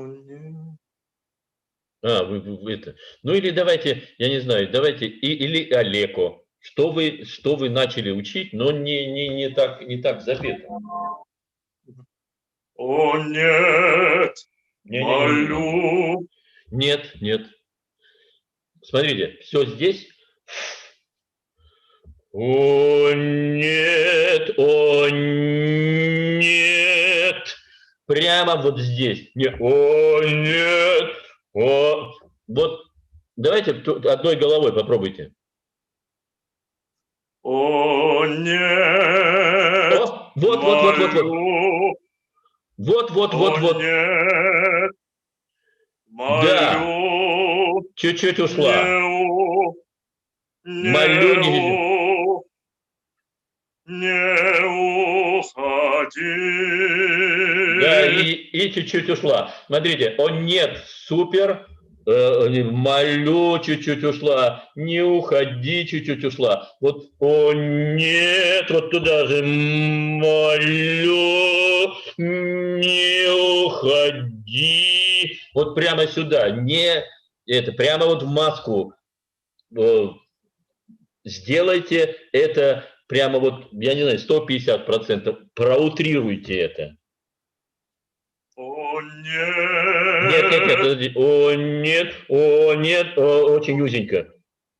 О, нет, молю, Да. не уходи. Да, хотя бы так. Вот. Давайте дальше немножко пойдем. Она вот так же, абсолютно, только в маску. Дуйте в маску. Дуйте прямо. Нет. Вся боль, ничто. Понимаете? Вот почему я просто обрадовался, что вы этот взяли романс, да? Даже где-то настаиваю, чтобы вы его попели. Это очень трудный романс. Может быть, один из самых сложных романсов у Рахманинова. Ну, я там не говорю, нет, там «Не пой, красавица», можно спорить, понимаете, но в вокальном отношении это один из самых сложных романсов у Рахманинова. Сложнее я, честно говоря, не пел. Может быть, они и есть. Сложнее я не пел. Знаете, в чем сложность? В том, что вы начинаете... О нет, если будете распяливать, фашники вообще не вылетят ни при одном условии. Потому что если вы в Онегине берете это, там камуфлируете это все, берете эти фашники, после которых у вас этот голос садится, здесь вы ничем не закамуфлируете, понимаете? Они у вас или будут, или не будут. А они будут у вас только в том случае, да, если вы весь этот романс, это вот просто вот надо следить за каждой нотой. Там начинается «О, будь со мной, не уходи». Это все поднимается, дыхание поднимается, и оно «О, будь со мной». Понимаете, если вы это все не пропоете правильным звуком, вы никогда в жизни не споете этот роман. Просто никогда. Будете вы свежий не споете. Понимаете? И вот этим звуком, смотрите. О, нет, молю, не уходи, вся боль, ничто перед разлукой, я слишком счастлив. Понимаете, все здесь за каждой нотой следить. Если одна вылетит, фашников не будет. Вот этот романс очень и очень для вас лично. Валека, если вам не будет это подсказывать, вы опять начнете грузить, и опять как нежно преклонясь ко мне. Ну, там тоже можно выстроить, Валека тоже можно выстроить. Но вот этот романс, вот возьмите его, и вот именно этим звуком. Попробуйте сейчас. Вся боль, ничто Только не надо, даже не открывайте. Прямо все в маску, все в нос загоняйте прямо. О, нет. Не, это уже мы спели. Вся боль, ничто перед разлукой.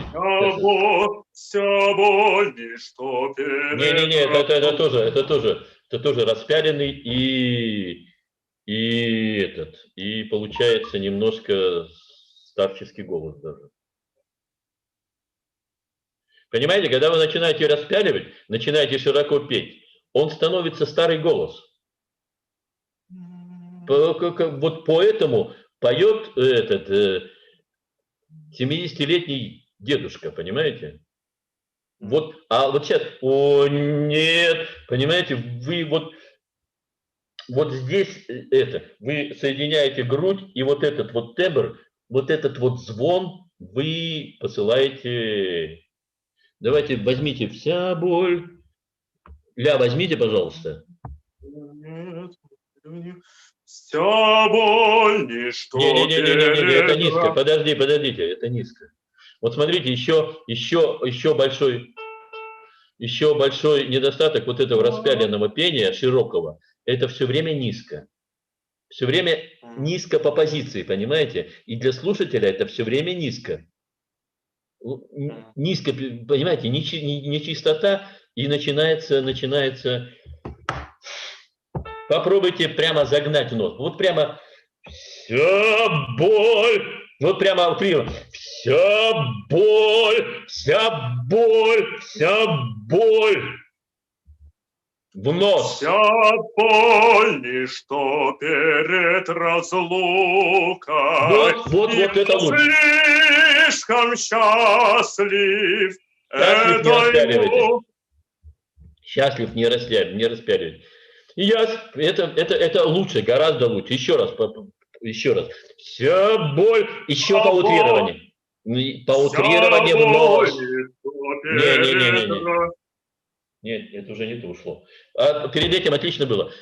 Прочистите нос вот так вот. Нос. Нос почувствуйте, где у вас нос. Вот. Загоняйте все в нос.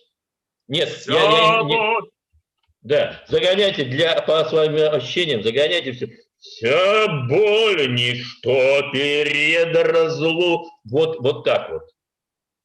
Загоняйте. Вся боль, ничто перед разлукой. Я слишком счастлив этой мукой. Вот так вам надо петь. Давайте дальше пойдем. Еще раз. Пусть пока, вот сейчас немножко оно подснято, пусть оно снимается лучше, для вас сейчас лучше, чтобы оно снималось дыхание даже. Хотя если будет все соединено, то это будет вообще просто высший пилотаж. Но вам сейчас надо петь так. Только так и никак иначе. Иначе вы даже есть это, что вы потеряете голос. Понимаете? Будете продолжать так, как вы спели на первом-втором туре, вы потеряете голос. Этого очень не хотелось бы, понимаете? Давайте дальше. Браво, вот так вот. Сильней прижми. Этой мукой сильней прижми меня.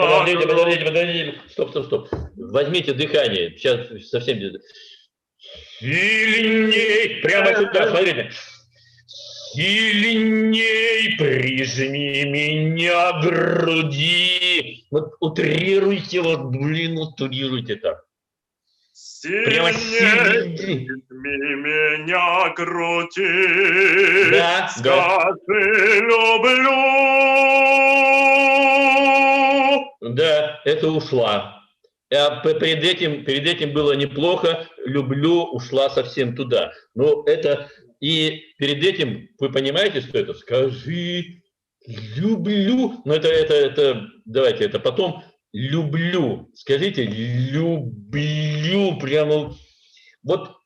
Прямо в нос. Нет, спойте.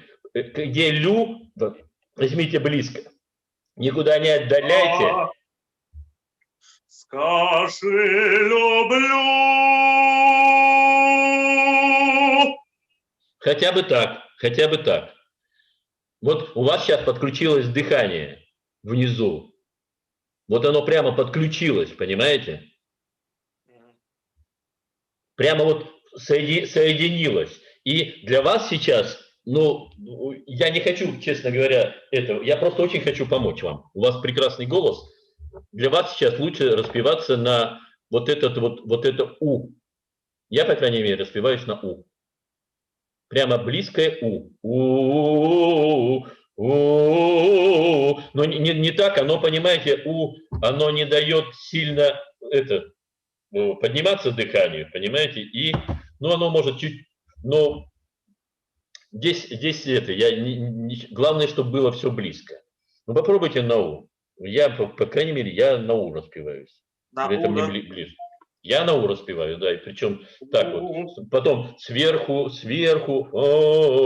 Но оно получается не У, понимаете? Оно получается все равно, так сказать, О. Да, особенно наверху.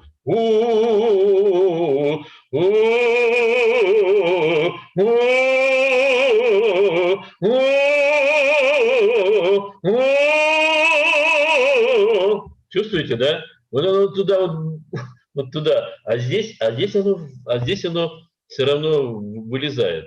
Но это спорно, кто как. Давайте пойдем дальше. Сильнее прижми меня к груди, скажи люблю. Пришел я вновь. Давайте. И пришел я вновь опять прямо утрированные. Может быть, смотрите, согласные. Попробуйте еще согласные. Пришел я вновь, больной, измученный и бледный. Попробуйте утрировать впереди. Пришел я вновь, больной, измученный, бледный. Вот. Дальше. Смотри, какой я слабый. Подождите, стоп. О и А у вас вылетает. За О и А очень-очень следите. Все здесь, О и А, бух, сразу на старую вот это. Смотри, какой я слабый. Давайте, смотри. А вперед выводите. Также здесь не надо, смотри, какой я слабый. Видите, не открывается почти. Лучше не открыть, понимаете? Лучше вот этот весь романс, да, вот этот романс, пропеть вот на этом. Смотри, какой я слабый, бедный, как мне нужна твоя любовь. Вот лучше, это я утрирую, безусловно, но лучше пропеть вот весь романс так, понимаете, чем смотри, какой я слабый. Все, для вас это все. Я еще сейчас еще приблизил, вы еще отдаляете. Давайте, смотри, какой еще раз. Смотри, какой я слабый. Слабый вперед. Бледный, как мне нужна твоя любовь. Так, еще раз, пожалуйста. Как мне нужна, вперед. Твоя любовь тоже вперед. Утрированно вперед. Как мне нужна твоя любовь. Вот, любовь, да, нормально. А так не открывайте сильно. Давайте дальше. Мучений новых. Здесь следите, чтобы не посадить в это, не посадить вниз. Все на этой же высокой позиции. Мучений новых впереди, я жду. Подождите, стоп. Видите, это низ не озвучивает у вас. Слышите, что у вас не озвучивает низ? А почему? Да. Потому что вы садитесь на него, понимаете? Здесь всего лишь си-бикар. Какой-то си-бикар. Правильно я?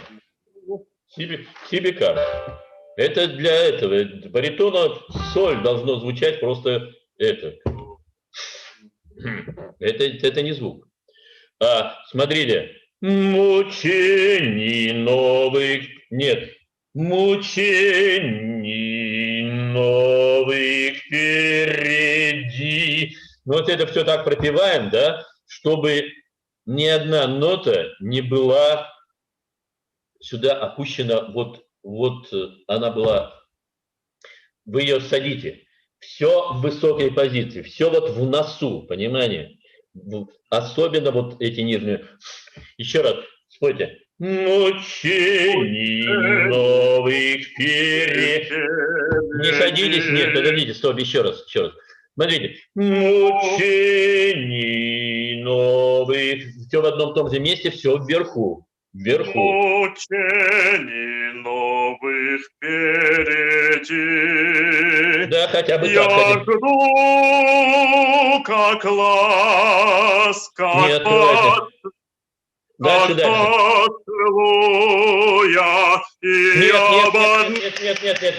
Да это вообще, блин.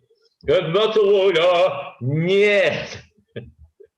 До этого более-менее нормально. Как поцелуя и об одном молю.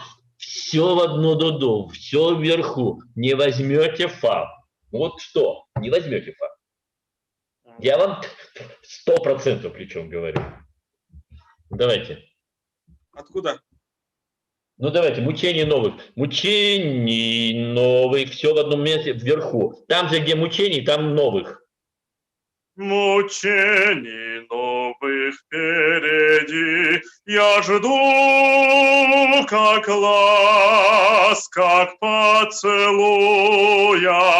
и Да я об одном молю, тоскуя. Да нет, Айбек, пожалуйста. Оставьте не надо распяливать. Все здесь. Давайте еще раз. Это принципиально. Эти ноты просто принципиальны. Я бы дальше пошел, но они принципиальны, понимаете? Давайте, мучений новых впереди, я жду, как ласк. Мучений новых впереди, я жду, как ласк, как поцелуя, и об одном молю, тоскуя. Ну, хотя бы так. Я еще раз говорю, не открывайте, закройте ее. Просто не открывайте рот, и все. Хотя бы не открывайте рот. Дальше, давайте дальше. Куя. И пошли, попробуем. О, будь со мной. Нет, подождите, это принципиальная нота. О, будь, обоприте ее, нам на живот посадите. О, будь, прямо, чтобы вот здесь все зажалось, и чтобы вы здесь почувствовали. О, будь со мной, не уходи. О, будь со мной, не уходи.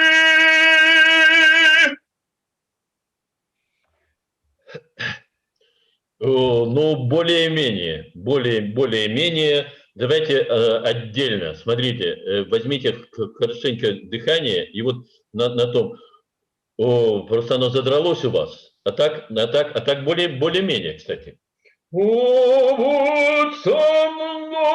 Попробуйте. Вы идете наверх, а дыхание идет вниз. Будь со мной. И ощущение такое, да, что вы вот этими кубиками своими, там, где напрягается, у вас связки в кубиках. Не здесь, а в кубиках. Прямо отсюда, от здесь. О, будь со мной. Прямо, будь со мной. Потому что там дыхание надо. Вот это вот дыхание, которое вас позицию не опустит. Давайте попробуем. О, будь со мной, да. О, будь со мной, не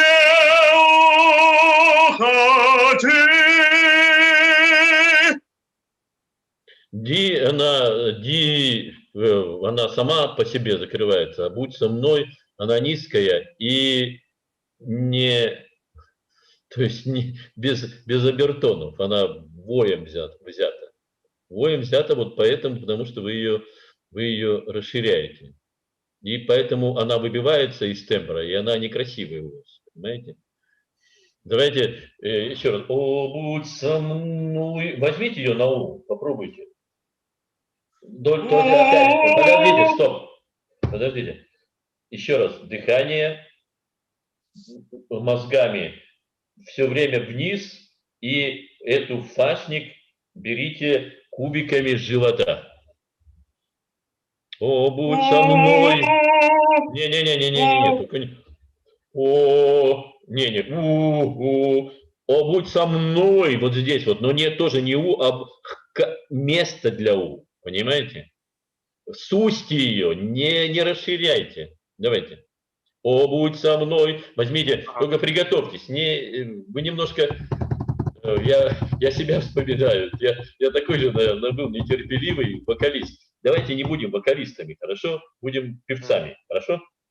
Давай. Будь со мной, не уходи. Вот. Вот это вот Фашник она заиграла. Вот она уже цветистая немножко стала, понимаете? И она, по крайней мере, попадает вот в эту точку. Не ложится, не понижается, а она попадает. Вот именно сюда. Понял. И я вас очень-очень попрошу, вы это, понимаете, вот ваш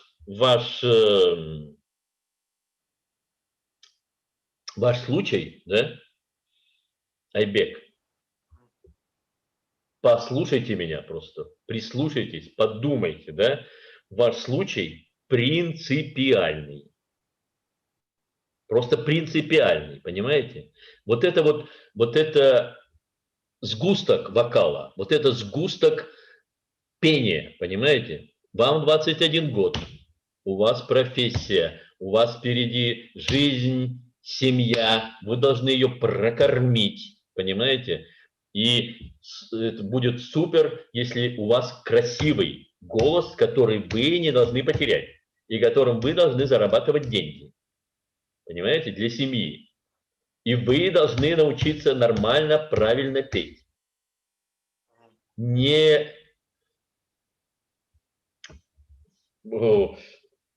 Еще раз, я уже в который раз повторяю, будете петь так, как пели, потеряете голос. Вот именно так. Ну, я не говорю, я не это, но принципиально я не говорю, что именно так там. Но именно принципиально это вот 100%. Здесь и здесь внизу. И здесь. Понимаете? Ни в коем случае. Просто это запрещено. Это вот показывают дурных таких вот русских. Вот если показывают дурное пение, то это вот такое пение, понимаете? И все. Ре, ну ми бемоль еще как-то. Ми уже, все, фа уже. Потом уже идет вот голос пух и не звучит. Понимаете? Понял, Тамир Лукманович. Спасибо большое за советы. Айбек, еще раз, последний раз прошу вас, прислушайтесь и сделайте, и работайте в этом направлении. Спасибо Хорошо? большое. Спасибо большое, Дамир. Спасибо, Айбек. Да. Айбеку мы пожелаем всего самого хорошего. Он очень такой требовательный, пытливый, внимательный. Так что удачи. Вот. Ну и мы уверены, что на следующем конкурсе он покажет самые хорошие, замечательные результаты. Самое главное, чтобы было движение вперед. Правильно? А нас сейчас в эфире приветствует Тимур Казимов. Владимир Иванович, извините, небольшой перерывчик, ладно? Ну, конечно, да, 2 минуты. Пожалуйста. Ага. Так, это кто у нас? Тимур Казимов. Сейчас я должен... Тимур, скажи несколько слов, пожалуйста, для того, чтобы я настроил сразу видео. Для нас, для всех, для участников. Здравствуйте, я с Азербайджана, город Баку, мне 15 лет, я тенор. Я вас приветствую. Что ты пел? Скажи, пожалуйста. Чуть-чуть можно увеличить звук микрофона, немножечко, если можно. Хорошо? Угу. Что ты пел? Вот так слышно нас? Вас-то слышно, да, а вот его. Он тихо говорит просто. То есть, когда запоет, я понял. Хорошо, ладно. Надеюсь. Концертмейстера нет? Нет, да? Нет, да.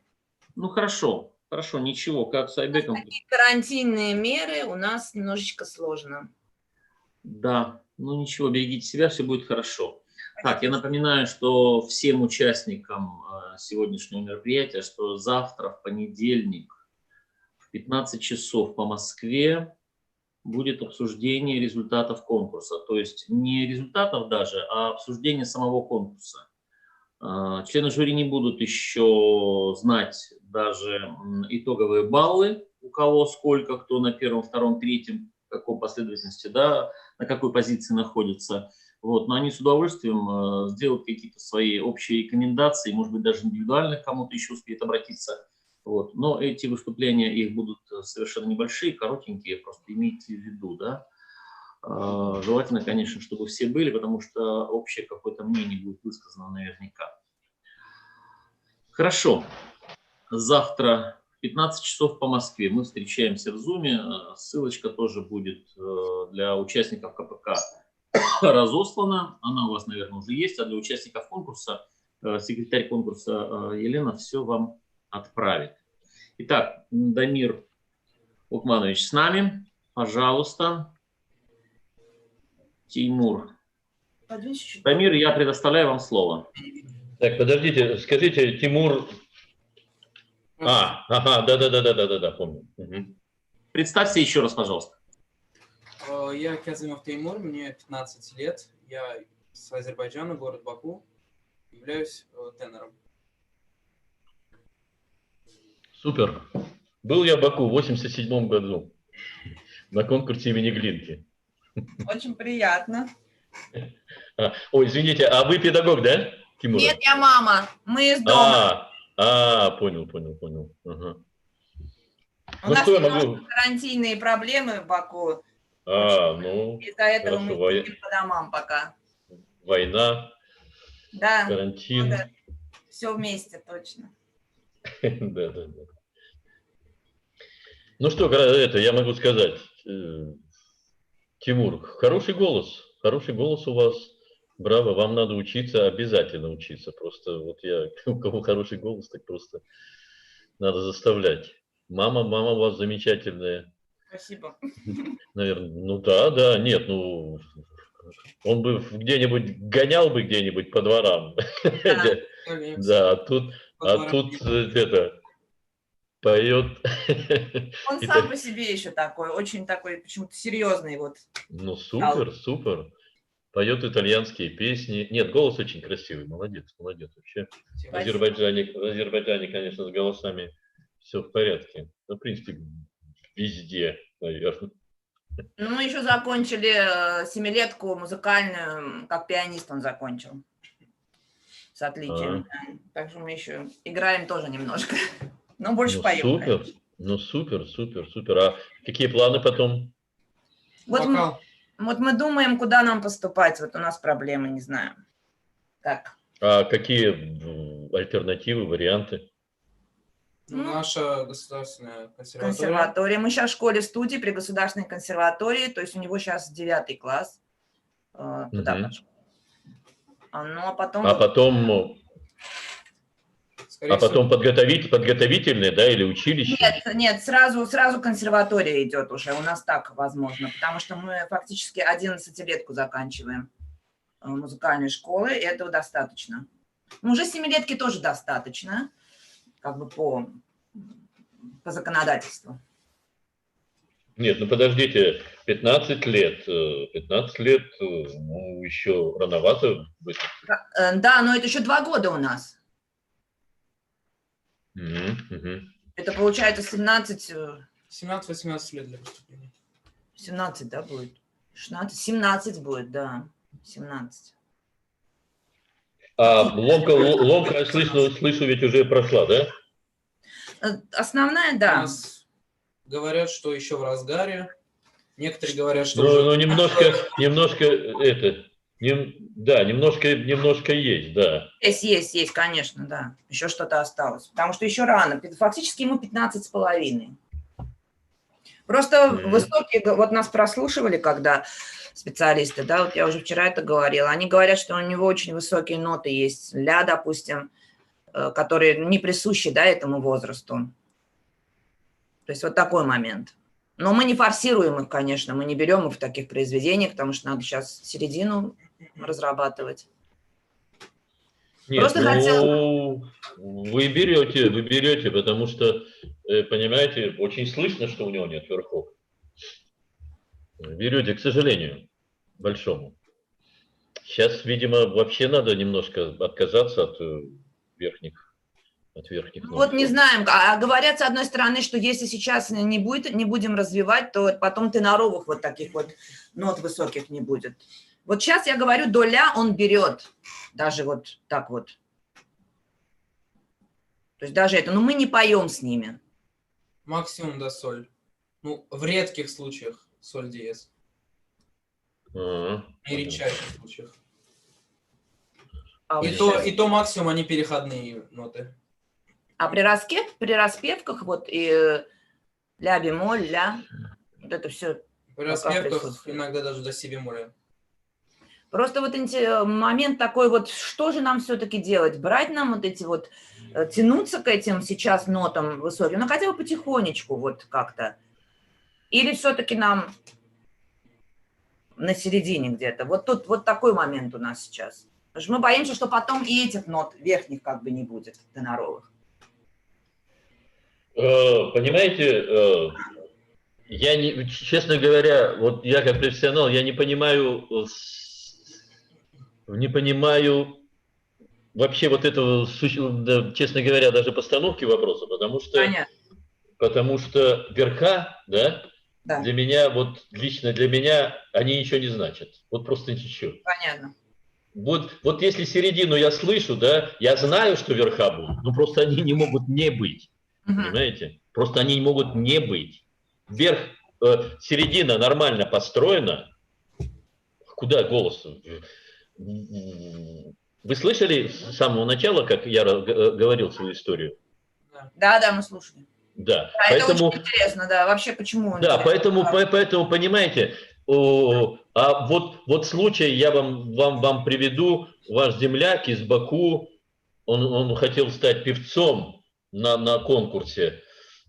Если напомните, мы с ним друзья на Фейсбуке, он сейчас в Америке там был, пытался пластинку, такой, ну, известный довольно азербайджанец, такой пел.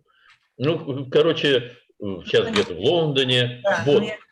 Он приехал на конкурс, ему было 15 лет, понимаете, и он говорит, я поеду от Азербайджана на Евровидение. Вот у меня цель, у него папа богатый, там все в порядке, я поеду это. Он где-то в Гран-при, там с Робертино Лоретти он где-то там засветился. Вот. На конкурс. Ну, знаете, наверное, да? Да, я поняла, по-моему. Если это о нем, да. Но сейчас посмотрим. Ну, о нем, да. Вот он с Робертино Лоретти все себя продвигал, понимаете? Он там маленький был, когда с Лоретти? Он маленький был, да. 15 лет. Все, 15 лет ему было в Испании. Да. Вот. Он откуда-то приехал, он говорит, я Гран-при взял. Он вышел, ломка голоса, ничего не берет. Да, и вот они начали бегать за мной Ну, там большое жюри, но почему-то за мной начали бегать. Там они приехали с вашей знаменитой оперной певицей, она его курировала. Вот, с папой такой папа. Почему второй? Да почему второй? Ну, спел на второе место. Вы, говорю, благодарите Бога, что второе место, потому что я ломка голоса. Ломка голоса, да. Мы там заняли Гран-при, как это так? Да. Я говорю, ну, вот так это. Мы-то слушаем здесь, я не знаю, что там было. 2 дня даже назад, 3 дня, мне все равно. Вот вышел, спел, все. Или до свидания, или там. И что? Ну вот он в ломку голоса, он пел. И он хотел на Евровидение. И что? И вот как-то просто мне интересно, что потом происходит. Ну вот он где-то там на каком-то корпоративе пел «Синюю вечность». Но это невозможно слушать. Ну вы что? У него просто нет голоса. Ну вот какой смысл-то, понимаете? Вот. Понятно. Дело абсолютно, понимаете, в пении ведь дело абсолютно не в верхних нотах. Ну вот, хоть вы меня убейте. Вот. Не, я не к Они, этому они говорю. всегда будут. Если у Тимура будет середина, если у Тимура будет середина, хорошая середина в тембре, у него прекрасный голос, супер голос. Понимаете? А верха, ну они вылетят, они так или иначе есть, понимаете? Ну есть у человека. Если уж у меня появился голос, ну я вас уверяю просто у него есть голос, у него красавец голос. Только не надо его сейчас насиловать. Вот если я пишу, да, вот это. Ну, просто, в принципе, этот конкурс, еще раз повторяю, тем хорош, что мы можем сказать, понимаете, он, дадут Тимуру там не 3-ю, 4-ю, 5-ю приз дадут, но это же не играет роли, понимаете, играет роли его будущее и его профессия. Я пишу, приятный голос, без верхов, добавляю, совсем. Понимаете? Да. Это я для себя писал, но вот на втором туре он гораздо лучше спел. Да, понятно. Гораздо лучше спел. По крайней мере, он показал. На первом туре, ну да, голос вроде есть, понимаете? На втором туре уже есть голос. Вроде есть голос, понимаете? Поэтому вот я, честно говоря, я не понимаю, зачем ему сейчас нужно делать или помолчать, или вот просто вот, когда у человека ломка, вот просто на серединке, не надо гнаться. Все у тебя будет, 15 лет, это самое начало. Самое главное, чтобы у тебя сохранился. Почему вот я, честно говоря, вот мы даже вчера разговаривали там с Копейском, да, очень осторожно, потому что хоровая студия очень осторожна, хор очень осторожен. Не знаю хоровиков, которые, ну, есть исключения, там, атлантов, там, вот, есть исключения, но хор обычно нивелирует, обычно он, понимаете, он нивелирует голоса, нивелирует тембры. Более того, ребят, которые с тембрами, их не берут в хор, потому что он вылезает. Тембр, он вылезает, да, он цвет дает, понимаете, а в хоре цвета нет. Поэтому вот я, честно говоря, вот просто вы мне задали вопрос, я вам на него отвечаю, что сейчас нет смысла вообще верха, я бы оставил. Все, вот нас этот если сейчас надо вот серединку, понимаете, если оно пойдет, то оно пойдет. Но вы же слышите, и вот то, что я говорил, понимаете, здесь и внизу, за этим надо следить. У него распялено тоже, к сожалению, великому. И все одной краской поет. Но это ерунда, это